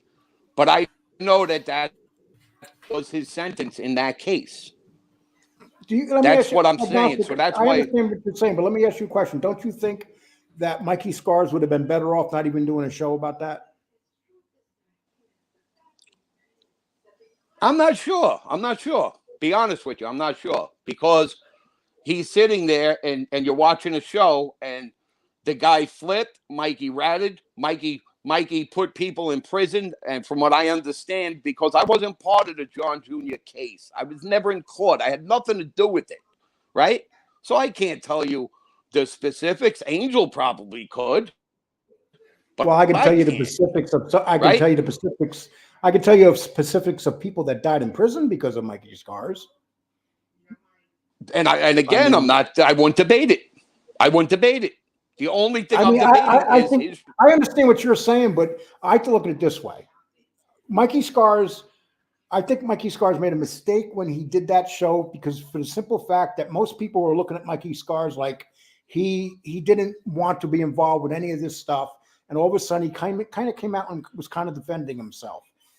You can't defend yourself if you put people in prison that die in prison. Just don't even talk about it. You ratted a lot of people. Don't try to minimize what you did. And I agree with you. When I start my channel, if I do a show, and I agree with you, Mike did what he did. I'm not fighting that. I'm not debating that. I'm not doing that. He did. He's a rat. But if I do a show, say that he's the one that ratted out Nicky Edgins. Nicky Edgins passed away, so I could say his name, right? I wouldn't feel wrong if Mikey came and said I ratted out 38 guys, but I didn't rat. You're lying. You follow? That's what I'm saying. Yeah, well, you and I, I just think he shouldn't have. Mikey Scars was one thing he's liked about. What's liked about Mikey Scars on here? He says that I regret what I did, and the name of his show is No Absolutely. Excuses. And then that's why people were looking at him a certain way. And this is how I took it. And Mikey Scars knows that he'll say what he wants to say about me, and I'll say it. And he says my show is good sometimes, but I'm just going to be straight. I believe that Mikey Scars, the best thing he should not have talked about it because there was a lot of people that died in prison that literally died in prison and were taken away from their families. Absolutely. So that again, that's not what I'm debating. It would be like if you did a show saying that Gas, that terrible life piece of garbage. He picked up Jimmy Heidel in the car. That's just not factually true. That's the only point I'm making. Is the guy factually true that he killed him. Being that his story? No, we all know he killed Jimmy. We all know that. Yeah, I mean, it doesn't matter. The cops it doesn't matter. I mean, there it's just like, I mean, and I believe you're doing this too. You're taking, you probably know a lot of these people's names and stuff. 99% of the people on here they don't care. They do know this. They know that Peter Gotti died in prison because of Mikey Scars. He was one of the reasons, or other people besides that. Not debating you. Yeah, that's where they died. They died debating on that of certain people getting up there and saying certain things. That's all I'm saying. Like I said, I mean, right. And if somebody said that, and he did, and I'm not debating that. That's what I keep saying. But if somebody did a special and said, hey, Mikey Scars is the one that snitched on the Manson girls, right? He comes out and says it's bullshit. I could agree with him doing that. Why not? Well, you wouldn't even come out. It's not true. It's not correct. What you're saying is he should just sit there and yeah, because he here's what I'm saying. He built a certain brand. His brand was no excuses. I'm sorry for what I did. End of story. And so he has to expect to be hit and take it. And it doesn't matter what he thinks, because if people are willing to listen to him and people are willing to say, okay, maybe you really do regret it. And then you come on and you're doing a show where you're like, when you're saying these minor little things that really they don't equal the big picture. I mean, what he was defending were minor little things that I don't think that were important, that should have never been brought up. That's just my opinion. Well, see, that's where I'm having a problem, because if you wanted to come on here and say that he testified against John Gotti Jr. and tried putting him in prison, absolutely he did. Absolutely he did. But if you want to say that he ratted on somebody that he didn't have anything to do with, that's just incorrect. And to say that the guy ratted. But here's the thing, Parasite. I'm sorry, Parasite. Agnostic. Here's the thing, though. If they told him that he had to rat on them, he would have. Oh, okay, but here we are in the land of would-haves. The feds can't come and get me and lock me up for anything the feds were telling him. Somebody. Anything the feds told Mikey Scars he had to do, he said yes, sir, and he did it. There was no question. Okay. You know, Sammy said, "Okay, I'm not going to testify against my crew." Who did Mikey Scars say he's not going to testify against? This is true, but if you're going to go down that slippery slope, let me tell you something. All they really wanted was gun. So they gave that little parasite filth. They gave him carte blanche. Let's just call a spade a spade. Without a doubt. You know, I mean, he should be out polluting the ground somewhere at this point. You know, as far as I'm concerned. I'm not, and again, and I reiterate it, I'm not on here with you right now, Lee, to defend what Michael did at all. Hey, Agnostic, do you think that Mikey Scars should be polluting the ground too? It would be no big loss to me personally. Yeah, but if you're going to say Sammy should be, Sammy should be polluting the ground, that does not. Mikey Scars put more people away than Sammy. Hello, lowrider girl. So if Mikey Scars and here's my point, Sammy, you're saying that Sammy should pollute the ground, but then Mikey Scars put away twice as many people as Sammy. Well, see, now here I'm having a problem, because I just saw OC Short's witness list of these 80 people, and at least 3 of them solidly, possibly 5 of them, right, of OC Short's version were debunked. Okay, they get off that list. So here's what it comes down to. Right. So it's not 80. We should apologize. It's not 80. It's 70. It's 75 people. Right. It's not 80.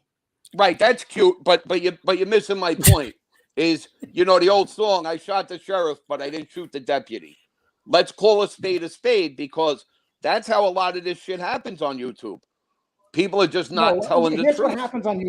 Here's what happens on YouTube, Agnostic. They come on here, these guys, they come on here that did horrible things to people, and then they start making excuses why they did it. That's horrible. That's more horrible than making mistakes about Absolutely. Them. Absolutely. Okay. Now, Chris Paciello, I didn't know. I did a story on. I don't know if you watched my video on Chris Paciello. I would like to cover it with you right now. Yeah, but Chris put away 60 people.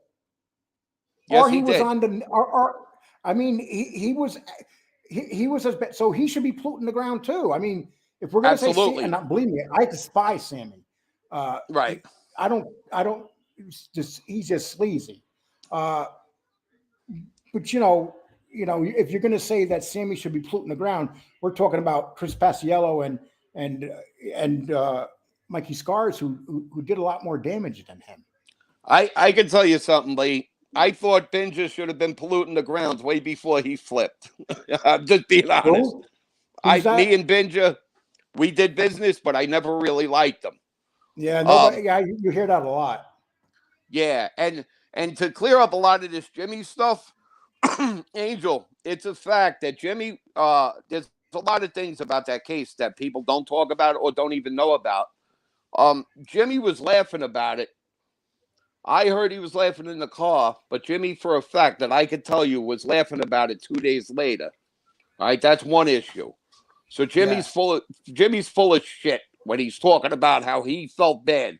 You got to be mindful, and people listening to this got to be mindful that Jimmy got picked up. Him and Yamini, the two meatheads, went out and tried to rob a bank on their own without Binger.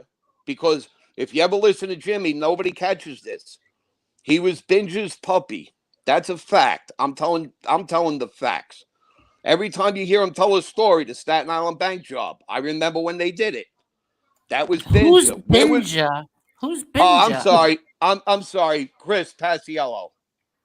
I'm Oh, sorry. what? Why That do you was call that him That Binja? was his nickname, Bingy, or Bing in the we street. we As a kid, that was his nickname as a kid, and yeah. it stayed with him. The reason we called him Binger was years ago when we were kids. Somebody had asked him, "You don't do drugs?" When the whole crack thing came around, and somebody made a joke. I'm not positive. I think it was Tommy. I think it was Tommy Reynolds. Said no, he binges on crime, so he is a binger. And then for some reason, it just stuck. So that's how he got the name. But Well, I would um, love to see you have a debate up here with Parasite Slayer. I don't. That would be a That good debate. Yeah, but that'd be a rough one because I usually agree with them. Parasite Slayer promised me he should about have another month left, and he promised me that this will be the first show that he comes on. Will be me. You promised me, Parasite Slayer. Angel, you ain't gonna believe this, but a lot of people watch your show that you would never believe. I can tell you that for a fact. And to those guys, what's up? I love you.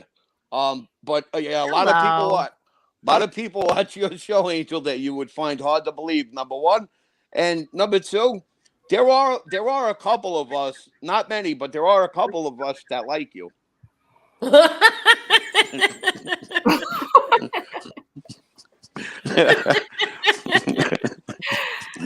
I like when Angel tells me, Not many. Oh, Angel, did Yeah. you hear yourself earlier? You were asking who MDMA is. Who Oh is yeah, that? but now I understand. I understand what they was. Now I understand what Parasite Slayer was saying, because in other words, she was saying he didn't get Yeah, jail time for 19 murders, but he got 19 years for a drug, ecstasy, whatever MDMA. it was. Right, Yes. MDMA. Now I get it. But it was funny as hell. It was cute as hell. And then you did another one later on. What? I can't. Oh, you said something that had me laughing. Oh, the agnostic. balloon knot. The balloon knot. What's that? Well, what the hell is a balloon knot? I'm not going to be the one to tell you. Oh, Marla, do you know? I think I have an idea. I'm not sure. Is it anything like blue nuts? I mean, What? Nuts were involved. Yes. Yes. That Okay. was Close. Okay. So blue nuts, So- blue balls. So I'm sorry, Lee. You wanted to ask about Jimmy? No, I wanted to ask you a question. Someone said Yes. this, and I'm sure you're going to be truthful about this. Do you kind of have a soft spot for Mikey Scars? Lee, very, very good question. Yeah. I'm not comfortable admitting it, but yes, I do. Well, a lot of people Yes, feel I- like you, so don't feel bad. A lot Can of I Um, ask and- you why? Can I ask you Um, why you do agnostic? Yes. It's fair is fair. For a couple of reasons. All right, when there were people who went in chats and said that I knew Mikey. So I want to be clear on knowing Mikey. Yeah, run into each other over different job sites, because you got to remember he was doing a lot like around the unions with the trucks. Mm-hmm. And then being on Staten Island, if you look at a map, I only lived 4 blocks away from him. So yeah, it was more how you doing? How's everything going? How's that job over there? Nothing. We weren't partners. We didn't go out drinking. We didn't go out hanging out. But he did have a reputation, Angel. Like, I believe him when he says he never ordered anybody getting clipped. And I'm not, and I'm, again, you asked me a question, I'm just taking you down my view. I think Um, agnostic. That's yeah. actually what I was going to say. I think that what people might see in him is the difference between him and you didn't see you didn't see any bodies in his path. Any of Abs- most of these other guys on here, I think all of them have a body, at least one. right. And I You hate know, saying it, Lee. I hate saying it. When Jimmy Calandra had said that, that was one of the very few times that I was watching it going, holy shit, he just told the truth. You know? Mikey was do you have not a soft known, spot for Jimmy? not at all. So But Lee, but to fully answer your question, I could get to the end. I'll just wrap up the soft sure, spot I'm issue. sorry. No, not a problem. But he is, you know, he's not glorifying what he did. He is he does say, you know, he put out that video. It was a punk move. You know, I was at a moment of weakness and I pulled the punk move. You know, I personally think he really regrets it. Yeah, I want to say one thing to Bucky. Bucky, Tony Marie says Scars is only looking at 8 years. That's not true. That's not Uh, true. yeah, that's Nope. not true because he was about to get hit with a bunch of charges. That's true. And Yeah. once he was locked up in those 8 years, they would have hit him with other charges. People don't Why understand did that just she because they're say given that? Why eight did years at she that say, time yeah, why did she say that? because she's trying to Um, make him look bad. no, a lot of Hmm. people have said that on Yeah, a lot of people. YouTube, Angel, but it's not true. It's He not had a true. superseding indictment coming, and he Yes, knew that. including murder So conspiracies. right, Yeah, because if you got to remember, the guy that tried killing me, which is funny because they want to forget about that. He's dead now. Good for him. Was Anthony Capo. And yeah, when he got tied up in the Anthony Capo case, right? Capo, I mean, that was funny. Capo went and ratted out guys that he sent to do work, but it was still a conspiracy. So if you have the way it is, a lot of people don't notice. If you're part of the conspiracy and you miss the bus, you miss the ride to go do something, yeah. And and it Bucky's gets done, you're still yeah, wrapped up in that conspiracy. yeah, and agnostic. It's like Bucky says right here. But he was looking at life for 3 murder conspiracies. You know, and people don't realize Well, that it's not hard to yeah. research that stuff and look at the stuff that was coming out. He was going to get nailed. Mm. I'm not saying that's Oh, he right what he was. did. Nope. No, still no. Lee. See, now here's where we agree. Still no. Still didn't make what he did right. He was looking at life. Well, that's the door prize for living in that life. You Now, know. if you want to say So that John Panisi wasn't looking at no time, you could say that. I mean, John that's Panisi, people don't realize John Panisi is a loon. The guy was off his rocker. He missed his meds. Right? When John Panisi couldn't rat anybody else out, he ratted himself out. yeah. He went to look. When did you ever see this before? He walked He into the ran into office. He walked into the office, agnostic, and said, "Please take me. I got things to tell you." Oh, absolutely. But you know, that's what I mean. These rats get away with this, and like nobody sits and listens to what the guy says. You couldn't tell that the guy was off. You know, he's saying that these guys are made guys and they're sending a bunch of bloods to kill him. Really? Send a bunch of bloods. Like they're not going to line up and point you out in a courtroom. Come on, please. So John Panisi's whole story was bogus. The only thing is I don't like the lying and the bashing he did because I think I was on Angel's show and I Right. explained because somebody asked how well I knew Panisi. The truth of the matter is I never met Panisi. When I saw Panisi on Vlad, I mistakenly identified him as somebody else to my buddy. And it took a while to figure out who I was actually thinking of, but it wasn't John. So I listened to the story and I'm like, wow, this sounds wild. And then as it went on, and then I seen him more, I'm like, I don't know any of these guys he's talking about until he said like Big John and his brother Bubsy. Once he said that, I know exactly who he's talking. You know what I mean? And it just kept going and going. And one of the guys was Anthony, who was on OC Shorts video, right? Well, Panisi also bashed Anthony on his videos. I don't know if you know that, Lee. Yes. And that was and he talks about Paulie. If you remember the Panisi video, right? Panisi said that Paulie was a very standoffish guy. Let me tell you a fact.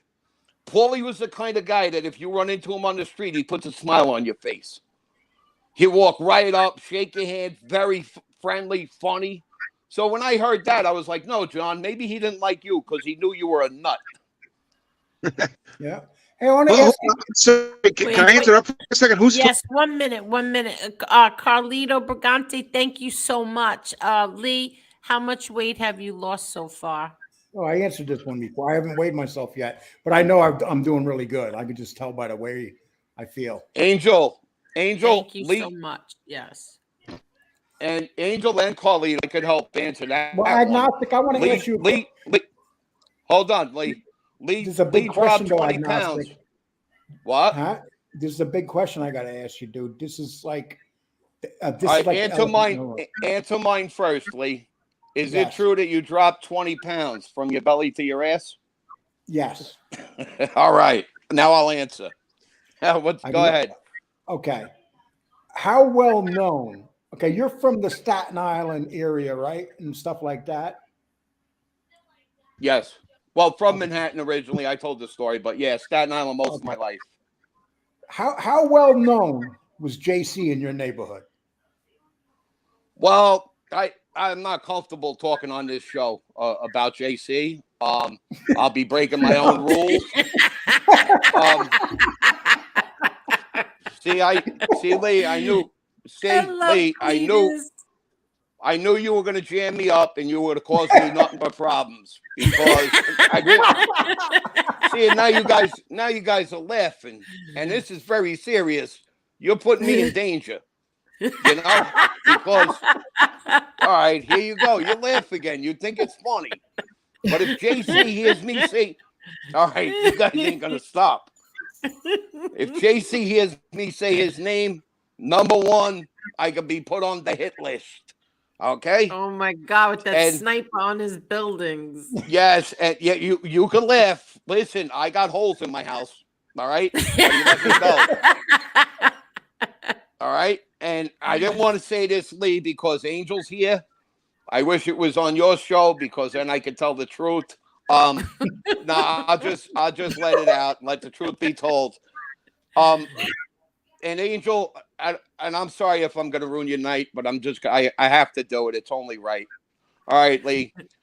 JC is the man that her father would answer to. All right. So now that I've let it out, my life is in danger. Thank you, Lee.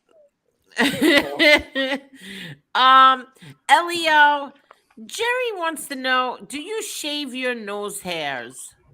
I'm not answering that silly question. Who the fuck is Jerry? Who's Jerry? Oh, we know your soft spot now, Elio. Don't ever ask Elio about his nose hairs. That's the first time I've ever seen Elio get mad. Do I shave my nose hair? You ask men stupid questions online? Oh my God. You know what's great? Oh, my stomach hurts. To answer that fucking question, that's like kicking him in the ass with a fucking thing. You ever see a guy with a briefcase slap around you and your fucking friends all at once? I bet you. Who the hell is Jerry? Oh my God! Take me to the leader in your town. I want to smack you in front of him, and then shake him down for fun. Oh Jerry. Elio, you know what I Oh, love? by the way, I'm God. kidding, but who's Jerry anyway? By the way, Elio, he didn't say your pubic hairs. He said your nose hairs. Oh my God. whatever it is, I don't want another man talking about anything to do with hair on my body. I twisted my side. Oh my God.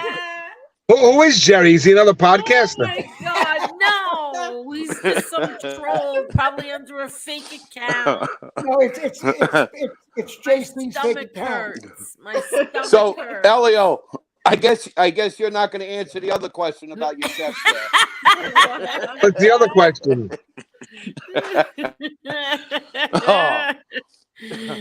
Oh my Do I hang out God. in California shopping malls and troll fucking rats from Ozone Park? Do I go to my therapist in San Francisco and brag that I'm friends with a rat from Ozone Park and that's my midlife crisis? Can you imagine that? I didn't know you were, boy, damn, Elio, you put us to shame when it comes to being funny. Holy shit. Elio, you got to Oh try my God. this. Angela, the right winger, says, Elio, I'm coming with hedge clippers. Oh, Cletus. Renee, please don't bother. Like, don't block Cletus. Yeah, Look leave how Cletus nice he alone. is. Look, Cletus was having a bad day. Thank you so much, Cletus. Angel, don't let Renee, the pizza wrench, block me.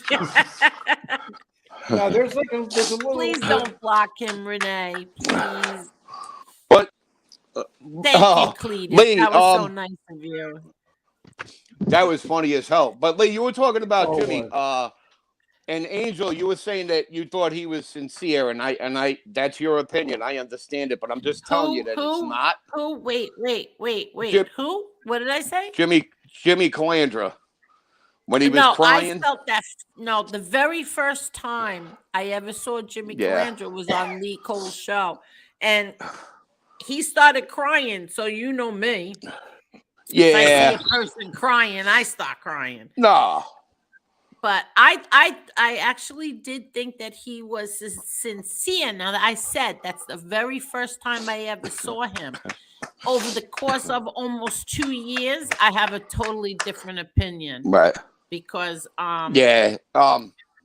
Jimmy's a fraud. He has He's gotten a fraud. very nasty towards me. Oh God, yeah. So saying degenerate things about MRE and me, which is disgusting, but whatever. So I've changed my mind. Well, if it's any consolation to you, Angel, I'm sure Lee must have noticed. I used to go in his chats and troll him. I guess it's called trolling, except I did it under agnostic. And he never caught on, but I would ask him like all sorts of personal questions that, you couldn't get from a video or newspaper. And he used to go nuts. I can say it now. Really? Oh, yeah. Yeah, you wouldn't do that to me now. In the beginning, man, I used to get mad. No, with you, I only did it once or twice, but I never did no nasty shit with you. No, I mean Jimmy. I used to do it to Jimmy. Oh, Jimmy gets real mad. Well, Jimmy came on. I'll give you an example. And Angel, you'll admire Jimmy after this one. Jimmy came on and did a video about how there was a guy, Blind Bruce, right? And he used to abuse the guy. Was like he really him. blind? Was he yes, really blind? Yeah, completely blind. Yes, he was. Oh, wait. Let me just say thank you, Carlo Briganti again. Joe Messino is 80. Him and Sal Vitale are sharing a bunk bed these days.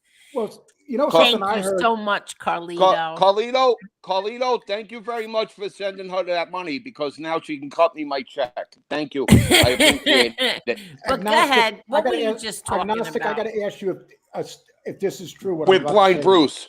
With Blind Bruce. I want to hear about Brian Blues. If you go back, all right, if you go back in his dictionary or library, whatever the hell he calls it, you could actually still find it. You'll see me, agnostic one, and so I just went out on a limb. I didn't ask nobody permission, but I have spoken to people since. But screw it. So I went in his chat and I said, yes, Jimmy, you're talking about Bruce Carnesi. And if his brother Stevie or his cousin Anthony heard you talking this way, they would split your head open. And he lost it because Oh, he's what? doing videos. You got to remember, when these guys are doing videos, like Lee said, you're talking to most of your audience has no idea who you're talking about, so they can't verify anything. So, And that's what these guys live on. yes. And they I see. hate when I Thank do you, that. Bella Rose. Wait 1 minute, guys. Thank you so much, Bella Rose. Blessings to you and your family, Angel. Thank you so much, and blessings to you and yours as well. Thank you. Go Hey, ahead. Lee, I know. I got So another he question. was talking bad about somebody who is blind? Absolutely. Yes. Do you know? Did you know, But agnostic? Did you know some of the Bath Avenue guys? Yes, I did. Yes. Okay, I'm going to ask you a question. I just heard. I'm not saying this is true, but I got it. But I know that you would know this. They said that there was a Bath Avenue guy they don't talk about, and he was retarded, and It could be one.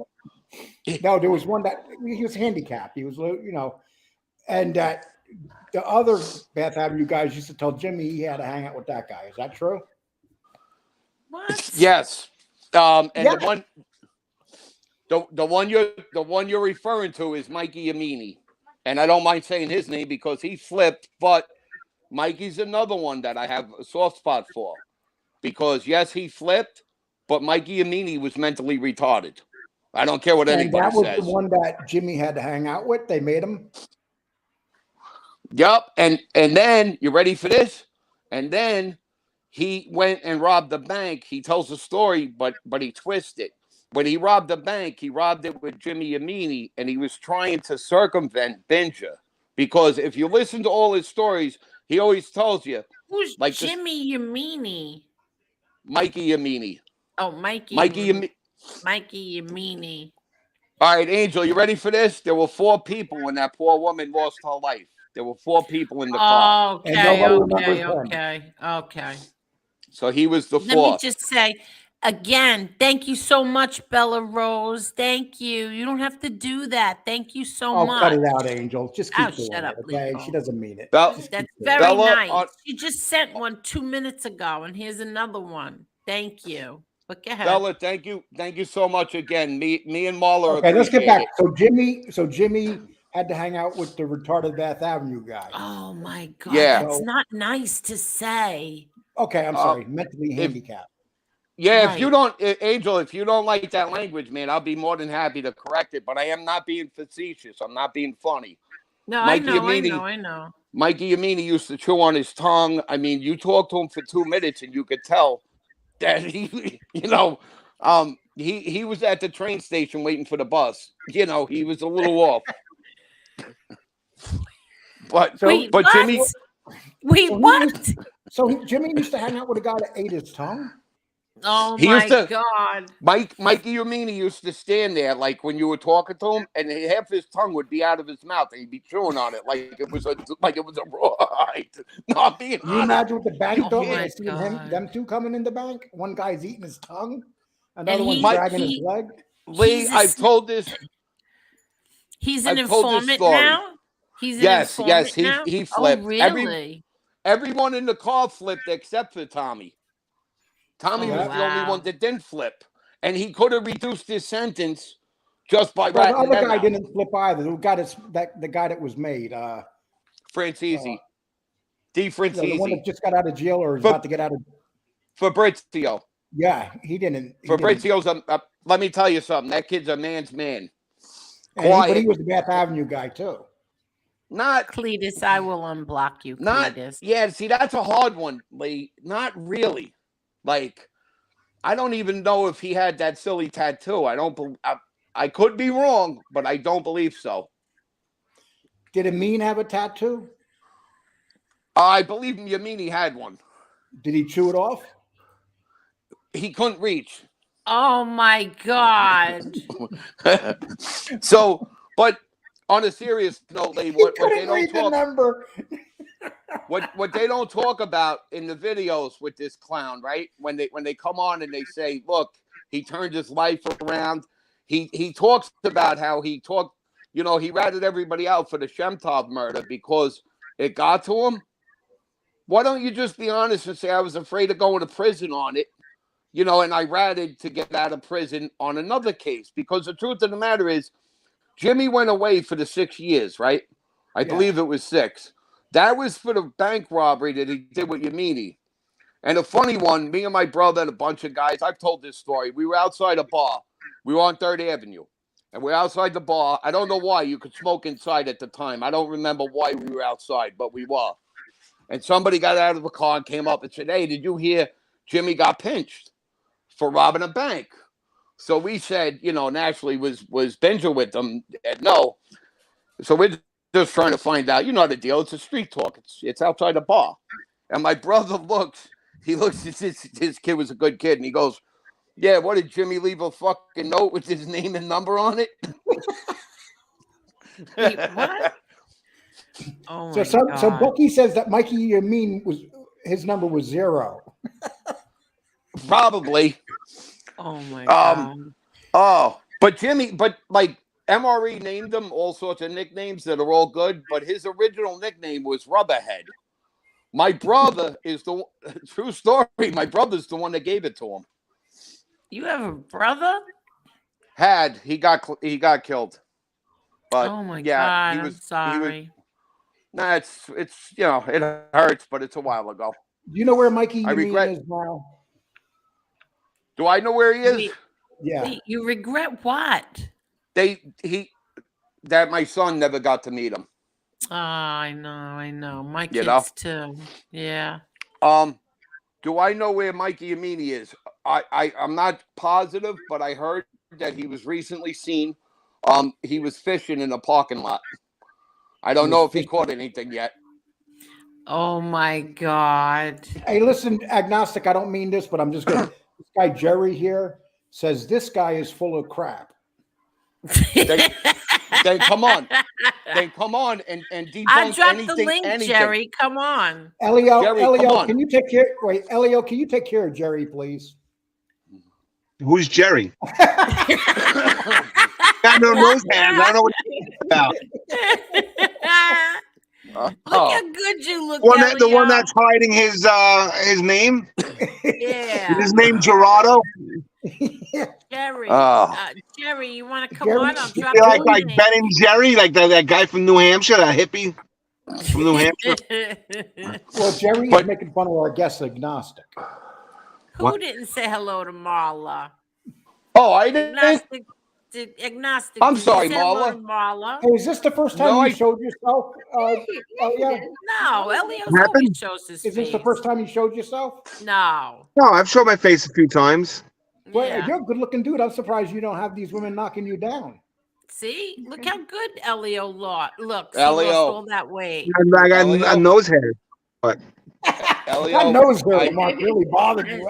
And Jerry wants Listen. to know, yeah, but what? How about Big Petey, Little Petey, and Medium Petey? What's that? Little Petey, Elio, Big Petey, and on Medium the dating Petey. thing, you have to let Uncle Agnostic help you. We can Okay. take you. We can take you out for the night on the Lower East Side. I promise to get you a date. No, Lower East Side. Did you go there in the '80s when they had like the punk rock music and all that stuff, CBGBs and all that? They had a lot of hookers oh my down God, there. that was part of my twisted childhood. I'd be in Staten Island wearing one set of clothes, and then I used to go to hardcore shows in the city. Oh, yeah, I went to the Sunday matinee once a few times. Yeah, the Pyramid Club, all that. Get out of My here. place was Lemoore and Bay Ridge. Yeah, I was more thrash than I Lemoore's- was. I didn't really like the hardcore. A little bit. Hey, How Elio, old are you? Tommy Lucchese said you look like Sonny Black. I don't know what he looks like. Elio, how old are you? 51. He's a baby. Oh, okay. So you're 3 years younger than me. Yes. Yeah, that would Nobody said he explain. wasn't. What? You intelligent. used to go to CBGBs back in the day? CBGB's, Max's, the Wetlands, Lamore's, Wade I think Street on I Staten think Island. Agnostic Front is from Angel's neighborhood, Howard Beach. Forest Hills is where Murphy's Law is from in Queens. I think Jimmy Yep. Gestapo. I knew the guys from Leeway. Biohazard. Biohazard was Oh, from Brooklyn, right? Biohazard's Brooklyn. Biohazard's from Brooklyn. Typo Negatives from Brooklyn. What's the other one? I keep forgetting. He became a transformer. Oh, Life of Agony. Life of Agony. They were Life of Agony from Bear Biohazard yeah. Biohazard used to hang out at 116th and Rockaway in the late 80s. They had a tent, they had a flag there Yeah. and all that. Very good, Uh, Italian Elio, Stallion. Thank Elio, you. Jerry said that you're a rockhead. Yeah, I was a rockhead. Yes, I liked I was more thrash metal at the time. Lamore more than than going to hardcore shows. Elio, Actually, So I Elio, liked what the women were. And we had the Edge on Friday nights where they played The Cure and like the Depeche Mode, but there was like 3 girls to every guy back then. It was really a good time. And how about somebody Webster Hall? Did you like nah, it? I didn't really. not really. I didn't care for it. Well, you had to be an we adult used to go bring there. A guy. All this stuff was when I was a teenager. Then I went into the Marine Corps and I never Yep. went to clubs after that. Well, somebody's mentioning the Ramones right now. I got Yes, a great Ramones story if you want to hear it. sure. Angel, do I have your permission? Go right ahead, Lee. Okay, Coleman. so Did you ever ask it for my better be permission? great. This is a Ramones story. When I was married to my first wife, we lived in Astoria, Queens. And one night I came home and there was this huge black guy sitting on the couch. He was twice my size. So if he wanted my wife, I was just going to let him take her out the door. And so I said to him, Oh my God! his name was LaSalle. So I said, Oh my God. and so I this can't. guy was, they're sitting on the couch, and this guy's name was LaSalle, big dude. And so I'm talking to her, and I'm thinking to myself, who's this guy? And then she looks at me and goes, this is my friend LaSalle. And then I said, can I talk to you in the kitchen? I brought her in the kitchen. I said, you told me LaSalle was gay. He does not look gay. And she goes, oh, he's gay. And so we go downstairs, and he's getting in, and he decides to take us. He's a bodyguard for the Ramones. So he decides to take us to the club to see the Ramones, and we got to follow him. And he gets in his beautiful a Mustang, and it was MD on the back plate. And I said to my wife, who's MD? And she goes, well, that's the guy that he's with. He was living with this male doctor. So he was gay. But they took us to the Ramones, and we went in there, and we got in for nothing into the club, and they were playing in the Village. And when we got in there, guess who showed up that night? And it was on stage. Just showed up with a Elton friend. John. David Bowie and Grace, that big, tall black woman, Grace. Oh, I remember her. Very Grace. slick. No, Yeah, Grace. yeah. Well, she was with David Bowie, and David Bowie was on stage sniffing cocaine and fell off and busted his face open. Oh, you're kidding me. Yeah, it was. Wow. And this was a club that you would never think Bowie would be in, because it was a small type of Ramones club. You know, Ramones played a lot of those clubs down in the Village back then. Yeah, I the Ramones. I never saw them. Yeah. I saw them plenty of times. The Ramones are from Forest Hills, Queens. Yep. And I'll tell you, I Yep. seen that concert, just everything that night. People that have no idea how weird the Ramones were, if you didn't know, they were some odd dudes, man. They were very odd. Hey, and, Elio. they all died young. Yeah. Elio, do you remember back then you used to walk around, and this is wild because some people can't like understand it, but do you remember back in that day we used to walk around the Village like McDougal, Sullivan, Bleecker, and you would Sure. run into all of these guys and like hang out Yeah. with them, like it was no Yeah. big deal, you know. Now Biohazard, I knew those kids, you know, through the neighborhood. Typo Negative. Actually, I just found pictures of me and Johnny Kelly from Typo Negative. I remember when Jane's Addiction played Lemoore in Brooklyn. I remember when the Red Hot Chili Peppers played the Sundance Club in Suffolk County before they were famous. Yeah, a lot How of about bands before. Metallica? Do you remember that? Because I don't. Well, in Jamaica, Queens, they had the music building, and the music buildings where Anthrax was, and then there were rappers there like Public Enemy Right.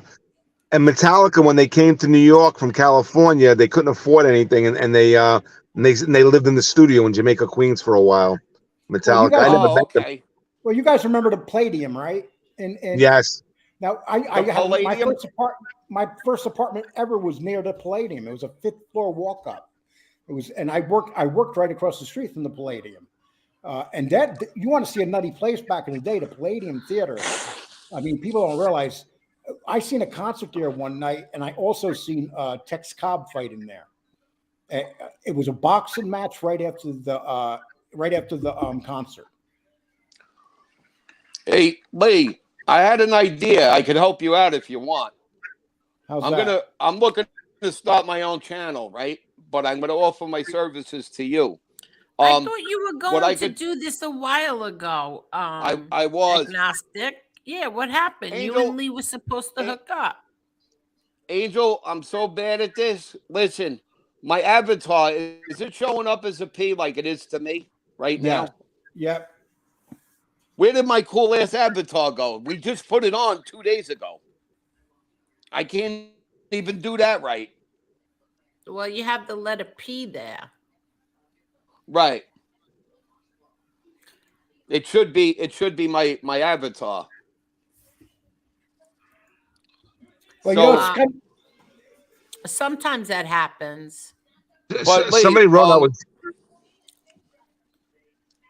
I'm I'm all sorry. I want to do is when you're going to do your shows, just give me a call, right? And then read off all the Italian names and let me get them straight for you. And before you do your show. no, that's my gimmick, man. I I do it just to piss Italian people off. Oh my god! I might be the first Dude, person on here. I might be the first person on here that the Italians really put a contract out on. One of the funniest things. One of the funniest things I've seen is you say Sofia Vergara's name. Oh, but no, Viagra. Oh Viagra. my god! I The didn't know how to name say her before name, so that I was just even said Viagra. Mm. And if But you need, Lee, back to the Jimmy thing.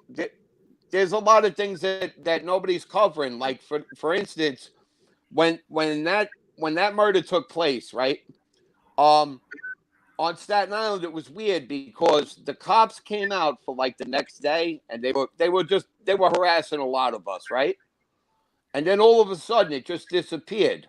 Now I don't know, people that aren't in, that didn't live in that life don't understand it, but it usually continues for a while. Like us for Ace, they locked Staten Island down, and yet when that woman was killed, the detectives and task force were only bothering us for the first day. And then we found out why, but Jimmy doesn't talk about this. And the reason was they stopped focusing on anybody else, and they were focusing on her husband. They were trying to hang this on her husband. Okay, so Agnostic, you see, I did a video on this story. When? About maybe a couple months ago. No, about 6-7 months ago. I did a video on this. I know it like the back of my hand. I did 2 videos on this. And I could tell you this much. The husband was blamed for the killing. Even the family thought he killed him. And the family he was forced out of the house. It was Yep. What a shame. That family, as soon as she was killed, they believed that he was involved in it, and they never were the same again. A matter of fact, they had a very serious feud down in Florida. I believe the son went to prison or something. As far as later on, I can't talk about that because I know nothing about it. But I do know that when it happened. But how come when Jimmy went away for the 6 years during the bank job, how come he never had a conscience then? Yeah, and how come he only had the conscience? Yeah, Parasite. This is what not Parasite. I'm sorry, Agnostic. This is what I said in my video. I said that he doesn't. It's funny that you're saying this. Is exactly what I said. You don't talk about the fact that you literally destroyed a family that night. Yep. That you killed a woman, and they thought the father killed Judy Shemtov. That's what they thought. Yeah. Yes, they did. And it was a horrible thing because a lot of things were never the same after that night. It was Do you, everything that happened that night. do you remember the street? Because I know the Bio channel and a couple of other channels, they totally had the wrong neighborhood. They didn't even have the street. Yeah, I had So I that had a picture happened. of the house. Yeah, that was Mead Loop. Yep. That happened on Mead Loop. And when they took off, that was another inconsistent story. Go to Binge's mother's house. Binger lived off Forest Hill Road and Rockland Avenue. He lived in the condo development. I can't remember the address, but when I drive by, I could point right to it. Tommy Right where Reynolds Binger wanted to lived. kill him. So that was Tommy just, Reynolds wanted to kill him because Tommy Reynolds yes, did not trust Chris yes, Paciello. He wanted to kill him. He even put a gun to his head. no, nope, That's yep, no. yeah. He did not It's trust. funny. I when I did business with Chris when we were younger, it's funny because I used to not trust Chris, and people knew it. And then one day he had asked me, and I told him straight out. I said, Benja, I wouldn't trust you as far as I could throw you. Right? So Told him Tommy straight to Reynolds his was face. actually Tommy Reynolds had a good feeling about it. And Look another at thing I don't like this. about the Tommy Reynolds thing, they make him sound like he was a raging crackhead. Well, first off, thank you for bringing that up. Okay, there were a couple of them, and back then, I'm not going to say they didn't run around and sniff coke at the club. All right, but there's somebody in the chat because I'm only seeing some messages saying that Benja got his name because he was a cokehead. Listen to me. No. I'm going to say it again. I did never like Benja. I did business with him. I made money with him. I never liked Benja. Benja is a rat scumbag. Let's be clear on this. But I never knew him to be a drug addict.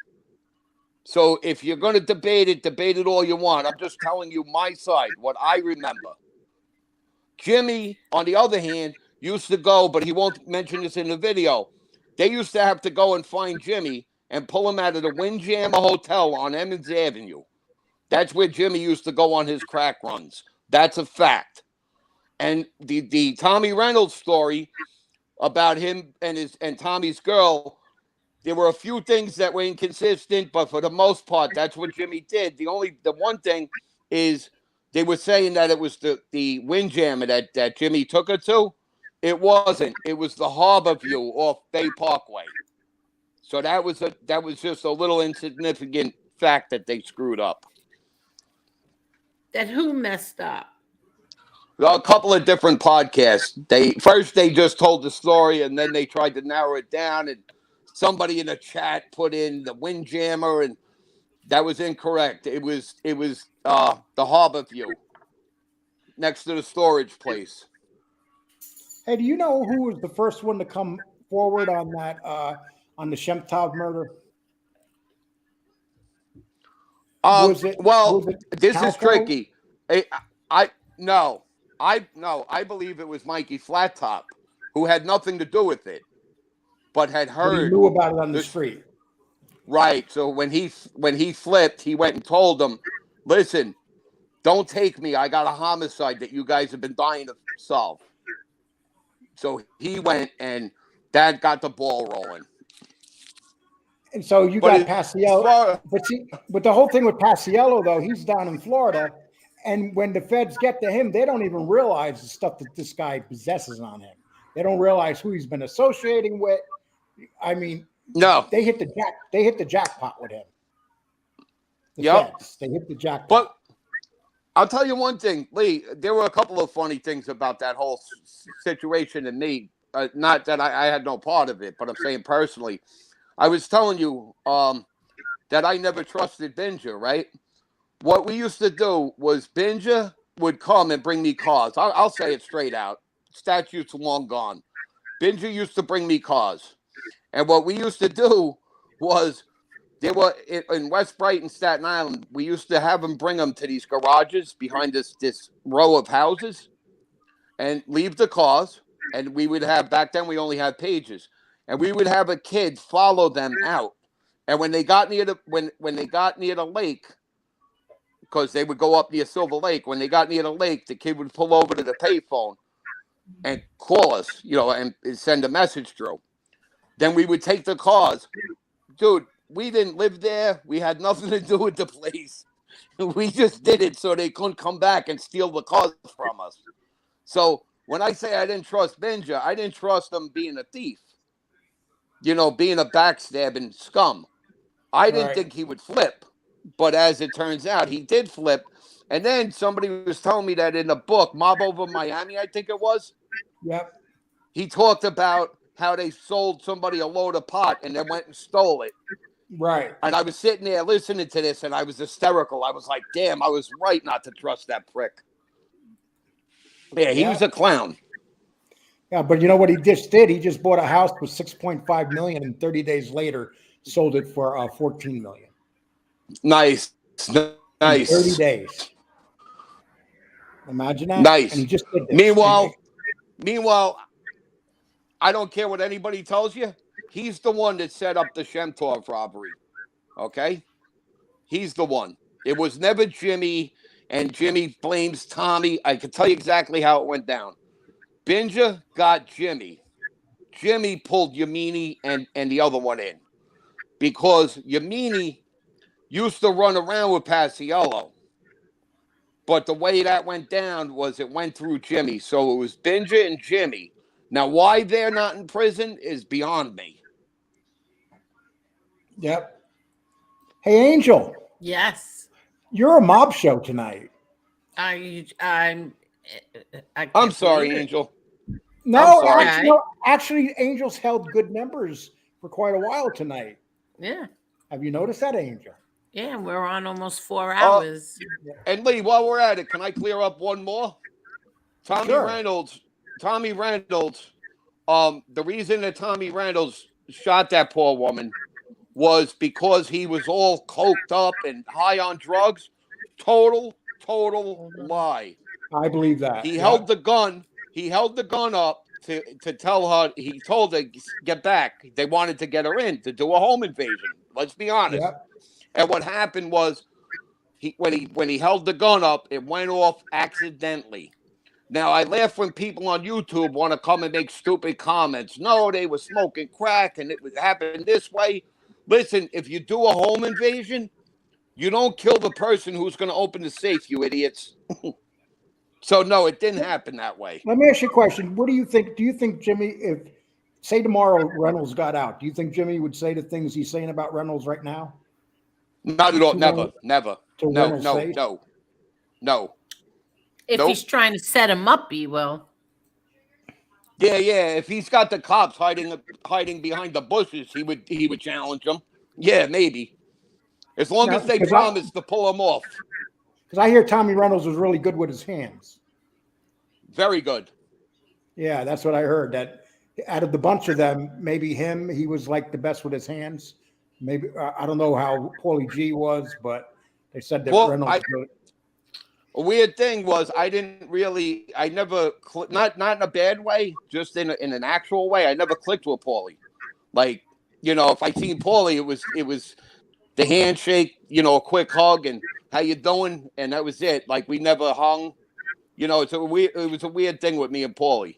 Could you tell Paulie was actually the serious guy of the group? That's it. Yeah. Paulie was a serious kid. I would agree with that. And there's things that came out recently that I didn't know about. I didn't hear it in the street. For instance, the kid that robbed Spiro's daughter, I didn't know until maybe a year ago that kid caught a beating and was in the hospital. Yes. For robbing her house. Yeah. He caught a beating. He was in the prison. And when he got out, he got killed. Well, and there we have a problem, Lee. And I don't know. This is just me speculating. That's why I don't believe the whole story then.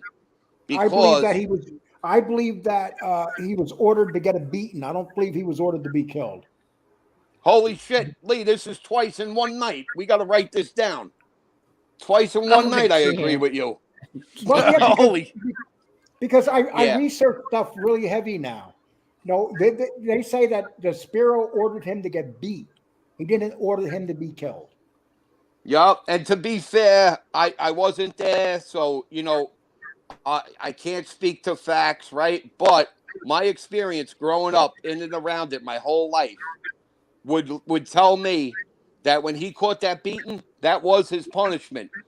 What I believe is quite possible was Paulie went and did that on his own to earn points, and then when he was rejected, that's when he went nuts. That's what I believe. I believe because if you look and you step back and look at it, he's arguing and Spiro's telling him. I could say, Spiro passed away. Spiro was telling him, "Who the hell told you to kill that kid?" And he's looking for credit, and he got rejected when he finds out that Spiro's enraged. Because in the streets, a lot of people don't know this. When you do shit like that, you don't get a pat on the head. You could drive somebody insane by doing that. Yeah, So I yeah. could see Spiro. I could see Spiro going nuts, and then he got pushed. And there's one other thing that could have happened with the kid too. There was somebody else involved with him that was afraid that he was going to give him up, this Sparrow. And that could be it too. Someone, his death is very strange because it's not the way they say it was. Because the fact is, it's fact that he was in a hospital from a beating. That's fact. Right. So it makes no sense why you would beat somebody, let him get out of the hospital and kill him. No. It makes no sense. And Spiro, and I could talk freely because Spiro passed away. You got to remember something. They say the streets don't talk. Whoever says that is a complete idiot and never lived in the streets. They don't know the streets. The streets talk constantly. All right? The streets never shut down.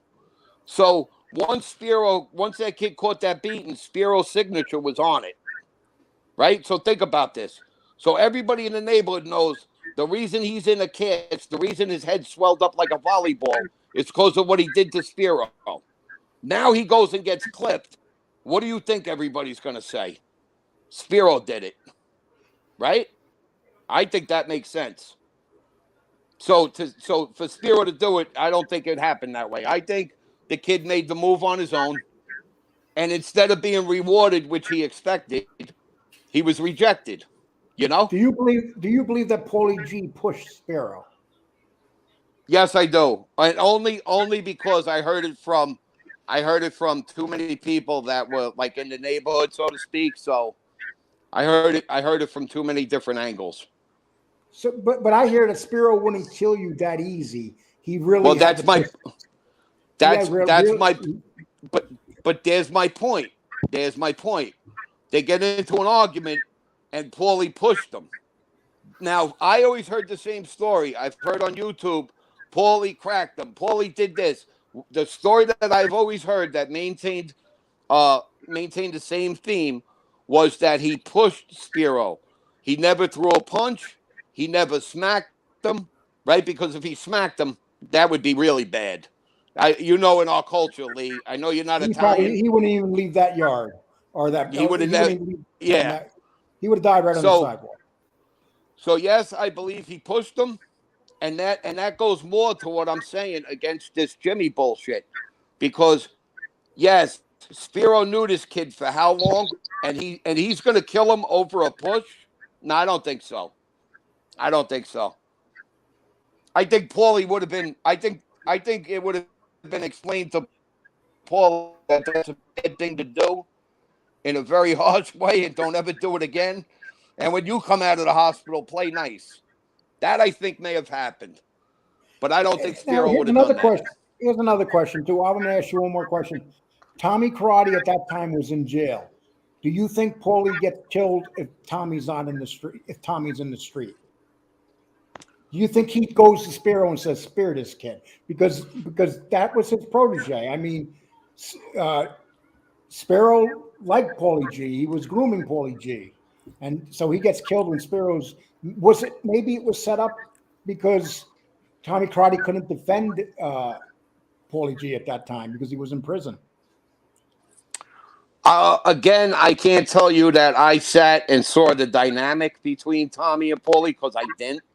You got to remember, we run around like nomads at that time, right? So I'm over here, then I'm over there. So I never really got to see that, but I had heard stories that Tommy liked them. Knowing what I knew about Tommy, yes. And you got to remember, people try to, put words in my mouth. When I knew Tommy, I was a little kid. And then I met him when I was a teenager. I ran into him again as a teenager. You know, so I can't really speak to as far as what was on his mind, but I believe that maybe Tommy would have stepped in. But it was definitely more than a push, Lee. It was more than a Yeah. push. You know, there had to be That more is stuff not going on that there. story. And I think what it was killing Bickelman, you know. But and again, not glorifying Mikey Scars at all. I didn't even want to watch Mikey Scars, but one of the first things was when he did that show about Jimmy. You know, the bullets only go one way. You know, Mikey was right because there's a lot of people on this YouTube. You know, well, you know, he was a victim and he was too much victim claiming going on. You know, and Jimmy wants to sit there on videos and talk about when he was with this kid, he was with Tommy, and he shot this kid. He shot Leo. Know what Jimmy don't tell you? Jimmy doesn't tell you. You know there was a girl that was hit that day too, right? Yeah, I knew And there there was was a no. girl hit. Oh, you did? Yeah, I I don't know knew how that. that Yes. got. Yep. Okay. Do you know that Leo? Do you also know that Leo didn't have a baseball bat? That's bullshit. That I didn't know, but That I knew didn't. there was a girl hit by like a bullet hit the sidewalk, came up and hit her. And hit her in the leg, Yeah. near the shin. Yep. All right. But another fallacy was that Leo had a baseball bat. No, he didn't. He got it out, and when the minute he hit the curb, he said, "Now you got a problem," and Jimmy panicked. That's what happened. So it So was that's survival, basically. yeah, that was just Jimmy. You know, he got scared, and the hair went up on his back like a little cat. Wow. But you Angel, know, the is there whole anything thing you got want me to? sick. Well, you're full of information, agnostic. I thought that it's funny. A year ago, I wouldn't even be able to have this conversation with you I know. because I didn't know any of this stuff. It's amazing in the year and a half. People don't realize when you start researching things, reading things and stuff. It's amazing because this whole thing's amazing. I mean, because you heard Jimmy came on here, gave his side of the story, and then when you start reading things, you're like, wait, this doesn't make sense. This doesn't make sense. Especially when you look at court documents. That's when you could really tell things ain't right. But you got to remember something, Lee. I'm at a disadvantage. I'm not into court documents. The only court documents I read was the file was given to me by JP's daughter on Charlie Smith. Because when Charlie flipped, I actually told the guy to stop running around calling him a rat. Well, you could imagine how humiliating that was for me. I had to go and apologize to the guy, and it was JP's daughter who gave me the packet where you Well, see the discovery. And like I said, I have mixed emotions because you don't see my name on it. You know what I mean? So I was protected a little bit, and I know he did that by design. I didn't get burned on that, but still he flipped. You know what I mean? I can't excuse that. the worst court papers I ever read, I read JC's court papers. You want some? Oh my Oh God. my God. He got when he was 16, he got a driving ticket. He was on his bicycle. I'm sorry. I'm looking to stay on and talk to Angel. I'd like to mix it up, but I can't Yes. speak about JC.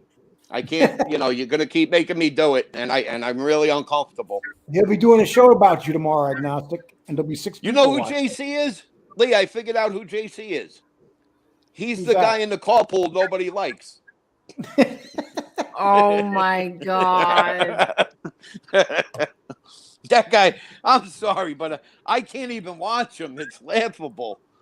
Let me tell you about the streets of New York. Could you spell New York? Please. Get out of here.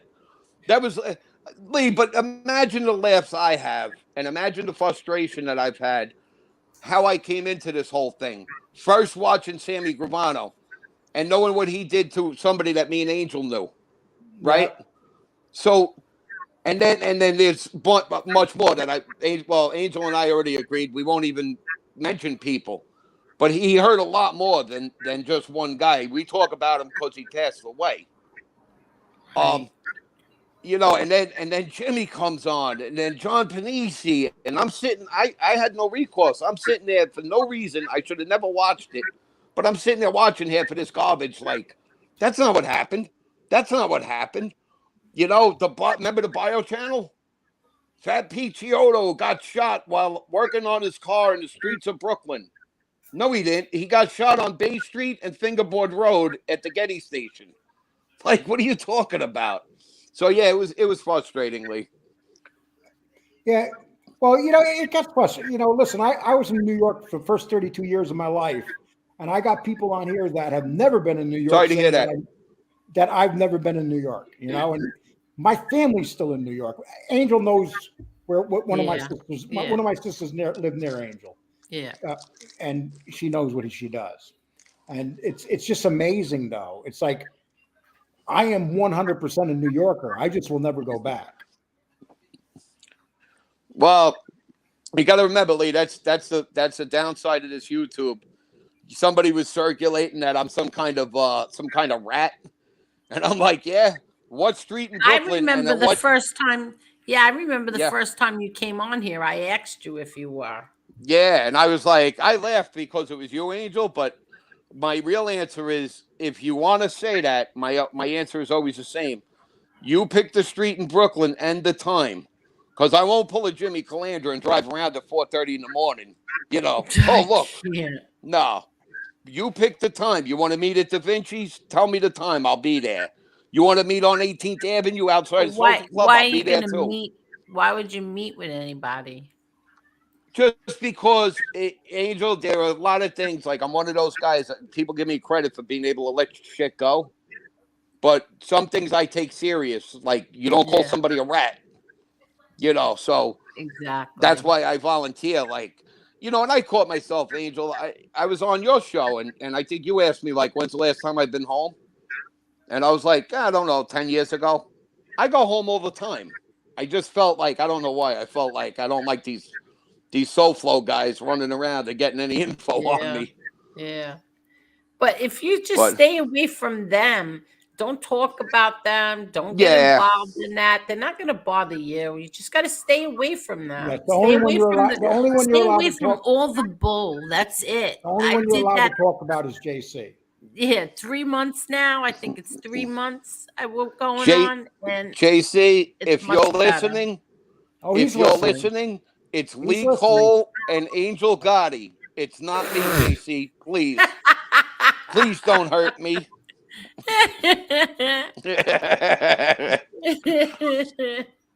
You're right, Angel.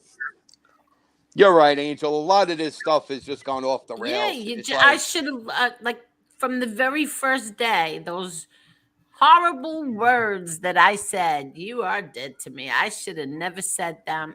Or if I said them, let it go the next day. And that was it. Yep. Instead, I had to go back and forth, back and forth. Yeah. How about what you said to me, Angel? I'll never forget it. The first you were on the show, and the first 2 days, I was like, "Oh, I'm glad to see you." On the third day, you came on and went, "Lee Cole." I was like, "Oh, shit." Oh, because you were mean, Lee. You were mean, but not as mean as other people on here. But you were mean. But so no, seriously, Lee, stay out of it. Don't get involved. Don't get involved. I hear you. Don't even give your opinion on anybody's fighting. Don't do any of it. You're safe. I look at it this way: it's between them. Exactly. You're safe. Don't bring up their names. The only time I get a little is you, MRE, but then again, I got to catch myself and I say, why am I watching this to begin with? You know what I mean? The whole MRE's a rat. And then right away, I want to go in there and just fuck with them. Excuse my language. Know, but don't even bother because believe me when I tell you, he was checked out thoroughly. Yep. And not by morons on the internet either. He was checked out thoroughly. He's no rat. Yeah. Hey, Lee, did you see I tried making friends with Tom Cicali today? What? Yeah, I went in his comment section. I don't think he likes me. Oh, Chikali? Yeah, yeah. That's what they were saying in the chat earlier when they were saying liked you in the comment section. Yeah, Chicali don't like me. I feel so bad. I feel horrible. What am I gonna do with myself? Yeah, and you know, I knew when he came on he was going to go over. That's the part that sucks. Well, that's all I did was I just stated the facts. Like you first off, stop telling these stories about you being a tough guy. I mean, you could go read it verbatim. It's me. It's me with my new avatar. That was me. It's not a troll. It was me. And I said he's talking about his wife being harassed at work. So I said stop telling stories. And did he ever dare talk to somebody? And I put a nickname in there. He knows who I'm talking about. And then I said if the problem with the wife, just go to your handlers and tattle on him. So I guess he's mad at me. You know, the one thing that bothered me and why I did the last video on him, I didn't really want to do a video on him, was when he was talking about being in the conference room, and he got in what's his name's face, and he got scared. He said that Vinny Gorgeous got scared of him, and from what Not I can't be. that's what I No, hear. Can't be. that's bull. That's bull. From what I It, understand, it, Vinny it Gorgeous can't didn't. be. Yeah, he didn't get scared of many people. That's That's such bull. number one. I didn't know Vinny. I didn't know Vinny. I heard about him. Never hung out with him. But you hear shit. Still doesn't make it true.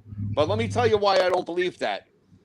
Ask Angel if her father or her brother ever sat in a co-defendant meeting with their co-defendants and nobody else. And I guarantee I Yeah, know the answer. I Exactly guarantee what we all said. Exactly. You can't. I So said that. I can't. said that on my. I exactly. said that on my video. Did you see the video, Agnostic? Yes, Especially I when did. you're in the And shoe. And Vinny Gorgeous was in the shoe because my brother was in the shoe. And my brother and Vinny were the only two in there. But Vinny was 4 cells down. So they would talk to each other like yell. You had to yell because he's down on one end, he's on the other end. And they came in and told them to stop. They weren't allowed to talk to each other. The next day, they moved Vinny out. So it's all they bull. no, Angel, that's what happened with your brother, but there's another reason that people don't understand. Like people from most of the like chats and shit or that are Uh-huh. fans of this life, right? Yeah. They don't understand that the feds would never allow that. Because Never. imagine Exactly what I said.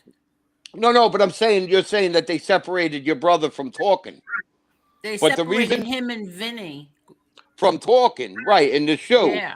the Yes. reason they would never let two of them in a room together alone, imagine if one of them got hurt. Imagine that. Yeah. The feds would get fired on the spot. So that's why I'm saying you're right in what you're saying 100%.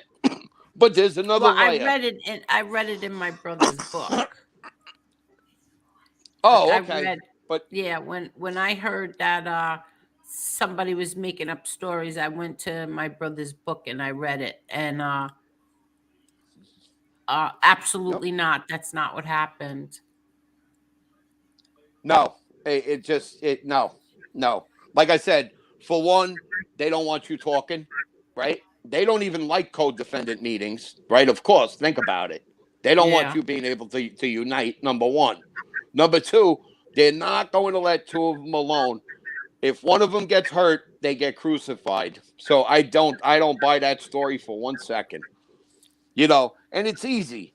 What's Vinny going to come out and correct them? So it's easy for these rats to tell these stories, you know. Exactly. Exactly.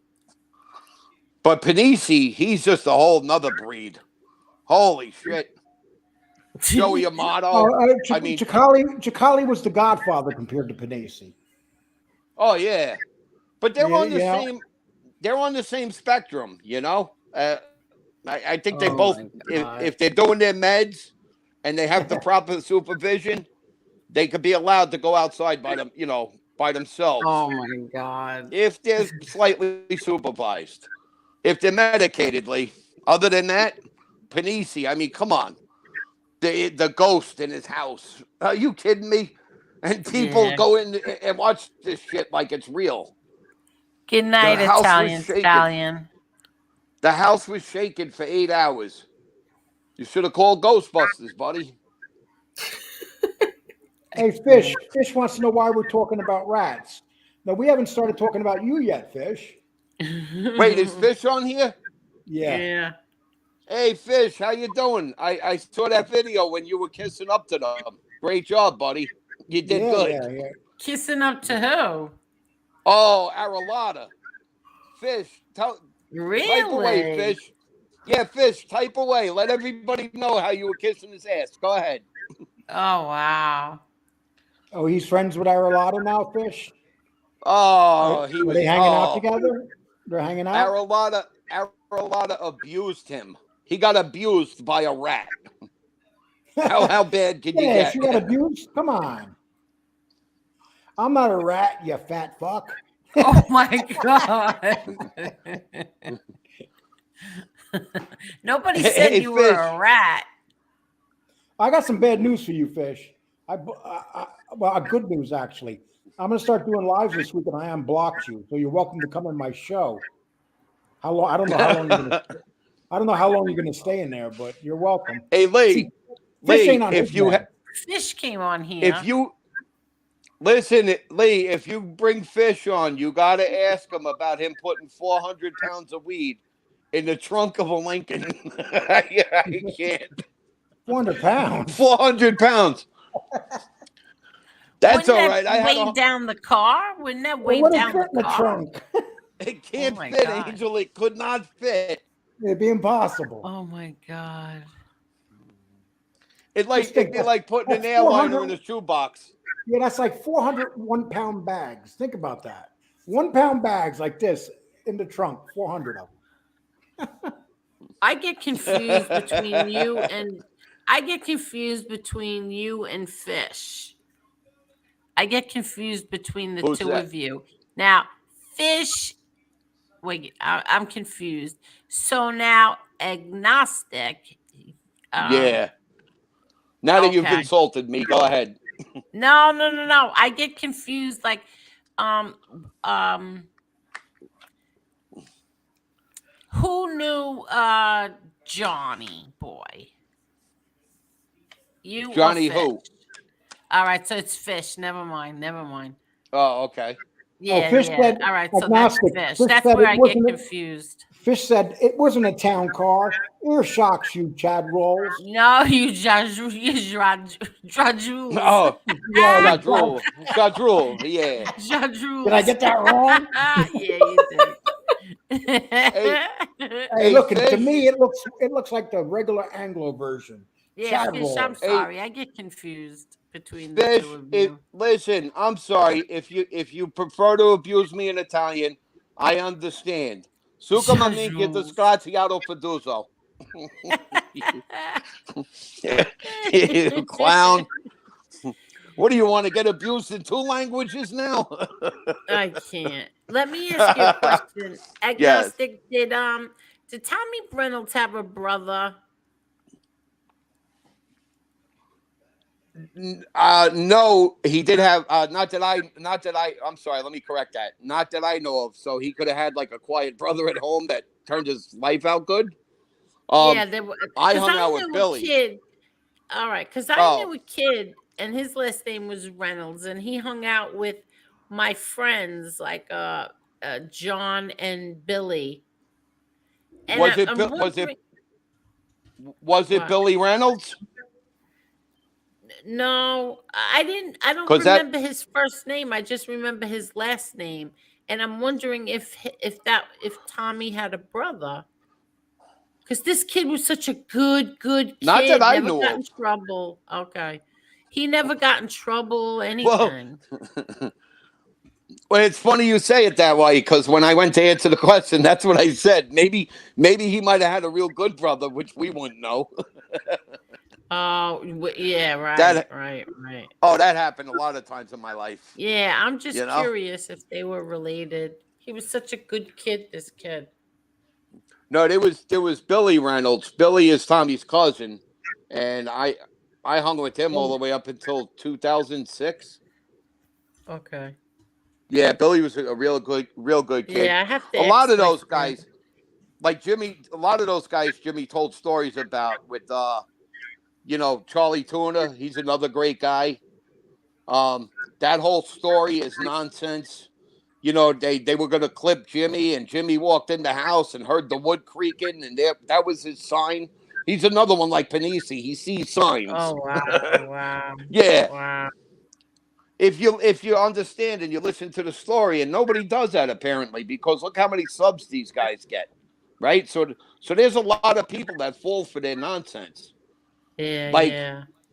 they're trying to clip you, and then they let you out, and then they see you on the corner and they forget about it.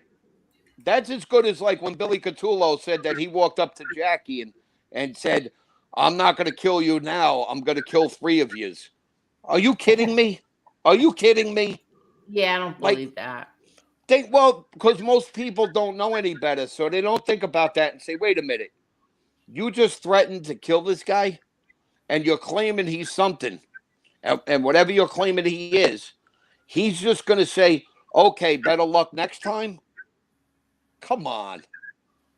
So yeah, and it's just frustrating, Angel, because I don't know why I do it, but I watch these assholes and I'm like, another lie, another lie. Yeah, see, You I know, don't watch them. I don't watch good. them. The only one that I watched was Mikey Scars last week. Um, You can watch Lee, Panisi. I Yes. don't watch him. Ugh, No, I he's would never good. watch him. No, Panisi's good. You put an earbud in and you listen to him, and guaranteed you'll go to sleep. Yeah, no, thanks. Yeah. Lee needs Rosetta Stone on Annunciation. No, not really. It's Italian names. It's not like I'm working on. Wait a minute. A lot of stuff I'm doing is on Italians, huh? yeah, Yeah, Lee. I think I better start working on that. I'm gonna go to Anglos. Oh, I'm gonna only do Italians with easy names. Yeah, Jason, you're a mod. What are you talking about? You're a mod. What are you gonna do, Lee? I'm only gonna do Italian names that are easy, like Gotti, Gravano. Any of the. Hey, listen, I got Basciano down good, don't I? Yeah, I'm That shocked. yes, you do. It takes me a Actually, while, but I'm like that. I'm like one of Jimmy's old friends. oh, like I said, man, Jimmy is super special. Um, and all of the guys that Panisi bashed, I can tell you like what those guys are really like, and it's not what Panisi says. Big John, I didn't get along with Big John. Him and I butted heads. Big John, I have nothing but respect for that guy. And some of the shit that Jimmy's done, Panisi has done, like he did that video about John's son. Why would you do that? Like, tell me the motive. And none of his fans ever questioned this. Why did he do that video about John's son? And John I'll never get an who? answer. Big John. Oh, okay. So he did a video on John's son. Yeah. So no, Um, yeah. uh, I'm sorry. I think that he's become like a gossip girl, and now he doesn't have enough stories of himself. So now he's just going with other people's, like a gossip girl. That's what he is. Like, it runs a gossip column. Right, That's what I right. think. He's Angel. Look at when he did the story on Gus Farace, right? I don't think he ever knew Gus. Now again, I can't say that factual. How could you say who knows who? You know what I'm saying? But the odds Gus are pretty high Farace? doing the math. Yeah, How would he ever know Gus Farace? Who? that's Who? what Who got said they know Gus? me. Are And you talking about Panisi? yes, Panisi did a video. But could I ask you something, Angel? Wait, Did Yeah. you know Gus? Gus Sarachi was from Yonkers. I mean, what would he Oh, hang you out did know with? Gus? Huh? No, I'm asking Angel. Did she know Gus? She No, said yes. I didn't know him. No, I didn't know him. You didn't know him. See, Angel, I'm going No. to let you in on a little secret. That was the first way we knew John was full of shit because say his name again. Say his name one more time. Faraci. Okay, that is the correct way to say it, right? None of I us know ever how to say said it. I just say how. through. All right, you believe? Did you hear Here's Lee the Cole? yeah, Lee. Just Oh, say I You got want to hear through. the hiccups. funny thing? You Yeah. were pretty close because anybody that knew Gussie, we never called him. Again, Faraci is the correct way to say it. We Yeah. always called him Gus for race. Oh, So when he why? did that video, don't know. That was just always how we said his name on Staten Island. That was everybody that knew him. Gus for race. Alphonse. I still know Alphonse. I haven't seen him in a while, but I know Alphonse for years. He says it. Yeah, my name's Farace. So I'm sure his relatives might have called him Faraci, but everybody in the neighborhood called him Farace. And Angel, I could bet you Yes. dollars to donuts that Panisi doesn't even know what Gussie's nickname was. Probably not. Don't even say it on here. Yes, Nope. Convict Inc. is fine. He's fine.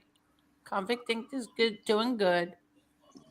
All yeah, I right, like come to. on, Lee. Tell Well, we have Janalita. two things. People don't like that I mess up Italian names. So one guy had a great idea. He says, "Lee, do the Russian mafia." Have you guys ever seen their names? I can't Oh. even see Okay, then you. the other one says, "Do the Irish mafia." Okay, well, I'm part Irish. Why not? Actually, we're Wow. working on a video for an Irish mob video. We're working on it right now. We'll have it done probably by Wednesday. Well, I Really? can't knock you for doing your content, Lee. You know why? Because I think I always hear questions. Why is this genre so fascinating to so many people? And it took me a while, Lee, but I think I figured it out. Why is that? Okay, if you look like you're into analytics and all of this, way beyond anything I can comprehend. But if you look at any groups, right? There's two groups that you'll see on TV all the time. And in New York City, we had both of them, right? You have the OC genre has been on TV, right, for years, and the Hells Angels, and both for similar reasons, because a lot of people don't see it as one way. So, in other words, when they did the Crips and they do the Bloods and they do all these gangs, right, they're popular for a minute and then they fade into history. Why is organized crime so interesting? Because I could sit here for the next hour and tell you growing up where I did how good it was, and then for the hour after that, I could tell you how bad it was. And I think that's what creates the fascination. Is people don't understand it wasn't a criminal act. It was a life, a government. So that's why I think people are interested. That's just my opinion. Evan, nice guy, Brant. It's not that I know my stuff. Proctor makes me look like I know my stuff. Where the hell is that guy from? Because he does as far as looking shit up, he's great. Yeah, oh, he's the best thing that ever happened to me. He's when he came on, he didn't have the it factor, and he knows it, but he knows what his role is, and he does it really well. And Right. he does his role really well. I And like James. I think he's very polite. he is. Yeah, He's a sweetheart. it's kind of Angel, fun. you know what I love? I love when Lee asked him, right? When Lee asked him a question and Lee totally screws up a name and the poor guy goes to go to work on it and he's like he does like the Scooby Doo. He shakes his head like, "What did you just say?" Like I can't remember the other name that he messed up. I was cracking up. The other No, name. you said Sophia Viagra, but what was the other name before that? I was cracking up. Oh, As he's soon- done about 80 of them.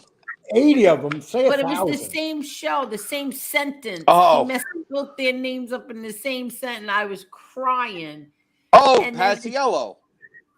No, I got Pat- past no, he got that one right. But who was the other person? I can't think.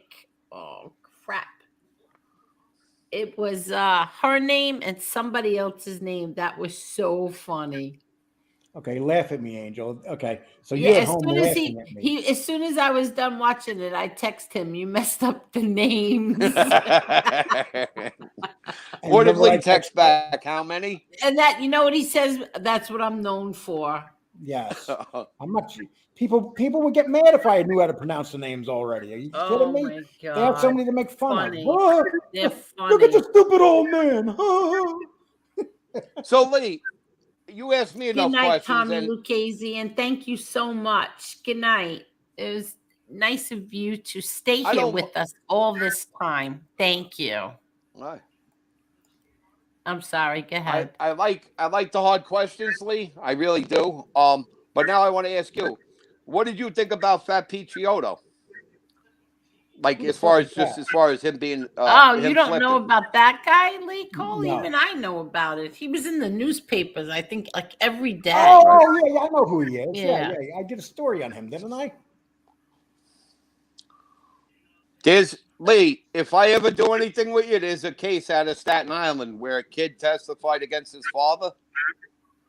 That's one that I know. Well, I know them. Well, Chiodo. Now, Chiodo, didn't he just go to jail? No, he died. Oh, okay, explain to me who he is so I can remember. Didn't he become a rat too? Yes. Yeah. He's one of the few guys, Lee, and I know people are going to find this hard to believe for me saying it, even people back home. He's one of the few that I say, you know what? I kind of give him a pass. What happened was when Castle started getting really bad with the coke, he started going nuts, right? He was killing people all over. But a lot of people don't know that he was an actual coke fiend. And that's common knowledge in the neighborhood. But anyway, he sent guys to kill Chiodo, and they hit him, I forgot how many times, like 9 or 10 times, but he was so big that they said that saved his life. That guy, yeah. The real that guy. Okay, yeah, I remember him now. And then while he's in the hospital, right, they go and they try to kill his sister, which is a big no-no. That gets you a death sentence. So that's a no-no. So now you got 2 strikes. You're killing him for being a rat, which is wrong, and then you go after a family member. That is a death sentence. So how do you feel about him flipping? Well, I think that you make some good points there, but there's one other guy too. You know the guy that they said beat up Mazza about 1.5 years ago? I can't think of his name. He was part of the Genovese family. He was an associate. They shot him in the head while he was playing cards in a. He was playing cards, and he lived. Not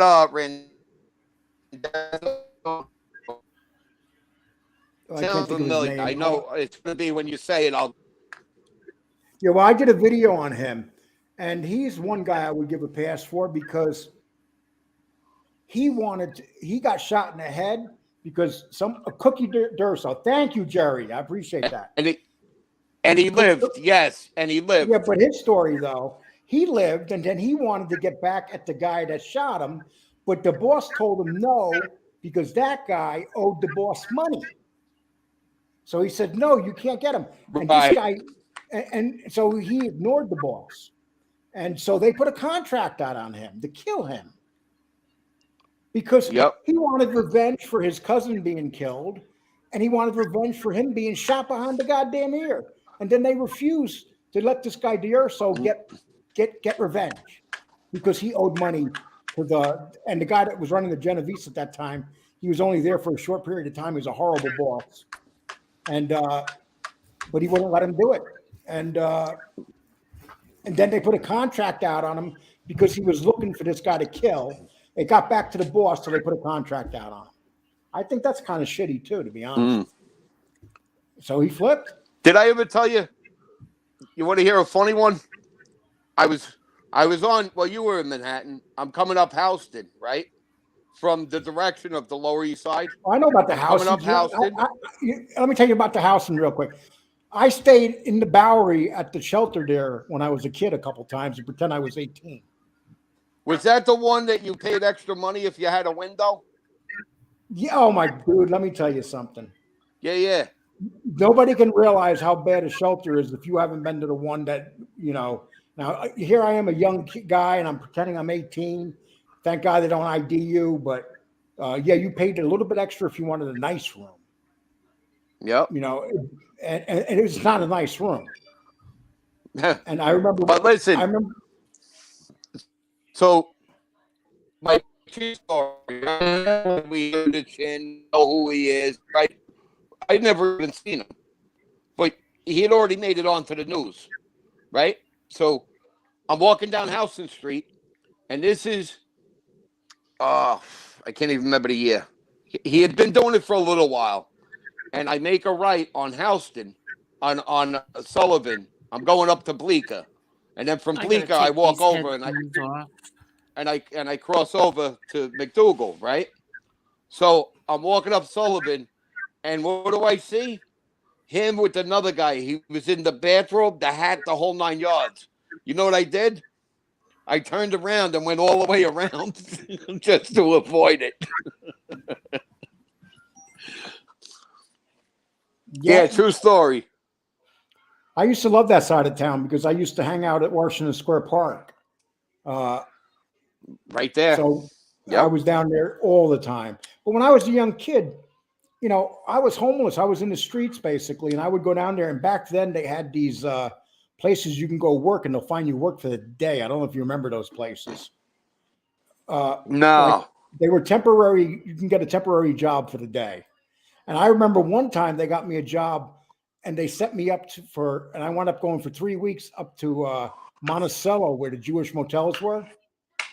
Yep. And they used to pick people. They used to come about at that time. I was in front of Madison Square Garden, and they came up to me. A van pulled up and said, "You want to work?" And I was 17. They asked me how old I was. I said I was 18. I got in the guy knew I was lying, but he didn't care. And they brought me up to Monticello, where all the rich Jewish hotels were at that time. From what I hear, that area doesn't even exist anymore. A lot of them are wiped out, those areas. But I'll tell you, that was an adventure. Lee, why didn't you steal? I would have. Why didn't I steal? Look at my rap sheet. Tell me I didn't steal. Well, that's another thing. That's another thing. Like, you got a content creator on here who gets everything off Wikipedia, and he makes, I mean, just obscene statements. You know, if you were in the streets in New York City, you have a big record that I could find. What are you smoking? Do you hear what you're saying, you idiot? Sit in Philadelphia and write your bullshit stories. You know? Well, see, that's just to say, I was in the Queen's House of Detention. I was on Rikers Island. They can't even find that stuff. They don't realize that New York purged their records a while back. Remember when it was they didn't want to put it into the system. It was too much work. So they looked at the records that they can get rid of, and they got tons of records, New York City records. But I'll tell you, there were a lot of us that benefited. A lot of us. You know? Yeah, right now, I got a problem. You ready for this, Lee? This is my problem. I want to go, according to, I smacked up my son's mother. I smacked up her husband, her ex-husband. So when that happened, his attorney went and tried getting my criminal record, right?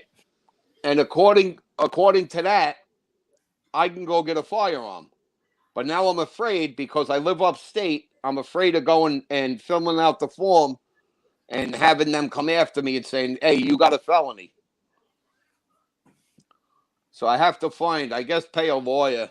I'm just going to pay for it. Like, go find something. You want to hear something funny, though, about New York? I was arrested in upstate New York, in Utica, New York. And I had a warrant out. And I had a warrant. I was wanted for 8 years in New York City. So they picked me up in upstate New York. They drove me down to New York City.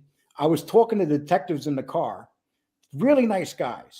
So I got down to the courthouse, and I'm going into the Queen's House of Detention. I'm doing state time. And so when I walked in, the judge that was on the case died, and so did the DA. And so there was a new judge up there. And so they asked the two cops, and this is why you're always nice to cops, people. How was he in the car with you guys during the trip? Hold on. He didn't say he beat up his ex-wife. He said he smacked the boyfriend, not her. Yeah, please. Don't Come do on, that. people. If you're going to bash me, I'm listen. sorry, Lee. Okay. I'm sorry, Lee. So go ahead. You got in the car. Okay. No, not in the car. Now I'm in the courthouse, Angel. Get it straight. Okay. I'm in the courthouse. The judge on the case, my original case died. And then the DA that originally prosecuted the case was really being a hard on. And I had a felony on me at this time. And that's why they brought me down to New York. And I was wanted for 8 years. I ran from this charge for 8 years. And so the judge says to me, how was he? How did he treat you? And they go, oh, he was great. You know, he seems like a nice guy. The cops are actually saying this as they're sitting there, not cops, marshals. And that's why they're in the court. They're marshals. And so the cop said, and then the judge looked at me and said, Mr. Cole, how much money you have in your pocket? I go, $90. He goes, I'm letting you out a $90 bail. Just like that. Really? Yeah, I went over to probation, and they wound up dropping it to a misdemeanor. And I wound up doing a couple years probation there. But it was a felony that I ran from. So people that say it's not good to run from your crimes, I proved it is. Oh, my God. Don't say that. I outlived the bastards, especially the DA. I'll tell you, they say it always catches up with you. I had a similar one. We were kids, and Staten Island, you go over the Bayonne Bridge, it puts you right in Bayonne, right? Not naturally. So we had a car. We had no brakes. And when I say no brakes, we had no lines. We only would take it out in the rain. True story. We were out of our minds when we were kids. We had 2 different stolen plates on it. I mean, we were knuckleheads. So we go looking for this bar, and this kid tells me, there's a great bar, beautiful girls, the whole 9 yards. Lee, we get down on one of these side streets in Bayonne. The place is boarded up. They got cobwebs over the door. I'm not kidding. So I'm like, oh, great. Some bar you took me to. We're heading out. Lo and behold, I got to slow the car down. I throw it in reverse and slide on the water, which now I think it would be nuts, but at the time it was a good idea. So what happens is I'm going through a green light. Can't make this up. A drunk driver hits me, sends me into a spin. Who's behind him? Bayonne police. Oh. So naturally, I'm like, oh, no, I can't. You could actually look this case up. And I said, no, I can't deal with this. I got to go. The problem was I'm heading deeper into Jersey because I have to find a street wide enough that I could slide. I could fishtail. Because if I slow down too much, the cops will cut me off. Well, by the end of the chase, I'm going down, I think it was Kennedy Boulevard is like their main stretch. Yeah. And an ambulance was at a light and put on their slow flashes like they got a broken back. Somebody, really hurt. And he pulled out, and that was I couldn't run through that intersection. I said, I can't do this. So I wind up trying to jam the car, but I was going so fast that I blew the transmission apart, went into a spin and cycloned along all the parked cars. They pulled me out. They got my friend out. They had the guns. It was like, what was that movie? The Blues Brothers at the end. Remember when all the cops were circling them? I kid you not, they were going nuts. I was a little nervous. They take me in. My brother comes and bails me out. So when I get out of bail, I'm like, yeah, but you're like, he used the fake ID, Lee. You can only get away with this shit in Jersey. He bails me out. I get arrested another 50 times in New York. Never got hit. Coming out of Rikers Island, when they go through your process, the lieutenant reads off, what's your mother's name, what's your father's name. Never got turned around. I go to get my license back. I pay $9,000 in fines. I find out I can't get my license. I have the case in New Jersey. Bang. I had to go surrender, Are you kidding? but it And what worked out. happened? What Yeah. happened was I had an old timer, and I lied to him because he wanted to go to court with me, and I lied to him and told him it was the wrong date because I didn't want him to see me go to prison. I went and turned myself in. They brought me to the court. It was all in one. I'll never forget it. One night, Angel. One night. The ADA comes out. He goes, "Yeah, this is crazy. You got like 36 reckless endangerments because every time I ran an intersection, when the light was against me, it was reckless endangerment. They got me for Yeah. the speeding, all of the movement violations, the crash. I took out like 3 or 4 cars in the crash. So they charged me with that, and they asked me in the holding, where were you heading? Were you trying to get to Staten Island? And I said, yeah. And the one cop, I'll never forget it. He goes, the Bayonne Bridge only had 2 wide lanes. And he goes, you would have never made it. I said, why is that? He goes, because I was sitting there blocking the lanes. I said, no, I would have made it. I would have either taken your ass or your nose with me, but I was getting to Staten Island. Oh And, my oh, God. yeah, we were gone. We were gone. They were calling me Mario Andretti. They were abusing me. So now I turned myself in years later. They were pretty cool. They said, look, what's going on with you? And I told them, I said, I'm a truck driver. I want to get my life back. I just paid. I showed them the paperwork. I was like, I paid $9,000 overweight tickets. I had everything, right? No Yeah. DWIs. I never did that. So they looked. They said, look, we'll tell you what. You plead guilty to 1 reckless endangerment, and you pay the maximum fine is $600 plus I think a $300 court fee, Yeah. and the case is dismissed. What do you think? But you got to go up to the judge and tell him you're guilty when they call your name. And I agreed right on the spot. I said, yeah, absolutely. So, oh yeah, I was ready to go to Jersey State Prison. Oh wow. Yeah. Real deal. Florida just lost power. No lights. Been having thunderstorms all day. Are you kidding? Really? It's probably a little Really? part of Florida, right? Yeah. What part are you in again? Real deal. I wonder if my cousin is still up. Well, listen, I got to get going, people. But I had a great time here. Thank Yeah. you, Oh, I had a great agnostic. time too. This was we Yeah. 5 hours. We're on 5 hours. Wow. Yes, and Angel, you get all the cash apps, and we do all the work. Go figure that one out. Well, Marla, and I'm going to be Angel, doing. we're I'm gonna on be doing a 5 live. hours because every time I come on, Lee does this. Well, agnostic, I'm going to be doing a live this week. I hope you Yeah, show I up. think you two should hook Yeah. up. Seriously. Oh, you're welcome on my show. Oh, thank you. Thank you very much. But just remember, Lee, when you see me, you're gonna see my avatar to the noise people. It's me.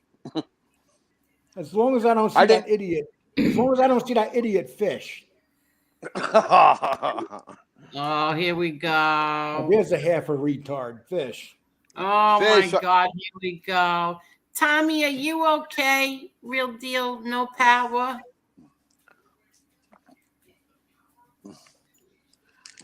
Agnostic and Lee, good show. Yeah. You know they're not going to say Angel and Marla. I mean, but you know what's funny? I always, and Angel will tell you this. I always argue with her. Your name's Angel Gotti. You got to talk more about mob stuff. And I'm telling you, if Angel does that, her show will. I don't know any mob stuff. Angel, you know 10 times more than any people. You just don't realize it. You told that Bobby Nope. Borrielli story tonight, and the things that you've seen, nobody's seen. You know. Yeah. You just Well, don't realize. I like the fact that she every time I came on, I've asked her, like, I remember the first time I asked the Angel, can I ask you personal questions? Remember that? Yeah. And I was like, tell me, lay it out. Tell me what's out of bounds. And you were like, nothing. Ask away. Well, you know what I find really strange about Angel? Where the hell is Angel's husband? That's the question, people. We still have not found. We know she's married. She never We talks still, about the we man. have never, we have not found him yet.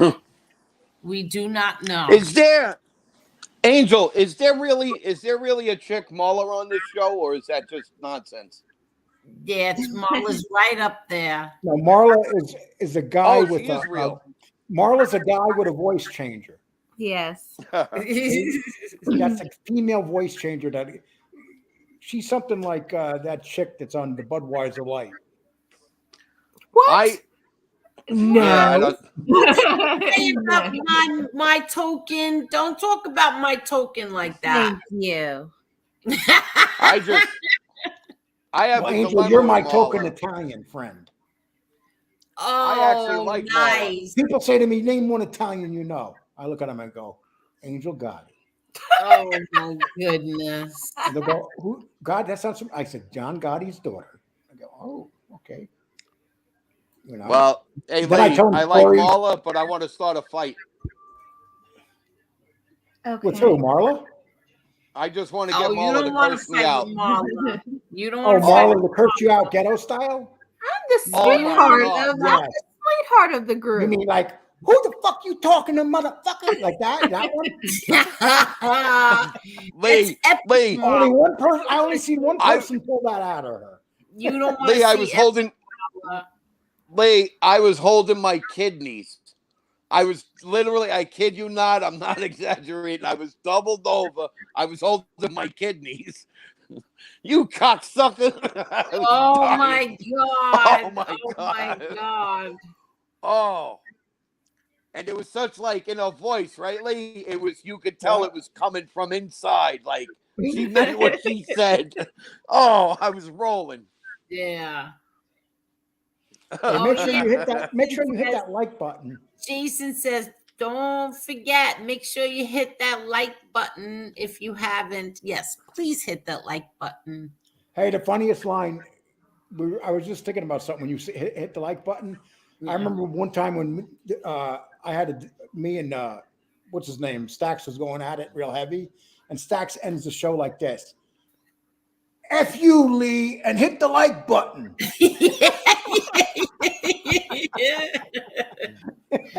That's classic. Marla goes from 0 to 100 in a blink. Marla did that so fast that I will never forget. I was looking at all the avatars because I couldn't figure out where that voice was coming from.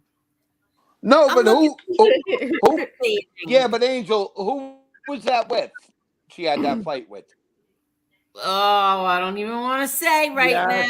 now. Somebody from the other side. That's all I'll say. All right. But if I remember correctly, I didn't see it that way. I thought there was a little buildup. I don't think she just snapped out instantly. No, I think she it was didn't snap that. No. She defended me. That's what happened. Yeah. She defended me. there was And a little buildup, if I remember it Yeah. correctly. It wasn't just she bugged out. Yeah, It no, was and like He kept Yeah. repeating the same line. It was like I was Yes. seeing for the first time what Angel had been experiencing all along, where I had Yep. literally seen something for myself, and you're spinning it. You're lying. I was there. You're lying, and I just yeah. Good night, people. You know what the worst Good The night, worst Angel people. the worst Angel experience I had, which was kind of cool because I finally got an opportunity to do it, was that Chicago Mary. You remember that? My phone kept dying, and then he would come back on, and then Yes. my phone would charge. Oh, if my kid wasn't in the house, I think I would have smashed my kitchen table to pieces. I I was knew going. right. Yeah, I knew right there and then. I knew instantly. I was suspecting things up until Yep. then, but I knew right there and then when you were on, and all you just kept asking him the same question, and he was flipping out. What's my name? Yep. What's my name? I knew right there and then. I said, "Oh my God, Yeah, that is was funny. it." What did you? I said, David Montpass, get over it. You know, I But said that to break your wasn't even balls. his Let's get name. on with I it. I kept telling everybody that wasn't him. Nobody listened. No, I just said it to annoy him because he came out obnoxious. But I knew that wasn't know? his name. Yeah. Mm. Oh God, I saw it The- way before everybody else did. Well, I don't remember if I did first because I remember for a while before that I was Yeah. but what he was doing was I got blocked in everybody. I got blocked out of your show. I got blocked out of MRE. That was one of the things, one of his tricks. He was going in like, okay, I don't like this guy, block him. And Yeah. then people who have shows are like, well, all right, these people ain't showing up. I guess, they're doing something or watching something else. Cool. No, Like, not thinking, like, yeah. yeah. And I was like, because I remember with you, I was like, I am blocked. You were arguing with me in the chat. You were like, you're not blocked. I was like, yes, I am. Yeah, exactly. I remember one time somebody, I can't remember who it was now. So when I was friends with FBS, somebody did that to me. Oh, who was it? They blocked me and they blocked me in his chat. And they didn't realize, the idiots, that I had his phone number. So I just texted him and said, I think I'm blocked. And sure enough, I was. And now I can't remember who was the person that did that. They See, kept doing it to me. yeah, somebody, I think it was you that told me that if that happens, go right in the comment. Like, go on your comments and then leave a comment and you'll Yeah, see that. exactly. And I'll see that. Yeah. Because that But was the you know whole. what? Now you know what I do? Now I just check it after every time. After the stream Right. is over, like the next day, I'll just check my block list to see, who got blocked. My problem was I was looking at you guys, like the content creators. I'm like, you're responsible because you're letting people block people from your chat. That's, to me, that's Yeah, but like you not know what? cool at You don't all. see it from here, but you don't see like what goes on from StreamYards.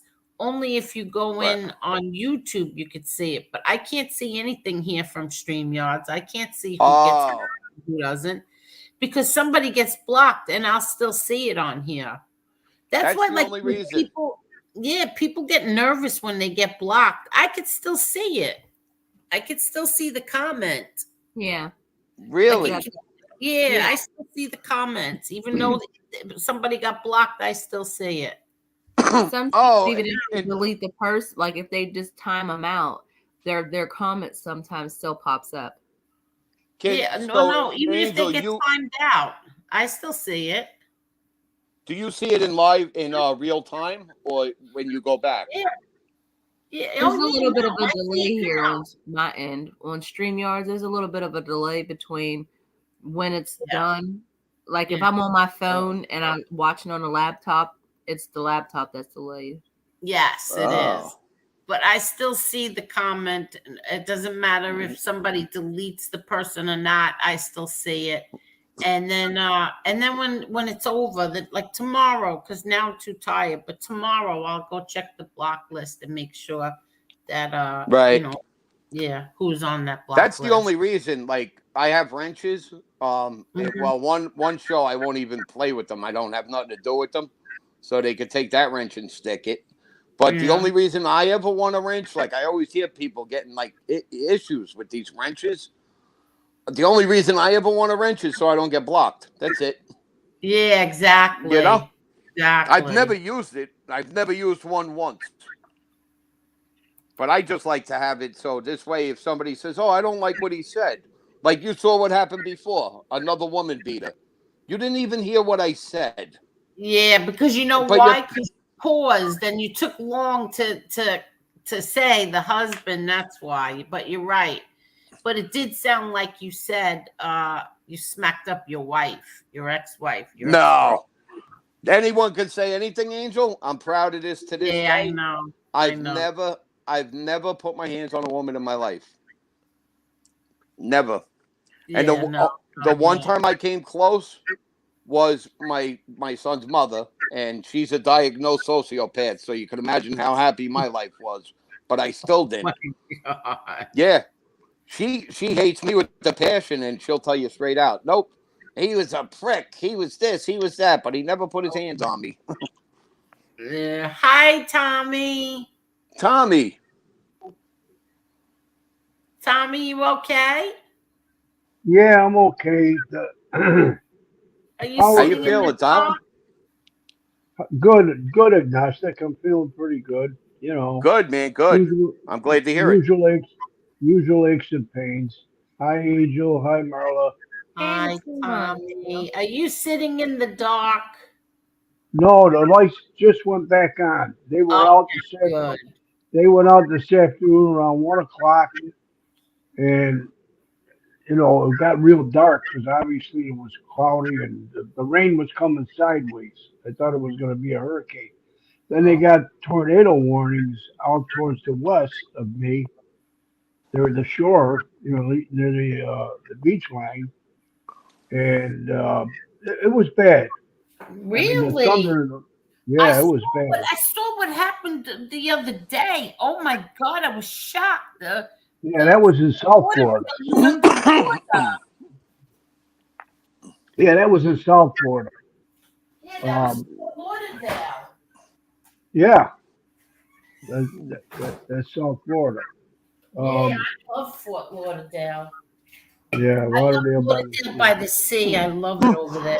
Yeah, when I first moved to Florida, that's where I lived. When I Lauderdale by transferred the down, sea. well, on Oakland Park Boulevard, which is, Oh you know, yeah, yeah, yeah. I know where that is. I yeah, love my father had a condo Florida. there. That was in '94 when I got transferred my job. Um, oh, I mistyped about Twitter. I tried to take the lock off of my Twitter account, Yeah. and somehow I deleted it. Now it won't let me back on. Oh, you're kidding.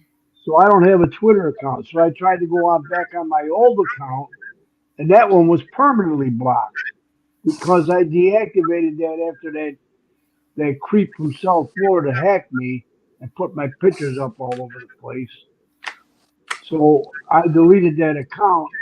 I deactivated it, I should say. And if you deactivate more than 30 days, they permanently delete it. Oh. If you don't if you don't activate it after 30 days, before Yeah. 30 So days is just up. start a new one.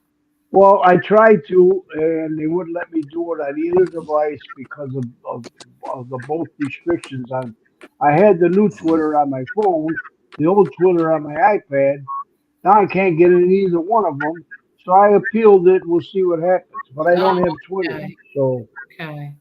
I just wanted to let you know. And then the people that I was friends with, mostly from here, from this chat, Yeah.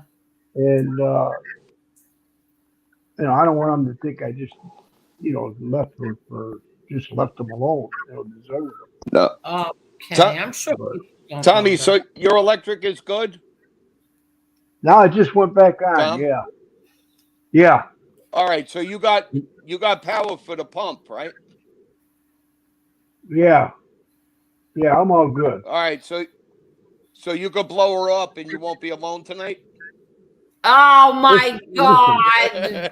listen, listen. Agnostic. When I come Yeah. up to New York, when I come up to Buffalo and visit my family, I'm going to take a short trip to the east, and we'll meet for lunch. Yeah, yes. You want to you I'm want to hear serious. something funny? I'm serious. Yeah. Oh, Listen, absolutely. He's my stepdaughter lives in Syracuse. yeah, agnostic. Oh, Aren't you up there? you, well, no. Tommy knows it would take me a little bit, but I would definitely go. I would definitely go, Tom. Yeah, it's about an hour. You go 1 hour one way, I go the 1 hour towards you, and we can meet in the middle. I have an FLH, a Harley, and I have my Yeah, chopper. You saw the chopper. Um, yeah, I don't know if I'm comfortable enough to put my son on the back for a trip that far. But either way, I'll drive out. If I don't ride out, I'll drive out. yeah. Well, I'm not bringing my bike up. In fact, I Nah. haven't ridden my bike. I haven't ridden my bike in a year and a half, at least. I just don't feel strong enough. Yeah, then Well, don't you do it. Exactly. no, definitely don't ever push it. But would you ever consider? Because if I'm not mistaken, aren't you like a smaller guy? Aren't you like 5'8"? Yeah, 5'7" So to be exact. would you consider? And I ride, so I don't want to offend. would you consider like trading in your dresser for a Sportster? I'll never ride a sports. I might get I a figured Harley. that's why. I know. That's why I said I don't want to. I'm not. I don't want to insult, but I I mean, don't. You I want to know like. something? I wouldn't mind the new Sportsters, but and I get A pingers on them. But I don't. If somebody makes a wisecrack, I'm liable to get myself in trouble. You know what I mean? Right, right. Now I got you. I got you. But I'll tell you the truth. I love Sportsters. I love the lines. I love the way they handle. The Yeah, problem the new is ones. I couldn't ride What one happened because with him? I'm 6'4" and I'm 260 pounds. Yeah, well, nah, Yes. it would So look it would look like a moped under your ass. Good luck. Good luck, like Evan. Good luck. I'm sorry. Go ahead. it would look like if I got on a sports, I'd look like a gorilla on a tricycle. Right, exactly. They'd have to call you But King Kong for the road. My God. uh but you're feeling good, huh? Yeah, I'm going to see the orthopedic surgeon on Tuesday because I went and I saw my cardiologist last week, and everything is fine. I had the carotid artery test, the Doppler test, and my arteries are clear. So I told him about my hip. Um, my left hip is bone on bone, and when Mm. I walk more than 50 feet and I waddle like a duck because I'm in so much Uh pain. So I asked the doctor. I says, "You think I'm okay to have the surgery?" He goes, "Well, listen." He says, "You got about 7 or 8 good years left in your life." Phew, he's got me dying in 7, 8 years. He oh, says, that's nice of them. "Yeah." So he says, "Do you want to live it in pain or do you want to have the surgery?" I says, "You gonna clear me for the surgery?" And he said, "Yeah." I said, "Okay." So I made the appointment with the orthopedic surgeon. I'm going to see him Tuesday, and it's just a long Yeah. procedure. And I just hate being under anesthesia that long, with my heart the way it is. But That's I can't live in this pain. I don't go anywhere. I can't do anything. I was visiting my Gumbadi uh, last 2 weeks ago. It's almost 2 weeks now, and he had to drive. Now he's 2 years older than me. He had to drive. He had to park the car and pick me up, drop me off at the door, pick me up when they didn't have valet wherever we were going. right. I can't live like that. It's It's crazy. with me. It's gonna be the knees. My knees are gonna be Yeah, bad. They I want to go to the doctor soon because I got hit. Well, one of the times I got hit was in the side of the knee, and yeah, I mean, you could see the hole as clear as day, but it blew out yeah, the front of my knee. Um, the skin and everything when the bullet came out, yeah, and when they took me to the hospital, they scoped it, and they said, yeah, you had two bullet fragments that went in between the bone, and they got them out. But now my knees bother me. But here's the catch, Tommy. When I got hit that time, I was 22. I think I was 21 or 22, and I'm 54 now. So it's like, how could I go through to What do all you- of this life with a piece of bullet in my leg and I don't know it? So I'm well, confused. I don't know. You well, know. what happens is when you got lead in you like that, your body forms a coating all around it. That's why you don't feel it. But eventually, it'll develop it'll be arthritic. That's what it feels like. Yes.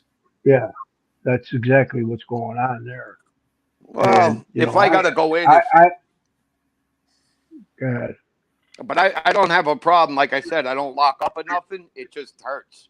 And Well, where the hole is on the side of my knee, like right inside. Like if I press the hole, right in there is where it hurts.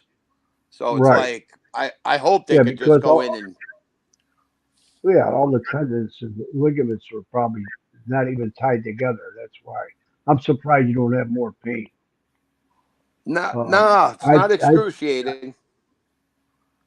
well, But I know when I got in a bike wreck, I did the tumble, side over side. yeah, I went, over my left hip, right hip, left hip, right hip, left hip, right hip down the road yep, about 30 feet, 30, 40 feet. And I noticed what screwed up my right hip because I landed on that. yeah. And that's been replaced. I had that replaced in 2015. So I'm And going that to see doesn't what he give. has to say. Hey, Day, No, it's 1:30. no, What are you doing? You got to go to my bed. right hip is again. He's up. Yeah, yeah, I think the last time you were on, he was yeah, speaking yeah, up. yeah, yeah. He goes, "Oh, it's Angel Gotti." He has no idea. He has no idea who she is. He just thinks she's cool. I'm like, okay. Well, the Were meatball you don't were fall you far guys from buddies? the meatball don't fall far from the pan. No, no. He's my terror. And now I went out and got this dog. This half hot dog or dash hound and half pit bull. How the hell did that happen? Half what? Half pit bull, half dash hound. Yeah, you were I mean, saying that in the beautiful. chat the other day. Was I it going to know, and of be? Was it? course, and people were laughing at me. They thought I was joking. Nope. Yeah. Well, it is. Come on, that's very odd couple, so to speak. Now, does it have real short Oh, legs as a puppy? yeah. Here we go. She is got like she's as thick as say a beagle or thicker, right? She's long. You Yeah. could tell, like everybody sees it right away. She's long, Right. and she's got these. I almost feel bad talking about it. She's sitting right here. She's got these ridiculously, dude. Her legs. I didn't measure them. I keep saying I'm going to measure them. They're about 2 or 3 inches long, Is she a puppy? and when yeah, 8 months.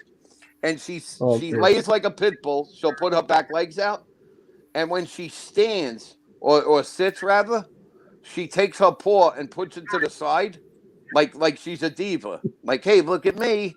She puts her paw all the way around to. But talk about just a great dog.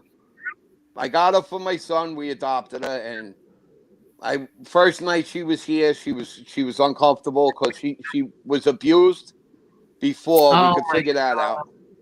Yeah, Yeah. and she's only 8 months. She's beautiful. You got to see her, beautiful. Well, let me And tell you something. Both of those breeds have good personalities, in my the opinion. only problem I have is she likes wandering. She likes wandering. I got Yeah. to keep like getting her out of my neighbor's yard, which we're all cool, but I'm like over here, and then she'll walk with that like that guilty look, but Yeah. melt your heart. I woke up the second night, Tom. I woke up and she's laying like she thought she was a woman or something. I wake up and I'm like, what's this? She's laying right alongside me with her face right here and her body against me. I Oh, was how like, cute. ain't you something? Yeah. Yeah. So I Well, so you know listen. I had to kick Once her they out and once no. once they start laying in bed with you, my experience has been all my dogs I've ever had, when I had all laying in bed with me, they all got to be up against me, no matter what. She is I'll talk about a gift. I took her because these people rescued her and they thought she was like a piece of they're not bad people at all, but like she just stayed in the house all day and like Yeah. so I mean her energy level is unbelievable. I fed her, know what I gave her for dinner? I gave her a can of green beans. Oh my God. No, Oh, no, Angel. It's no. There's a reason, Angel. She was playing with my neighbor's kids, right? And my kid. So she comes running in, and her cage, which I'm against, but I have a cage that came with her. So Yeah. it's like her little. It's like her little area where she punishes herself. Yeah, yeah. Yeah. When I scold her, she goes in the cage. It's funny as hell. And so I left it just in case she wants to sleep, which sometimes she does, like when I'm in the kitchen. Yeah. And the other day she comes running in, and I'm like, and she's got a problem wanting to chew stuff because she's got, if you open her mouth, she's got the pit bull jaw. It widens out way out. And I said, "Come here, what is that?" And she stops and she gets the guilty look, and I reach down, I grab it. It's a cucumber, like a sliced Oh, cucumber. cute. How cute. So I said, you know what I mean? What the hell? Here, have it. So she got all happy, took it in a cage, and I'm like, she'll probably like bury it in her blankets or something. She ate it. So I just kept going. So the other day I make aglio for me and my kid, and you got the oil and the garlic left. So Yeah. she's I all don't the think they have garlic. Now see, Angel, somebody a dog nut just told me the opposite and said if she'll eat garlic, I gotta research this now because I don't he think said that there's one of them that they can't have. It's either onions or garlic. One of them. I all right, I ain't I gonna know do it they until I cannot have research it. raisins. You can't give them raisins or chocolate. No, right. chocolate is out of the question. That's just stupid. Yeah. No. Chocolate and raisins, they can't have either. Raisins. Raisin. And Okay. actually, the You have to turkey's be not very good for them careful either. with raisins. Yeah. Now you guys are gonna have me online tomorrow researching. Yeah. Garlic. There's a vet on here on YouTube that my best friend got me uh, um she has me subbing and watching him. He's really good. I Well, you. can't remember his name right now. Oh, okay. Because I just got my pen. Because I'm old school. But yeah, she. So I told my kid we took her for a walk, and when I say a walk, we walk like 2 miles down my road, Oh, and nice. but my yard is huge, so she'll run with the kid. It's great. It's a home run for me. He's 12 years old, so they're like he Oh, very he good. chases her. She loves being chased. She loves chasing. So she's living it up. And then we take her for walks, hoping to wipe out her energy. So we come back, and I'm like, he goes, "Oh, I got to fill up the bowl." And I'm like, "Hold on, don't feed her. Let me see something." So I got the can. I know she ate the garlic and the oil and went crazy for it. So I said, "All right, let me try this." And my son's looking, going, "What are you doing?" I said, "I'm gonna see." So I opened the can of green beans. Right now, I'm looking down at a bowl. It's totally empty. Oh, wow. Maybe you can mix it with the dry dog food. Oh Yeah. yeah, Yeah. but no, I don't have to. She eats her dry food, but I Oh, think okay. I think one of the bad things Yeah. was they used to feed her off the table. Oh, Um, yeah, yeah. and I understand because now she's getting better. It's only been a week and a half, I think, Yeah. and Once now she once you sits. yeah, once you start giving them food from the table, they don't want to eat their dry dog food. Yeah, exactly. My See, here we brother-in-law go. goes and buys 2 chickens a week from BJ's, the rotisserie chicken. Oh, yeah, my Right. dogs eat that. He debones the chicken and everything, and he feeds the chicken with the dry dog food. I'll tell you Ah, what's good for that dog when she's eating the garlic and the oil. For sure, the olive oil is good for it. It'll make her coat nice and yes. shiny.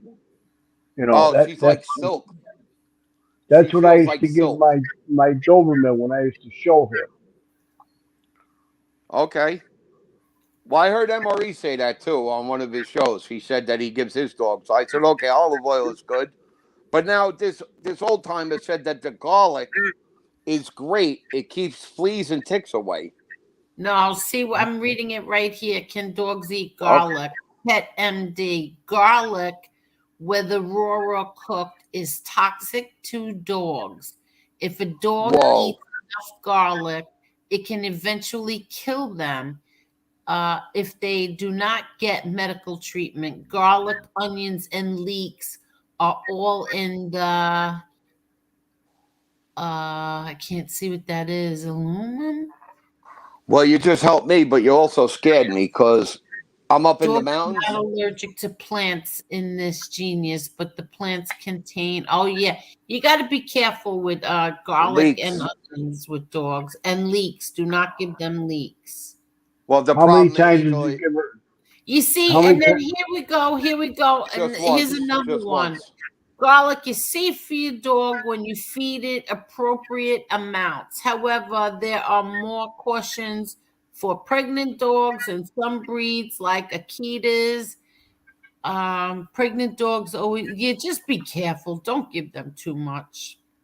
Yeah, see, I'll probably All just of not these, do it they at all have all. a different opinion. All these, Right. garlic is toxic, but typically not fatal in small amounts. Don't even Well, take that's the what it chance. was. If Angel, after we took, we ate, so we had the garlic and oil with linguine, and then after you got the oil at the bottom with the garlic buildup, and I took that out and gave it to her. The onions and garlic can also cause anemia when smaller amounts are eaten over a long period of time. In addition, consuming juice, dietary supplements, or food preparations derived from the containing garlic poisoning in dogs. Oh, I don't know. Just be careful with garlic and onions. I don't yeah, give yeah. dogs garlic and onions. Well, now Yeah. you got me. You helped me with that, but you scared me because, as Tommy will tell you, I'm upstate. I'm in the mountains. We have Yeah. leaks. We have leaks all over. So Oh, really? Okay. yeah, and she's a grass eater. I mean, she'll chew. Jesus, Yeah, usually they she's say eating when dogs rocks. are chewing grass, it's because their stomach is upset. Right. I gave her That's the olive 100% oil and she right. slowed down. So yeah, Okay. Yeah, all I Can you think right. I guys don't. hear So me? Can you guys hear the me? only thing, Yeah, we hear yes. you. Okay. Because my one earbud died. Oh yeah, no, we hear you, Tommy. Okay. The Hunter Finn No. is that? I think so, Dr. Hunter. I think so. Let me just check. Mm. Because you could check him But out. yeah, He's so this really good. this Let me dog see. was I'm telling you a perfect match, perfect match. But when she Okay. sits there, Tom, she looks at me and stares at me while we're eating, and it's Yeah, hard. It because ain't it ain't easy. well, you just got to ignore her. Don't look back at her. Right. I know, but she's You so. I know, mean, you'll see. One day I'll put her on the camera. Oh, this Guaranteed isn't you'll. him. Ah, she's beautiful. This isn't him. But this is good too. But there's another one. There's another one who's he's different. Let me see if he's in my things here. Hold on. Oh, and then I gotta tell you who I'm definitely hooked on. I Oh, crack I up. got one more question, Angel. Yeah. She's got she's got those dew claws, but only on the back legs. She's got what? Dew claws, they call them. The extra toe. Oh, really? Yeah, yeah, yeah. It's wild. It's like Wow. it's maybe an inch and a half above her paw. She's got like another Really? toe come out with the nail and everything. Oh, Yeah. wow. But here we go. I heard two different things. You should cut them off, and then if she No, doesn't don't have a you dare problem, cut anything off. well, if she has a problem with them, then I'll take it to the vet. But I was told if she doesn't have a problem, leave alone. And so far, she don't have any problem. Yeah, I wouldn't bother them. you're talking about the Duke clause? What? Yeah. Yes, Tommy. Yeah, well, there's different thoughts on that. I would leave them alone if they're not bothering her. Yeah, Nope. Yeah, exactly. they're not bothering her. Here it is. Here it is. This is Veterinary Secrets. This is Dr. Jones. I'm going to share his link. I'm going to put it in the chat because I No, like. no, just I mean, for everybody else, you could do that, but for me, I got to write it down. Yeah, wait. I'm going to put it for everybody else, but okay, that's for him. And yeah, right now he is. It's called at Veterinary Secrets, and At he's Dr. Jones. Yeah, at Vet Veterinary Secrets. Secrets. Yeah, check him out. Secrets. He's great. He's got so That much I stuff. will. Yeah. I know, it's so funny. Remember when I used to be accused of being a computer genius? Yeah, I got yeah. different names. I'm a computer genius. I used to laugh my ass off. You know, my Veterinary. my my suggestion, agnostic, is this: if you trust your veterinarian, have you taken your dog to a veterinarian and you trust him? The veterinarian knows your dog. Take his advice over anything you read on the internet, because it's like Jason just said.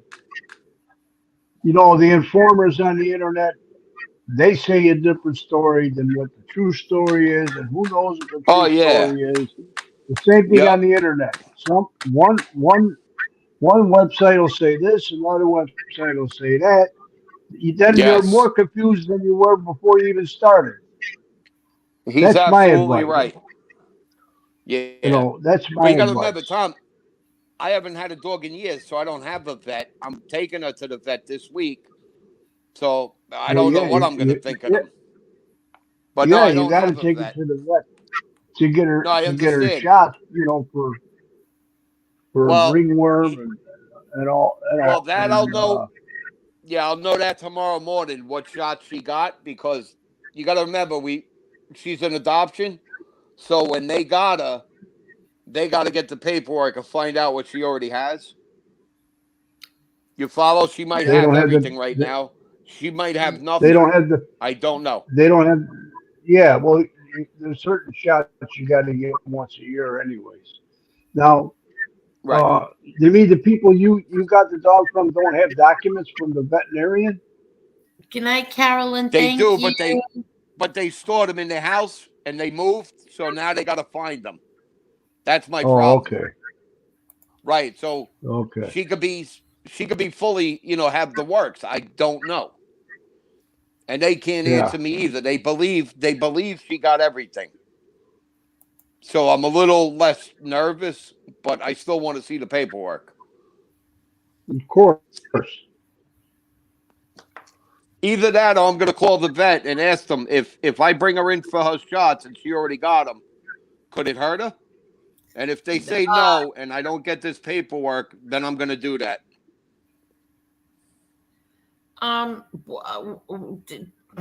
Where did you adopt her from? All right. Oh, so the people adopted her and then gave her to you.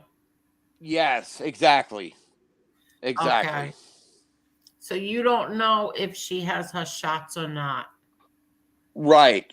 So when I spoke to them, when I first agreed to take her, which it was one of them funny deals, I had to teach my kid to be calm. I was like, well, yeah, I'll take her. I mean, if you got nowhere to put her. Meanwhile, we wanted her. So it was one of those deals. So we wind up getting her, and then I said, oh, by the way, yeah, I think she got everything. So I said, do you have a list? I'm not looking to break your chops. I just want to read it over the phone. And I just not talked to her, but text her. And she said that they do have it. They just have to find it. So I'm going to give them a little time. Yeah. And if that don't work, I'll just call the vet and ask. Is she fixed? Listen. Is she fixed? That they said yes.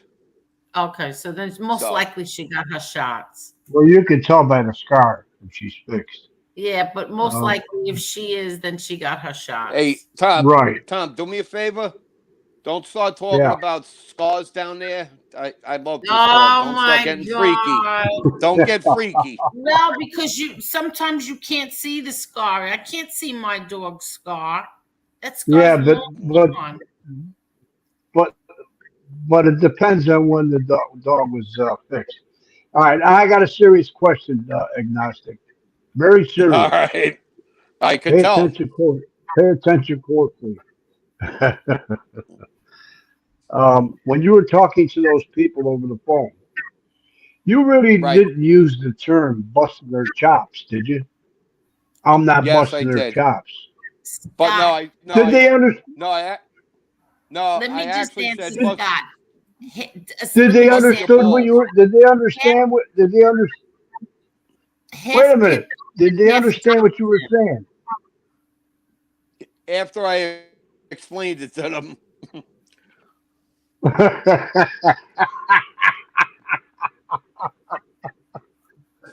Because I'm half. sure those rednecks in the mountains don't understand that kind of lingo. Well, I was talking to her and she goes, I don't have balls. I was like, oh God. All right.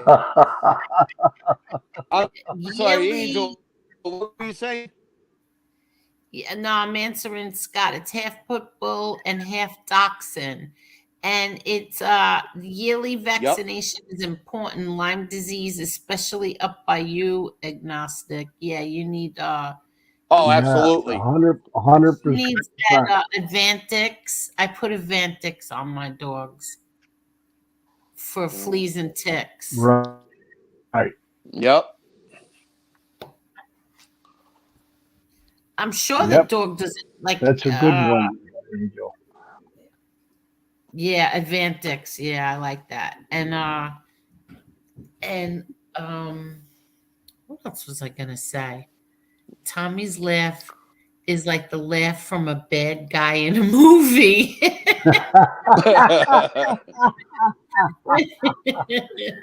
Well, Renee, I am a bad guy.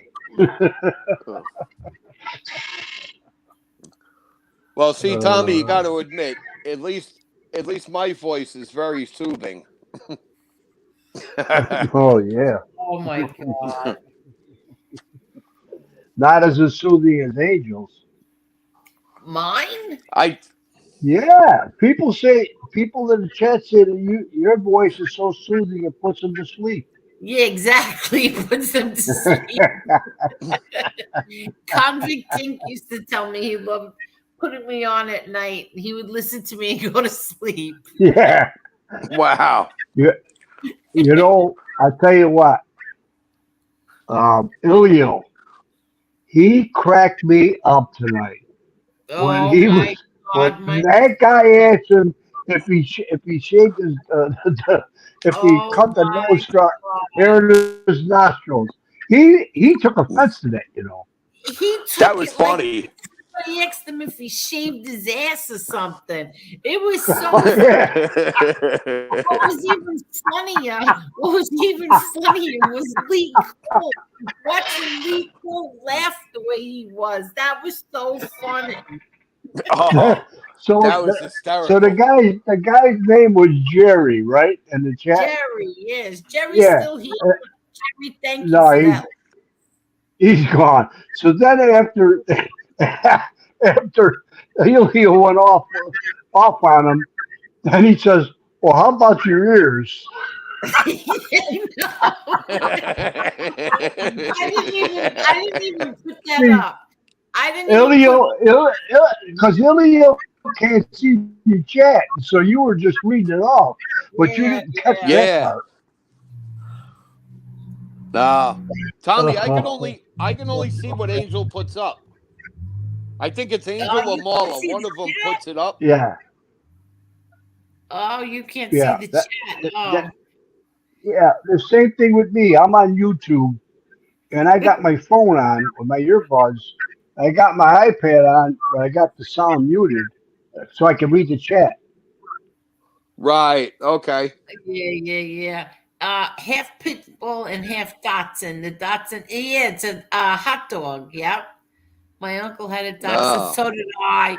and we called him Slinky. He had a heart of a lion, and he thought he was a pit bull. Exactly. I had a dachshund too. His name was Nico. And oh my God, how much I love that dog. I miss all my My dogs. Angel, my buddy has four of them: a mother, a father, a son, and a daughter. The real hot Oh dogs. my God. Yeah, Oh, you gotta see it. the only thing with those dogs are that their teeth. Their teeth get rotted. Their teeth go bad and they get bad breath. Uh, You have to give them you like know, bones. Constantly give them like those bones that they could constantly I can't chew on. That's good for them. I can't believe you're saying this because he was just telling my kid. My kid gets along with my buddy's a knucklehead, like a genuine mountain man, Yeah. and he was just saying the other day that he has Doza and Bickles that are males, and he was like, Doza's got the worst breath in the world. And he was, my kid was laughing, and now I They see do. why. They do. They get Oh, bad okay, breath. no, I Good didn't night, know. Good night, Doppa. Thank you, Doppa. Good night, Yeah, Darpa. This dog, they need to chew. They need to constantly chew. And Right. to keep their teeth from going bad, the worst thing you could do is feed little dogs soft food. They right? need hard food as well. Yes, my dogs. See, what I keep down uh, over there is two different types of dry dog food, and it's down 24 hours a day. So when they get hungry, they go and they have a choice between two different dry foods. And then I feed them dinner, which is, usually chicken and carrots and rice, or chopped meat and rice.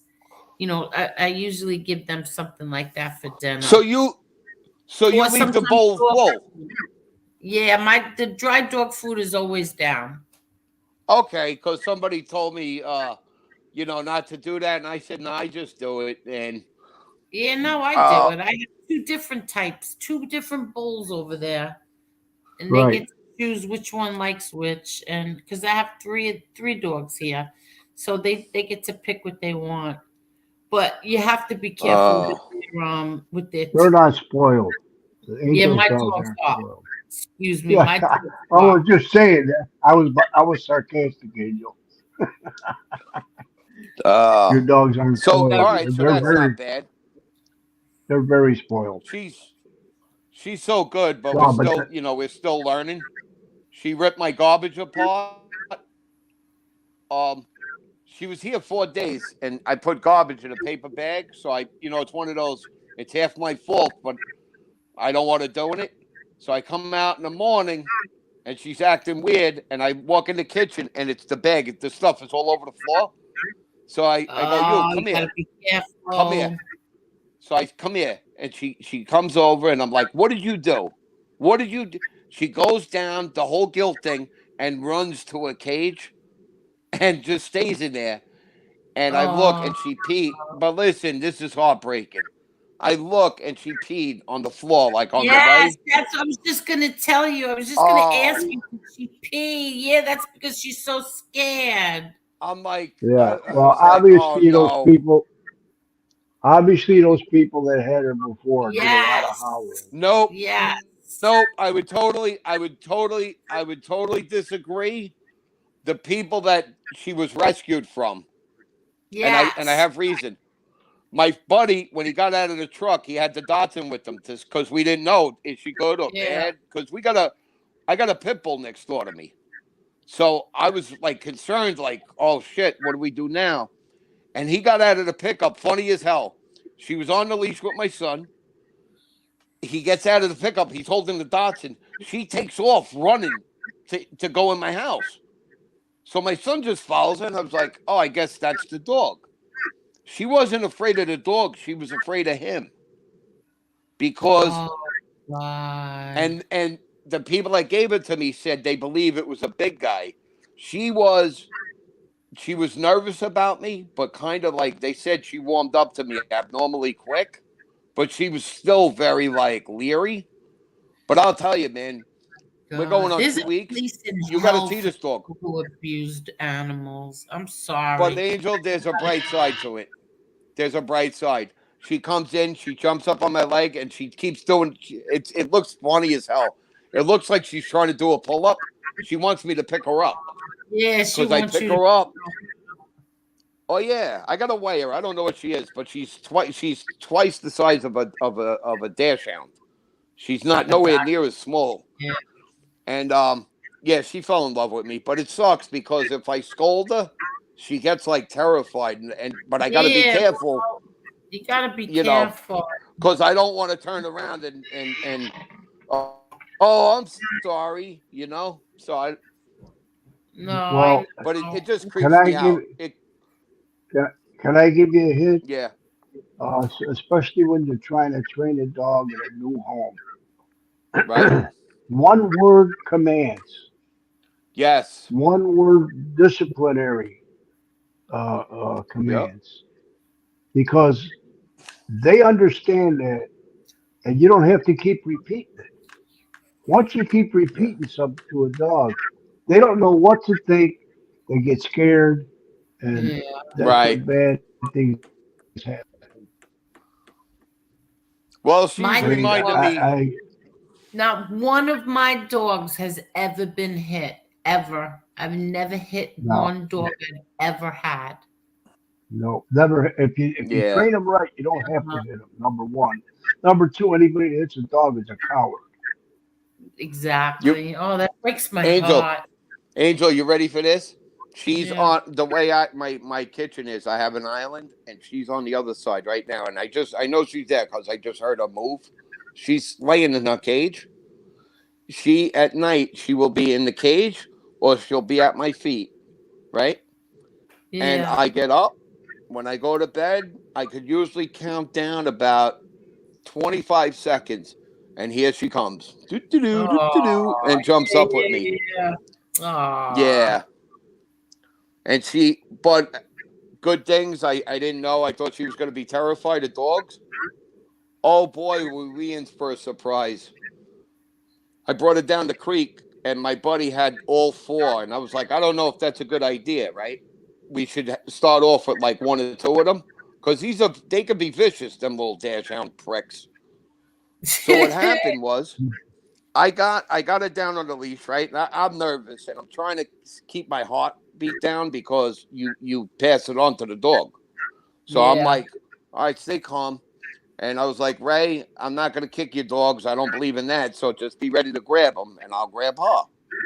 The females, now of course, she's a female. The females came and like were inquisitive. You know which two started attacking her? The males. Oh, really? They will never attack her again. I can tell you that. I didn't even have a Really? chance. And Angel, when I'm telling you, she was at my feet when they started the attack. She wasn't like way over there. We had to get to her. Within 2 seconds, that was it. Done. Never do that again. She goes down the road. I got two dogs down the road too that keep coming to the glass. They're friendly with people, but apparently they don't like dogs. Well, guess what?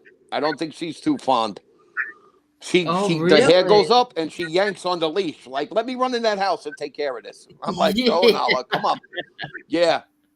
The pit bull, that took me a while because it's a weird thing. My friend's daughter, they traded the two sisters. One sister moved out, the other sister moved in. Short story long. So the ones had remember I told you the timber wolf, the wolf dog. Yeah. We get to walk down the road and pass her, and she's still great with us. But the younger kid has it's Labrador and pit bull mixed, but a big dog.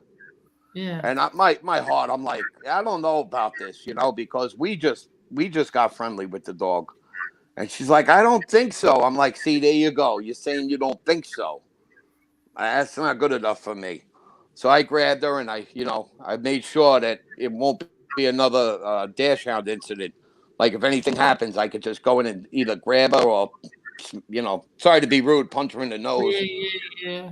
And she was nudging her tried to sniff her ass, which was kind of funny. I did that in the supermarket to some pretty chick, and I got arrested. But the dog gets away with it. Oh I don't my understand that, God. right? So no, I'm sorry. That's my Tourette's kicked in, Angel. My Tourette's kicked in. I'm sorry. So, Was that so what was happens that the is meat department no. Yeah. So no, really, or that the really no. fish I know. I department? always screw it up, but no, it really did happen that she was doing it to my dog, and my dog's like, "What are you doing, freak?" And the big dog, her hair went up, and right away I said, "She's gonna get a shot. I'm gonna get her off my dog. She ain't even gonna get a chance to get my dog." And all of a sudden, my little I can't even come up with a good word. My little mild mannered puppy lunges up and starts biting at her, attacking her. So I yank her back, and this big dog ran. The big dog ran away. I was like, okay, so I'm not worried, but I'm still nervous. She thinks she could fight a lion. Yeah, but you have to be careful. You have to Yeah, be careful. yeah. I'm still not 100. Like as far as letting her out, because the pit bull will be on the runner. But Yeah. I still won't let her out. Like, oh, go play. No, they're gonna have to spend some more bonding time before I accept it. Yeah. Just be careful. Yeah, but she is, man. What a beautiful gift, And we were planning on getting a dog. I promised them, and this just happened. That's really nice. See, that's Yeah, really nice. but I couldn't be happier with her. She is a pain in the ass with the wandering, you know. You have to be careful. You have to be careful with Oh the yeah. wander. Yeah, Well, especially if you have a pit bull next door. Well, I kind of get some bonuses there. She spends most of her time at her boyfriend's house, so she's not even home, and the dog goes Okay. with her. So that's most of the time. But yeah, it's like I can hear her bark, and then I'll Yeah, walk out, or I yeah. tell my son. In the beginning, he was insistent, and once I knew that the dog couldn't really fight good, she's getting old. I was like, all right, if you want to be responsible, but you got to carry the shovel. And he did. He would take her for a walk. He had a shovel, and he's like, okay. Okay, good. And yeah, I had to sit and watch from the porch, like, oh, my son's growing up, the dog's growing up. Fuck, Oh, nobody needs me anymore. yeah. Aw. I think But yeah, I'm Marla. happy. I think Marla fell asleep. All right. Well, Angel, Paula, thank you for letting me on. Agnostic, nice seeing yes, you. Hey, me too. Tommy, Marla, thank you so Always. much. Tommy, oh, Thank you're welcome. You're Tommy, welcome. I is there can't a hear way I you. can get you my number? All right. Is there a way? Yeah, put it right Okay. now in the Is private chat. Yeah. Just You go in got the to walk next me through thing. that, Angel, because I don't, Just hit I the want chat button on the. What? He's Listen to on, me. on the, he's on the Listen. phone. I'm on You the on the phone. phone? All Yes. right. Look at the bottom of your phone. You see the white box where it says chat? Yes. Hit that. Click Yes. on that. All right. Now there's a box where you can type in. Right now it says chat with everybody in studio. No, not No, it that doesn't. one. That's where you could read. You can wait in studio. That's the one, isn't it? Let me see. Hold on, I'm gonna do Angel. I'll just do one. You ready? Yeah. Go ahead. Read Oh it. yeah, My you're in the numbers are. private chat. That's it. Yeah. You're in the Hold on. private Hold on. chat. Hold on. Tommy, I got You yours. see. Yeah. All I right. gotta write it down. Okay. I gotta write it All down. right. Yeah. Well, of Hold course. on. 3, You got your mind in 2, the fish market department. 1. Yeah. 443. You're not gonna say his number out Yeah. loud. I thought. Duh. Don't I say thought it this out was loud. private. You can only read it in the chat. Oh. You might as well just put it in the chat. I can't take him. De saluda. Well, hey, Let them try to figure out the last four. All right, put yours in there, buddy. All right. So you saw where I said hi? I just Yeah, put in HI. You Yes. saw? Oh, okay, you saw it. All right. yeah. All right. All right. Relax. Calm down there, hyper man. I can't. This is too funny. This is why I love doing this show. Like sometimes I just actually don't want to do it anymore, and I say, you know what, I'm done here, and then I don't go on for like 6 days, and Yep. then I say, you know what, let me plan one because I gotta get Angel. that goal. But then when we do it, when I don't want to come on is when we have the best time. I know. Hey, Try to figure out the difference. agnostic. Yes. Did you All right. enter? Hold on. I'm going to right now, but I'm trying to talk to Angel if you don't mind. All right. All right. So I'm trying to learn something here. No, seriously, Tom. So Okay. I see your number, and I 518. just put. Yeah, no, don't do it. But Angel, can you see my number? Let me see. Hold on. This is the I best got show. it. I always feel better when I see these shows. Thank you so To- much, Scott. Thank you. Tommy, I just don't want Angel getting it. She'll start pranking Yeah, me. I'm writing it down right now. Oh no. Well, you need to write down my number in case you need to get a Yeah, I hold of wrote me. yours down too, just in case. You never know. You never know. But I don't have Angel, your number though.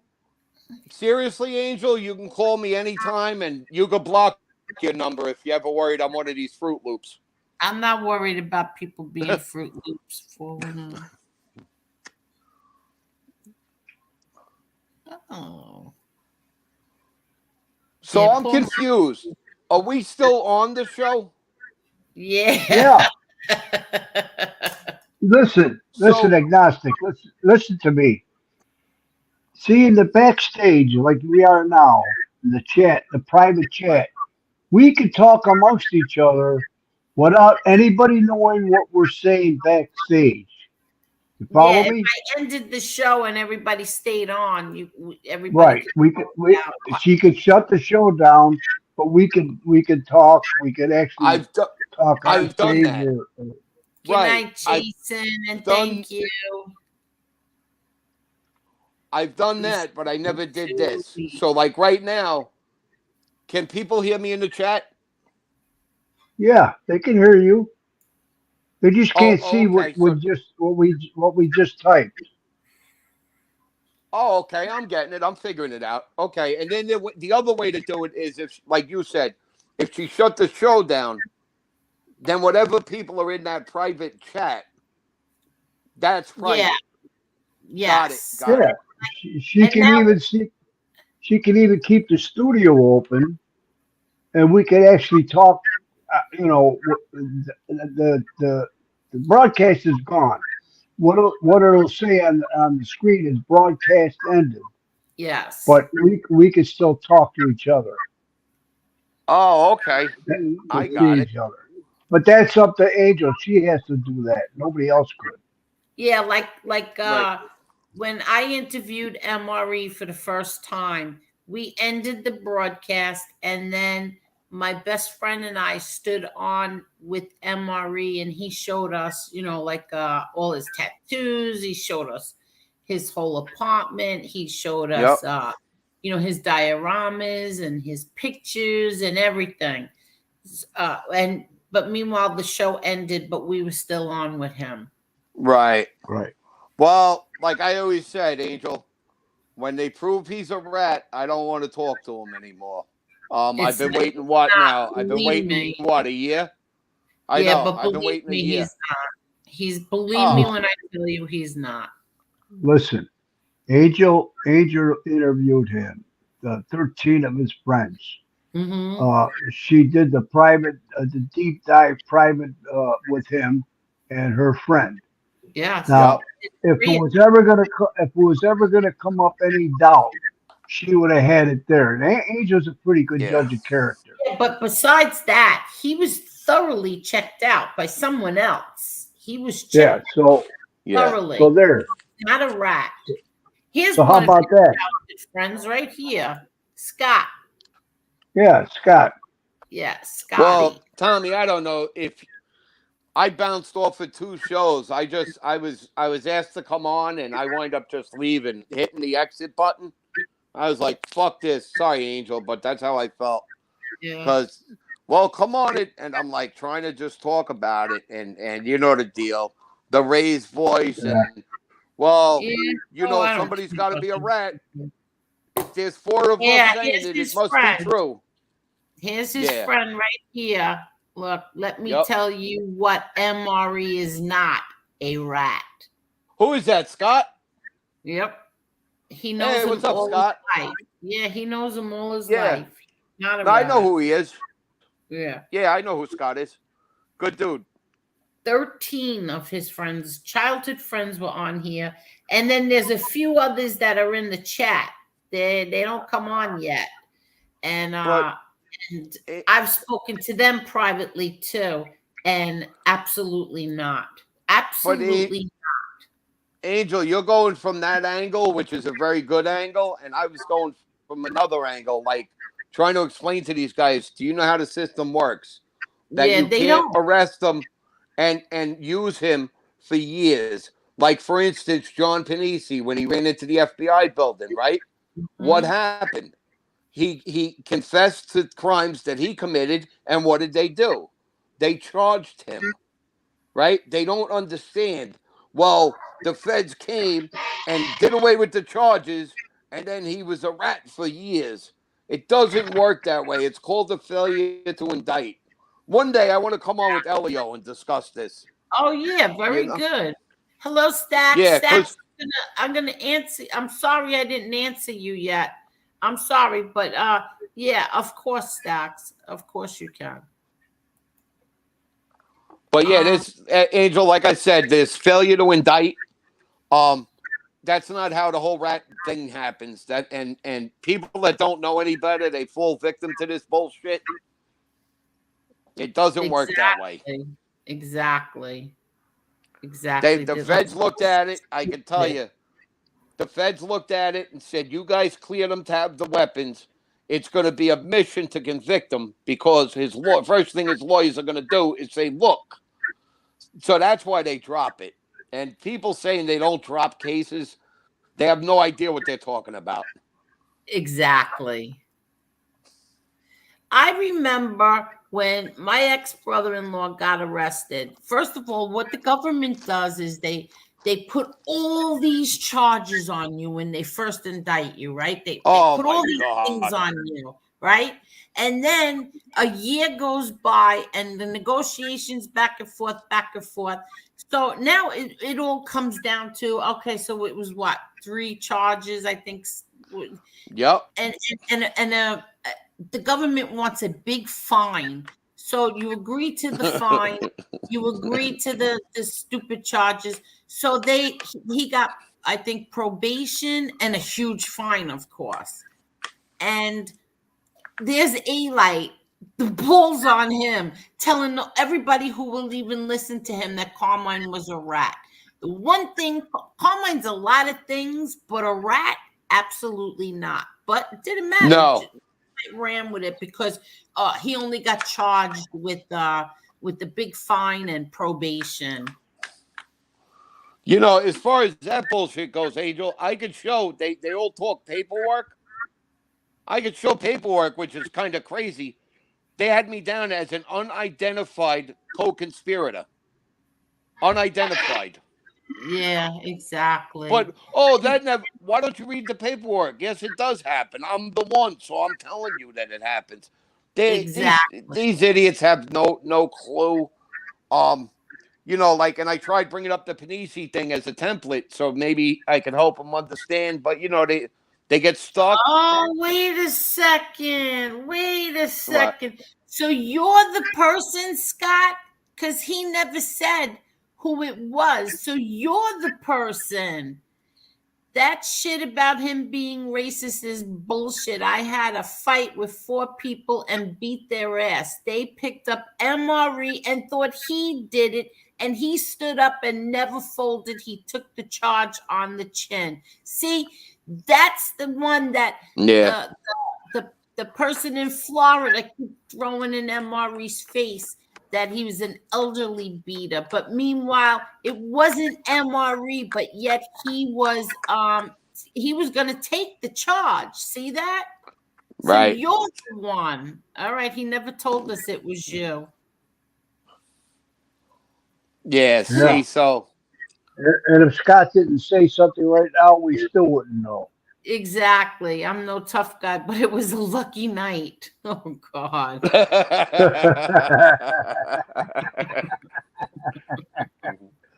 You were tough enough that night, Scott. Yeah, and Scott is older than MRE. Scott's older than him. That's like Tommy. I don't know. They attacked him. They attacked me. I know they used to do this upstate, but when I was younger, right? Like people used to ask, how do you get out from under the felonies? Because I used to get out all the time. And Angel, I laugh because if they ever dox me, they're just going to be disappointed. What I would do is when I would get arrested, a lot of mine were felony assaults, right? So what you do, and I always said I should hold a class, but I don't mean it. So anybody, don't take any ideas from me. So what I would do is instead of going to trial, right, exercising my right to a speedy trial, I would waive it. And I would have my lawyers, well, they were my lawyers. And they're the ones that taught me. And what I would do is I would stay in Brooklyn House, right? And Brooklyn House was only a detention center, right? But I would stay there 10 months, like on a case. And the reason I did that was I would wait and let the case get weaker and weaker as state cases do. And then towards the end, I would jump out on a plea. So the DA would always, I mean, I did it so many times and got away with it because they'd be like, look, he's already been in. Tell him take a misdemeanor, all the felonies reduced. Get rid of the 3, take the 1. We'll knock it down to a misdemeanor. He's got to give us 30 more days. I'd go to Rikers for 30 and come home. I did it continuously. And these people, I used to tell guys, like, what are you doing? Don't go to trial in Supreme Court. Don't jump on a plea. Let it linger. But a lot of guys didn't want to be locked up because Rikers in Brooklyn House was the worst. I used to do it because, well, think about it. You could come and visit me from Staten Island. It only takes you 25 minutes. So I used to think I was doing something good, but I did avoid a lot of felonies doing it. You know? Yeah. And yet, I don't know. They're just shot. But I like MRE. I like the fact that you could disagree with the kid, you know? Yeah, Him and he I doesn't don't hold grudges. He's not a grudge holder. Yeah, he doesn't hold a grudge. And like you could fight with him one day and then a week later, he's okay. He'll get up here and start talking to you, and he doesn't hold the grudge. MRE's a good man, period. Yeah. Exactly. Well, know what I like too, Tommy? That the MRE, right? I mean, I bust his balls all the time about his religion, right? Yeah. And the other side, and they take shots at me because they'll say the agnostic one over there. I assume they're talking about me. I don't believe I'm being paranoid. And they go on like they had one guy, and I'm sitting there watching this, laughing my ass off. And he's going on, and if you don't believe in God, you're a fool. You're an idiot. And I'm like, wow, this guy doesn't have a clue as to what faith means. You know? Dude, you have religious faith. It's a faith. How could you make a statement? So, but my point was, you talk to a kid like MRE who goes to church, he does his rosaries, and what does he say? Hey, what does it mean? He asked me. I told him. He was like, hey, that's cool. Nothing wrong with that. But you talk to some of these people, they lose their minds. Yeah, I know. You know? Yeah. Scotty says, well, they don't know. They don't. Oh, sorry. They don't know what the word agnostic means. Number one. Yeah, So they're coming yeah, from a place. They're coming from a place of ignorance. absolutely, absolutely. So go ahead, Yes. Angel. I'm sorry. That's okay. Scotty says I was driving down the street and this family was walking in the middle of the street. So I beeped the horn and they kicked my caddy. So I got out and believe me, they attacked me and I had lumps. I know you do. I think everybody does on this side. I love them, Marie, Scotty said. I mean, you know him Yeah. forever. He knows him since he's a little kid. A little kid.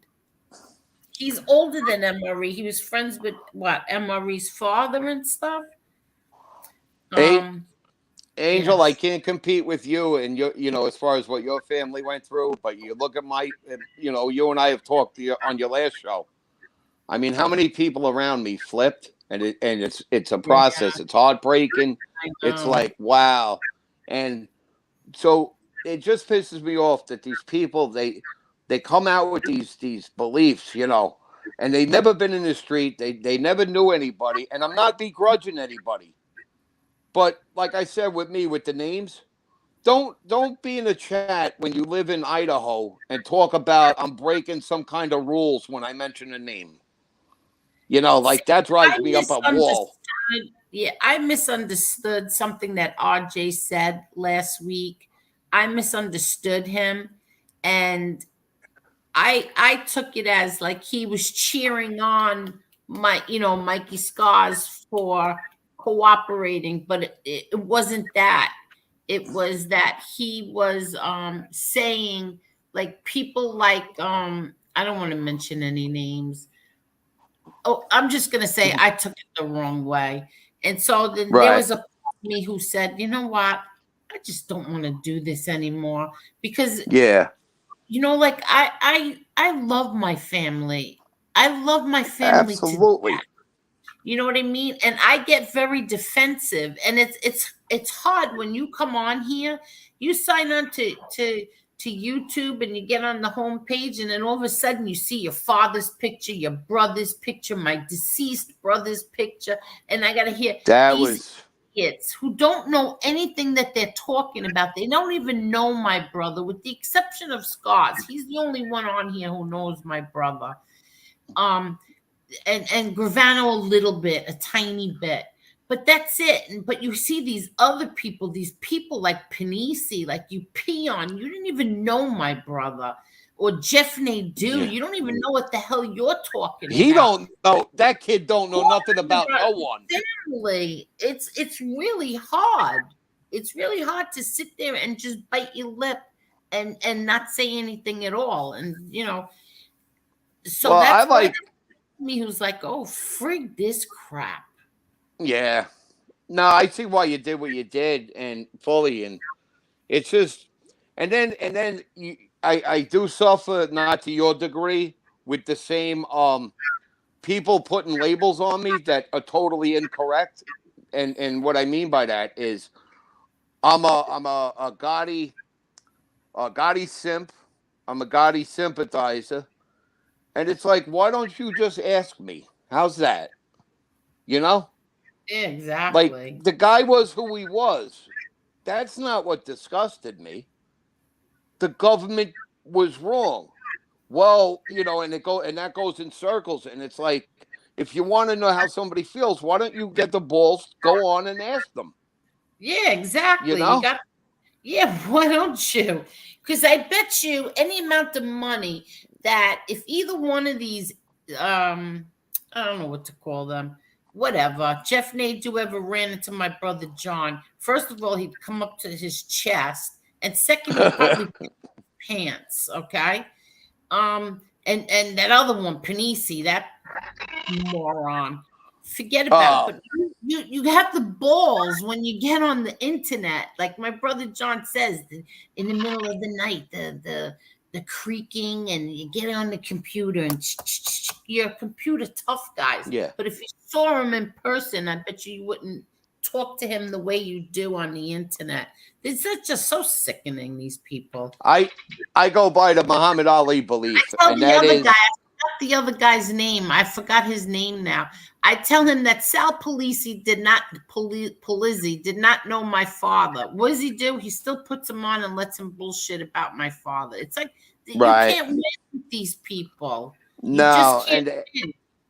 and that's the thing, and it's fuzz. And I know where you're coming from because Angel, like I said, I've been how I got involved in this is by sitting back and watching this shit, going, "That's not true. That's not true. That's not true." Exactly. But Exactly. before this, I'll be honest with you, I was looking at a TV screen, and I'm sitting there going, what are they saying? That's not true. Yeah, I And know. and like and I'm not taking a dig towards Lee at all, but that was me and Lee when I first came on tonight. It's like, no, stop reading into things. I'm not advocating for Mikey. I'm not defending it. I'm just saying that this story was incorrect. That's it. Well, he Exactly. still ratted. Yes, he did. But like I said with the Manson girls.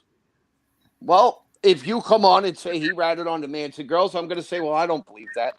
you know, doesn't mean I'm defending the fact that he ratted on so many people.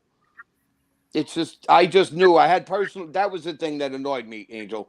I have personal knowledge of that case. Oh, Real world knowledge of it. yeah. So I'm watching this guy say, "Oh yeah, these are the guys that Mikey ratted on, and these are the sentences they got." And I'm going, "No, it's not. Wrong informant, wrong one." Oh, I see. I see. I see. Yeah, that was the Joe V case. That I was see. Andrew's trucking when Joe V got wired up because. Yeah. And Angel, I'll show you how dumb the streets can be. I'm sure Tommy will get a kick out of this. I won't bore you, and I'm not going to talk. I know it pisses you off. I'm not going to go into Now, let that. me just What? read this. Scott says, I talk to him 4 or 5 times a week, and we are still in touch with multiple people that are life friends. MRE is loved by all of us. He stood up for me, and that's hard to see these days. And that's why I get upset when people talk about him like that. MRE didn't want me to admit the assaults because he didn't want me to have any bad publicity. I was attacked, and that's not a lie. See, that's really Yep. nice. Emery never did tell us that who it was. So that's really nice, Scotty. Really, really nice. Now we know who it was. Mm. So yeah, and that's another point. How can you have that many people? I bust MRE's balls all the time. I tell them that we have shopping malls bigger than Rhode Island, but Yeah, the reality is Rhode Island is a small place. it's How very can tight. how can you go on? I knew Angel. Didn't you know? Didn't you know people? Well, you see again. You weren't on the street, but like I was on the street, and you knew who the snitches were. So it wasn't a big. And I'm talking on the street level. You know, Right. you knew who was running around ratting people out. And things happened to them back in the day, or you stayed away from them. But either way, we had an idea. You couldn't be in Right. my neighborhood and be a rat for years, like they're claiming this kid was, and not be Exactly. found out. Not gonna Exactly. happen. And all Exactly. his Especially friends that keep coming on, believe me, his friends don't want to come on here defending him, and even thinking there's a chance that they're going to be made a fool of, like I was with Charlie Smith. So that's right. why it's just look at it. People look.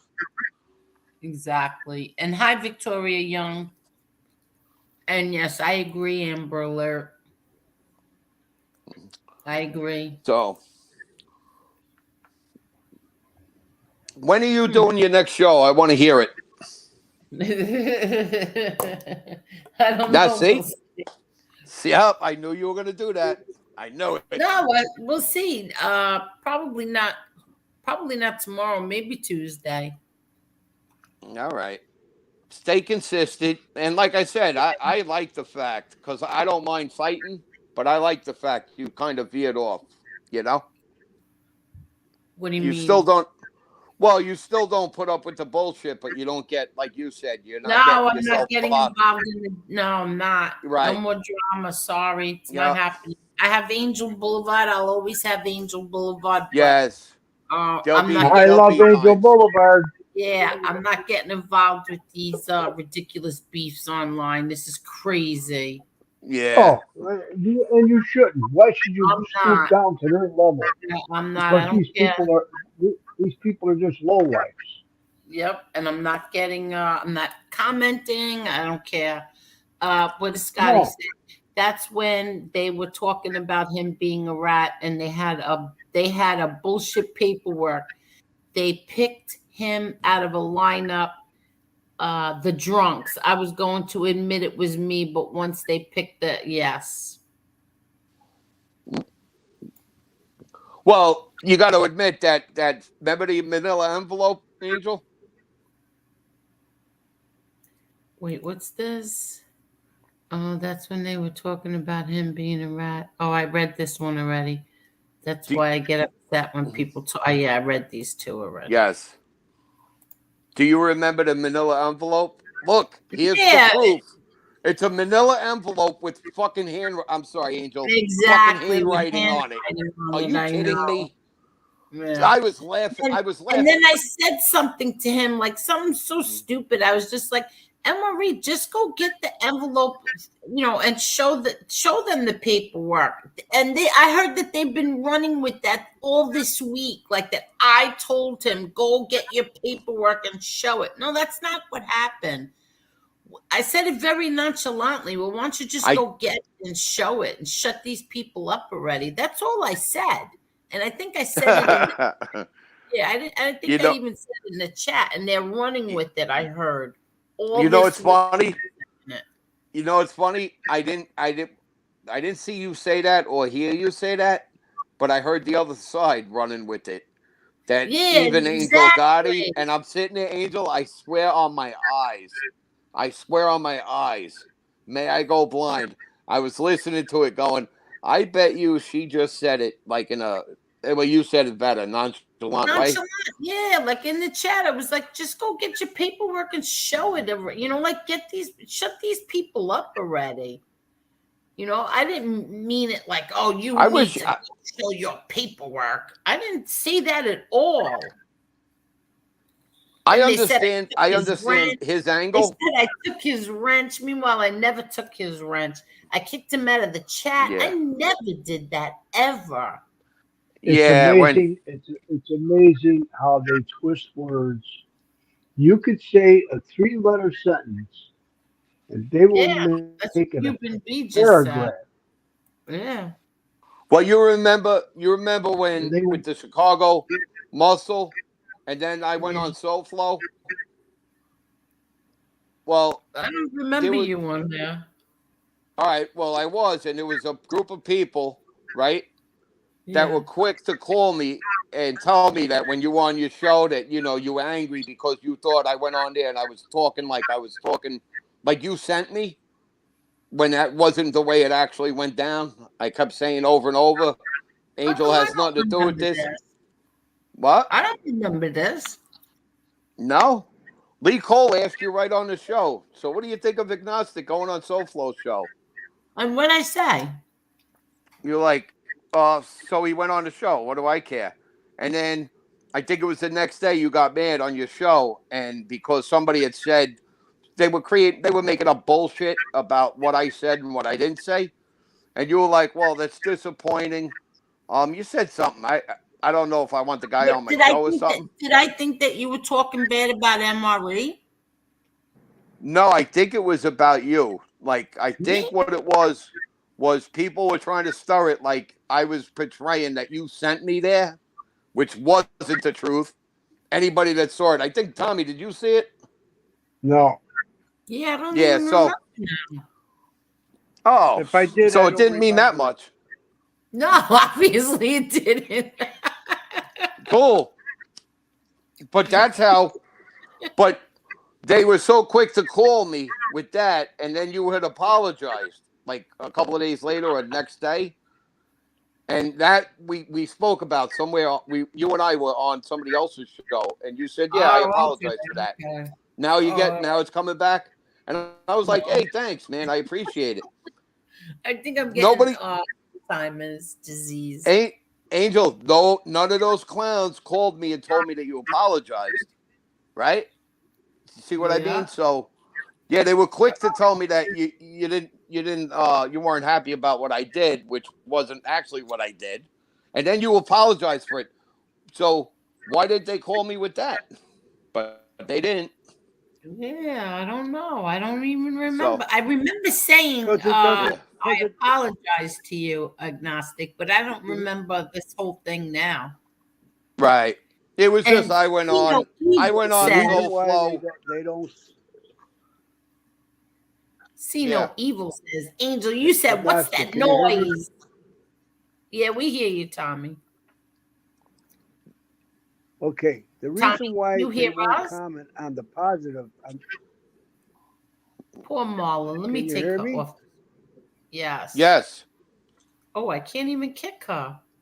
Tommy, we hear you fine. Okay. The reason. All right. The reason why they will not comment on the positive part of that situation is because it doesn't fit their narrative. Now, if an angel would Yes. apologize to you, and if Angel would have said in the chat, you know what, agnostic, I'm never going to apologize to you, that would have been on blast all over their channels. Angel. That's Yeah. just the way these people operate. Tommy, are you in the tunnel? Like I said, you can say 4 words, and they'll make it into a paragraph and twist it all around.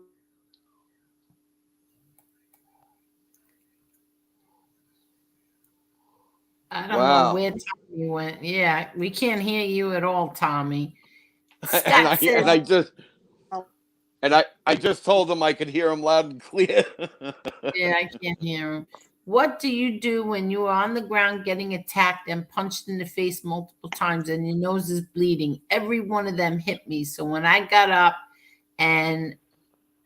I got up and knocked everyone out. Well, that's what happens. And we lost. Yeah.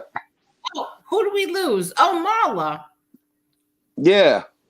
You booted Okay. her. Okay. No, I booted her, but then I couldn't get her off, so I brought her back. She must have woke up, maybe. Okay. Now can you hear And me? Angel, no more Ambien for you. It can cause early memory loss. I wish I took Ambien. I don't take anything. Um, Can you hear me Tommy, now? Tommy is No, talking Tommy, while we can't hear you. we hear you You now, hit me Tommy. on mute? No, not at all. We hear you. Nope. Can you hear me? Yes, we can hear you. Yes. Why you keep saying no, agnostic? We're saying yes. He's trying to make me crazier than I am. We're both saying yes.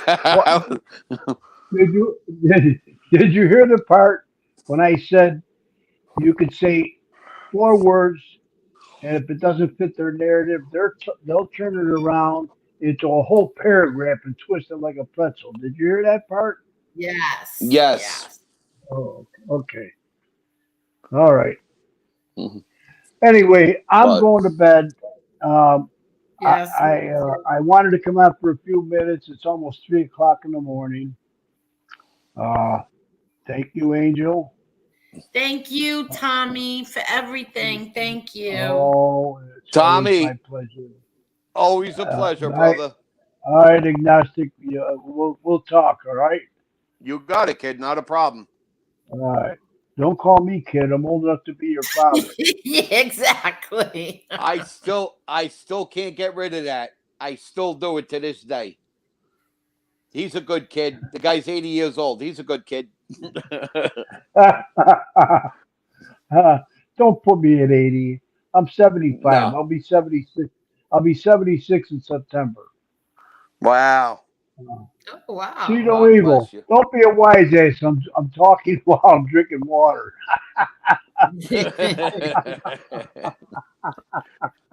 But Scott says, I'm sorry if anyone thinks that was horrible. It's okay when they were beating my ass, but when the tables turned, it was not okay. One of the dudes was elderly, 65, but he hit me the most. Imagine.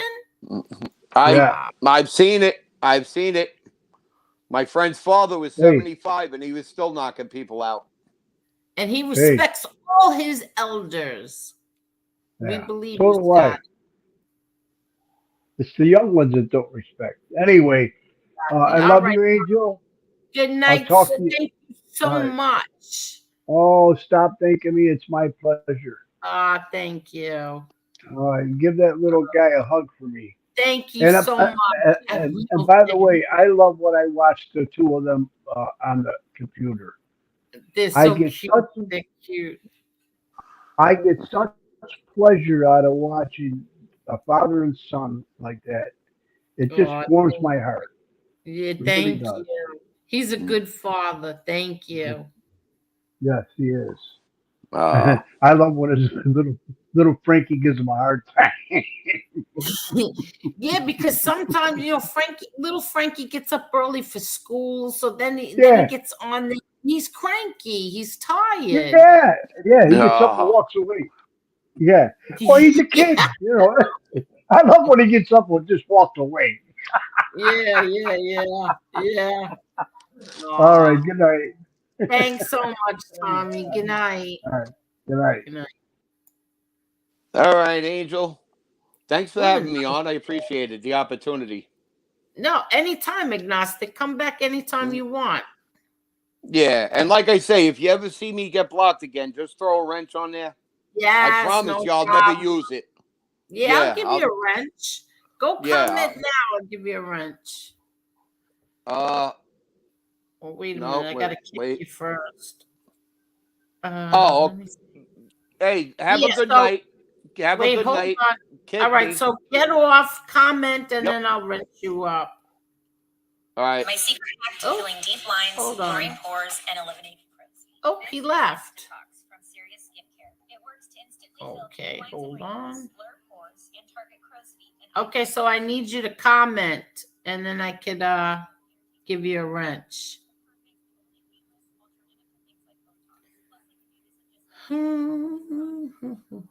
This was fun tonight. This really was fun. Agnostic, I need you to comment. Just put anything.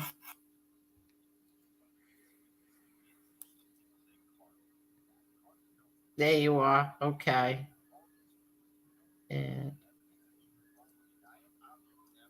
okay, so now you don't have to worry about getting blocked. Okay. Everybody, thank you so much. I had such a nice night. This was really nice. Every time when I think, let's cancel, I'll cancel.